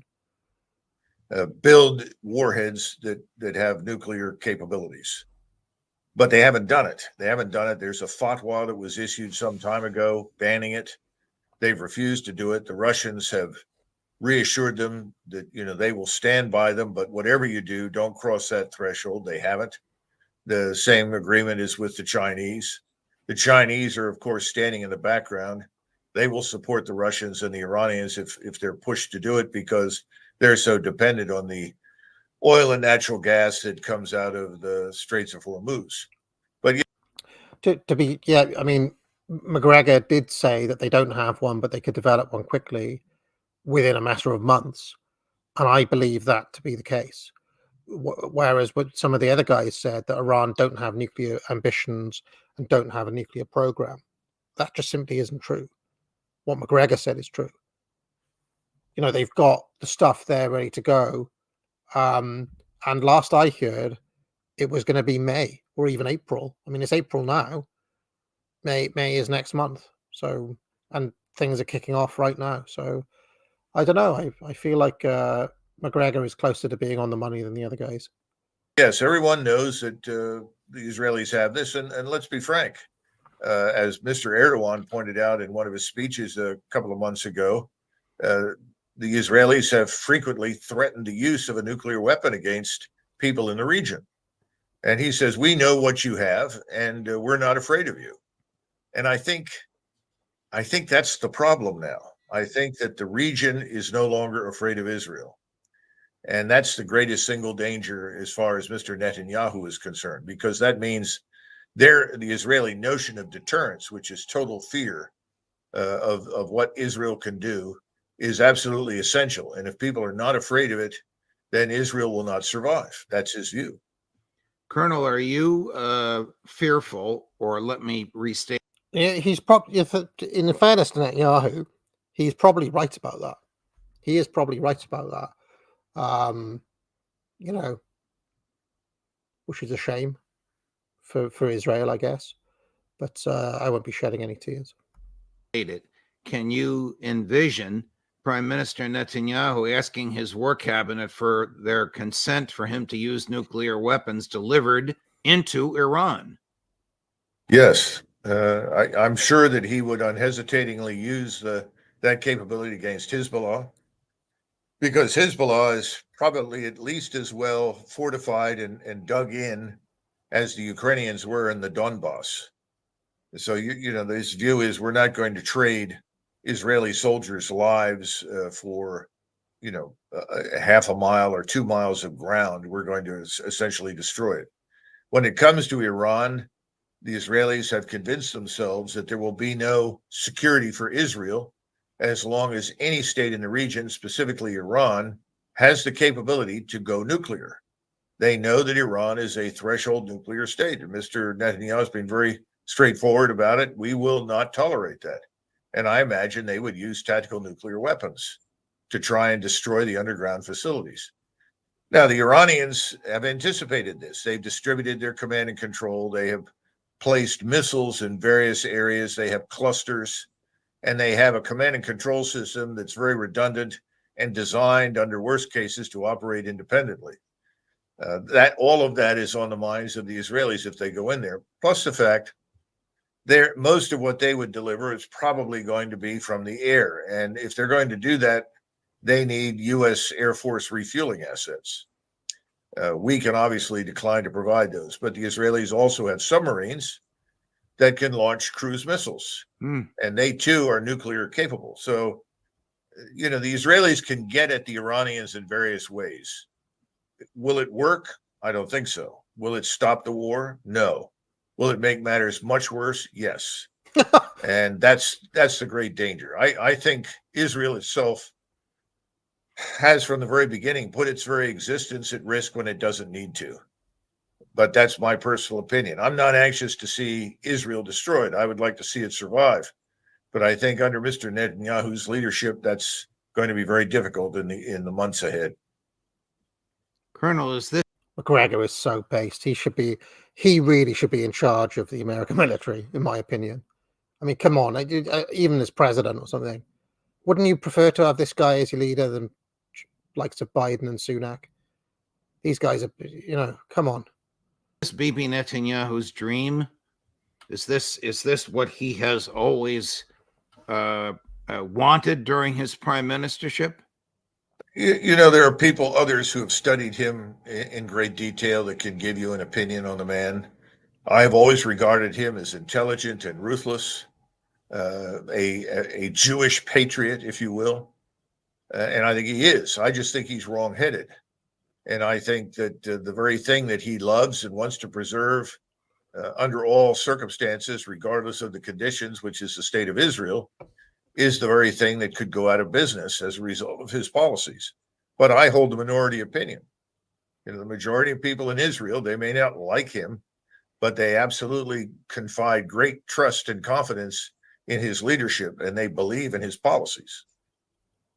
Does he understand that Russia might enter the picture if it appears that Iran's back is to the wall?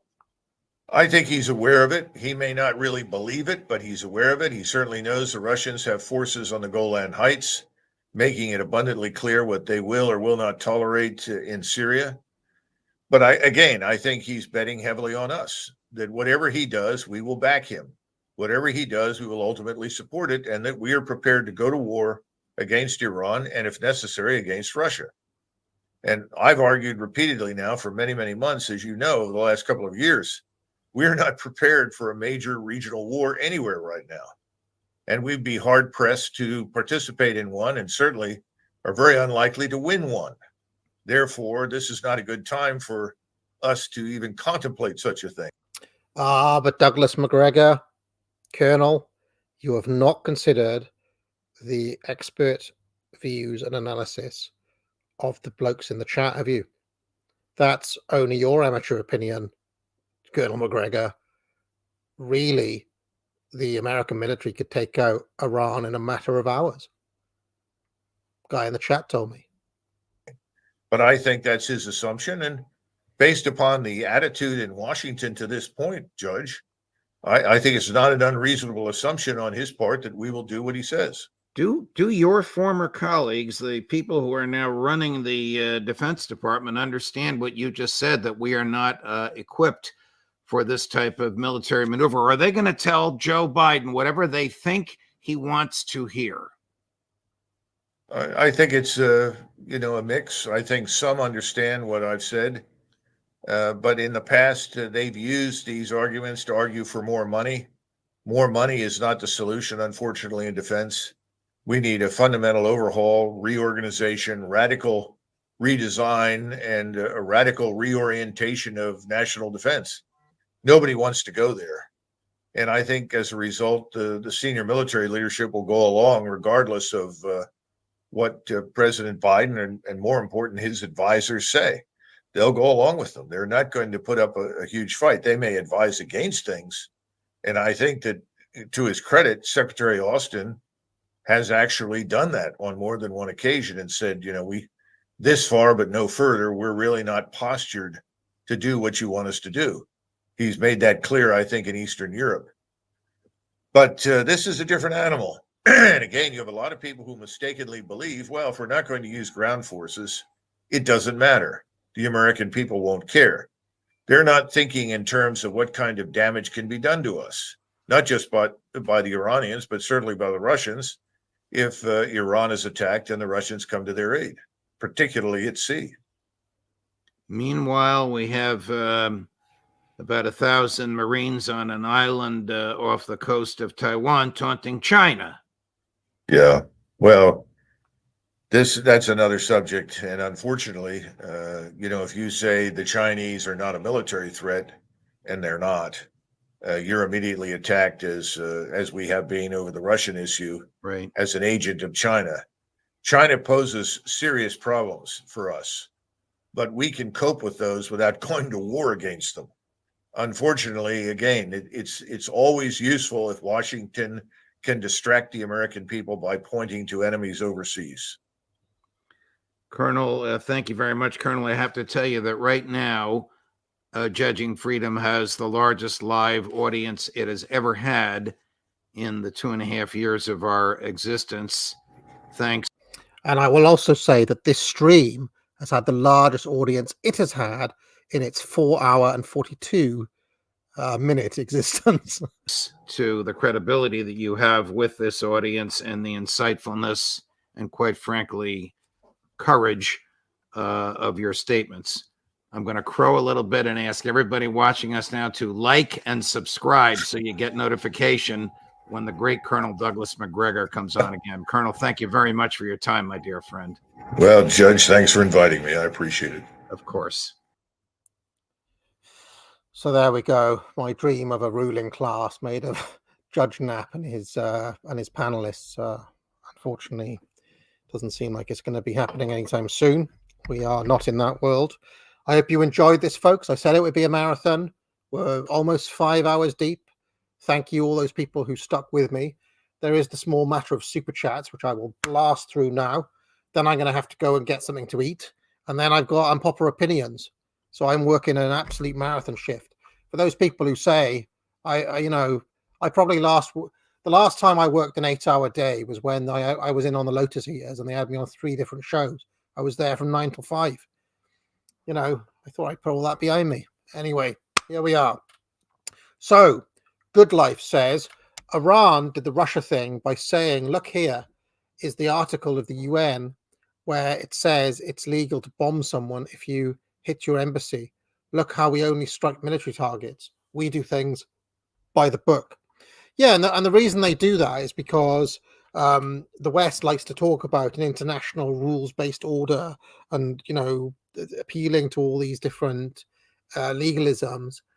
And what they want to show the world is that actually they play by the book, and it's people like Israel and their backers in the West that completely flout the rules and effectively work on a Schmittian friend-enemy basis that has a complete disregard for all legal, moral, or international norms.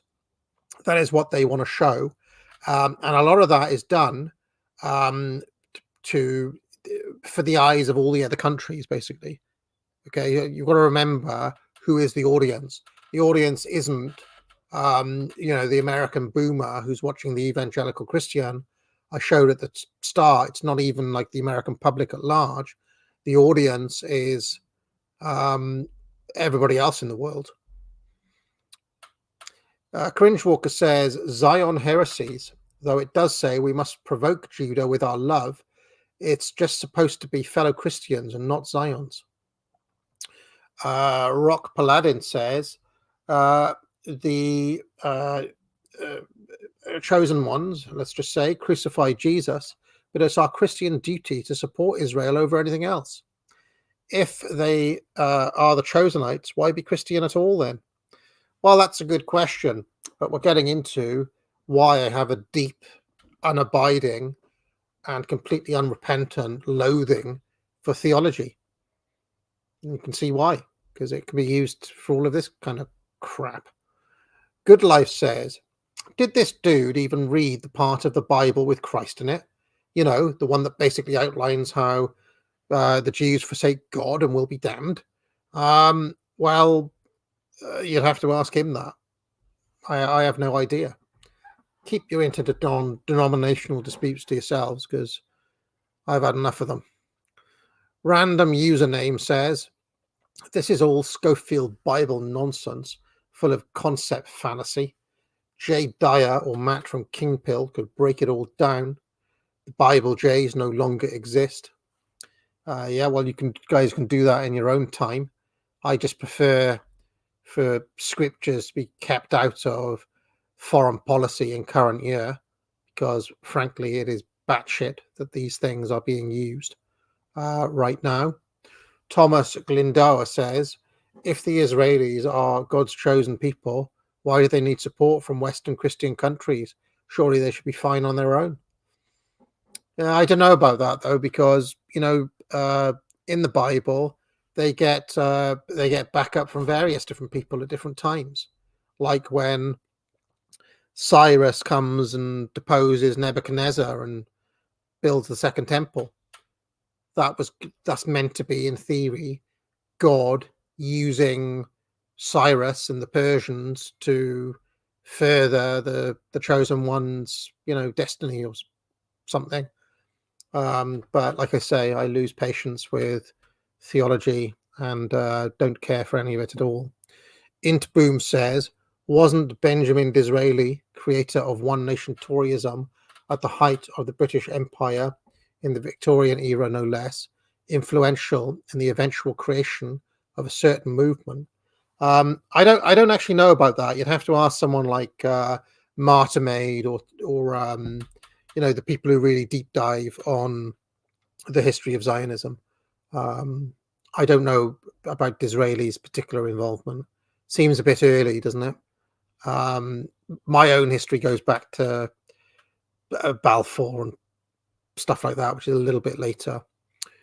Canto Man 55 says, Iran's drones are powered by lawnmower engines. I mean, it literally probably true. Jacob Lowe says, China has been using this kind of strategy in Taiwan for the past 4 years or so. They keep sending PLA jet fighters into Taiwanese airspace literally every day, forcing Taiwan to respond. Yeah, just a massive drain on resources, basically. Chris Primer says, there's a war game the US ran in the early 2000s that had the USA losing versus Iran in asymmetric warfare. And that was the early 2000s. So God knows what would happen in 2024. Because the American military was a lot better in the early 2000s than it is today. Good Life says Russia makes a deal worth tens of billions of dollars with China and Iran. Half a year later, both poses hypersonic missiles above the terrain and fuel, but little smiley face. Yeah, absolutely. And Russia has always been the security bit of the Russia-China kind of axis, if you want to put it that way. They always do the weapons bit. CDMC, etc. says, AA, can you relate the Russian-China-Iran access to Malford Mackinder's heartland theory of geopolitics and their potential to control the world island? I am unfortunately not familiar with Halford Mackinder's heartland theory of geopolitics. All I'll say is that all three countries, that is Russia, Iran, and China, are natural regional hegemons in their various respective spheres. And having them team up in this way is especially problematic for the West, because now they don't have to worry about each other. So, one strategy in history, and there used to be called something called the Great Game, right? Which was played between the great powers in the 19th century. Iran had a very bad, Persia had a bad 19th century. It was one of the times where it was weak and on its arse under a corrupt and weak and pathetic regime. During that period, the British were able to successfully play the Iranians off against the Russians, right? Which has historically made Iranians kind of mistrustful of the Russians and of Russian influence. Still not forgotten. That has been put to bed now. During the Cold War, it was American strategy to play the Russians off against the Chinese. That is no longer a question. So you can see that this is, but they have badly erred in creating this alliance against them. I also noticed, by the way, that the Turks are getting ever more friendly with the Iranians too. And historically, they have been rival powers. You can look into the history of Ottoman-Persian wars or of a Turkish-Persian conflict over the years. I mean, that is not a kind of bitter hatred. It's a bit more like the, if I had to make an analogy, like the French and the British, right? Yeah, we're friends, now we're enemies. Now we're friends, now we're enemies again. And I see the Iranian-Turkish relationship a little bit like the British-French one. I'm sure historians will quibble with that. I'm speaking in very broad brushstrokes, but it's basically true. Cat Oman 55 says there are even other elements to that, like, for example, the ruling class in Britain after the Norman invasion spoke French for many years. Persian was the court language of the Ottoman Empire for decades, centuries even. So that there's even a kind of crossover there. In this analogy, Turkey is Britain and Iran is France. Cataman 55 says, what's the utility of telling that lie? I think it's physically impossible for them to stop lying. Yeah, I agree with that, Catman. I made a tweet the other day saying the first casualty of any Israel is the truth. Quiet Name Out Loud says, I hate technology. This chat is ultimately due to Google trying to outsmart me. Regardless, put this towards the humidor, and thanks for the cigar bid update. Well, thank you very much for that, Quiet Name Out Loud. I will just say that I have decided that I cannot justify the expense of an extremely fancy cigar humidor right now. Just can't justify it, chiefly to myself. It's not that I can't afford it. It's not that I've got anyone telling me I can't have it. It's just you need to be able to justify anything to yourself, and I can't justify it. So I have decided to go the DIY route, and I'm going to make what is known as a Tupperware. I have bought some airtight Tupperware food containers, basically big 40-litre one, or actually 70-litre one I bought. It's coming into Argos tomorrow. Something called Clip It.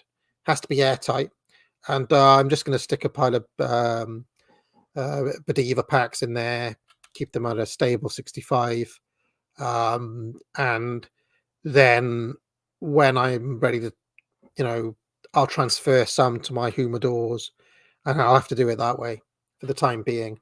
Maybe as my collection grows, there'll come a time where I have to get the temperature control and all the other, and the electronic humidification, but I just can't. I mean, we're talking like 800-900 quid for one of these things, and I just can't, just can't justify it. Better off spending on books or something useful. That's just my own morality coming into play, I guess. All right. Good Life says, I think that's it, actually. I think that is it. Unless I've mistaken, let me know if I've missed any super chats, anyone.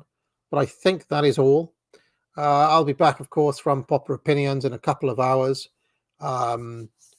Thank you for sticking with me. I said it would be a marathon. This is it. 5-hour stream. We watched all of the Judge Nap content. Do buy my courses. 25% off. Promo code MELLOW. But most importantly of all, ladies and gentlemen, get out. What goes on in this town is none of your business. As long as I'm living here, it is. Maybe you shouldn't be living here!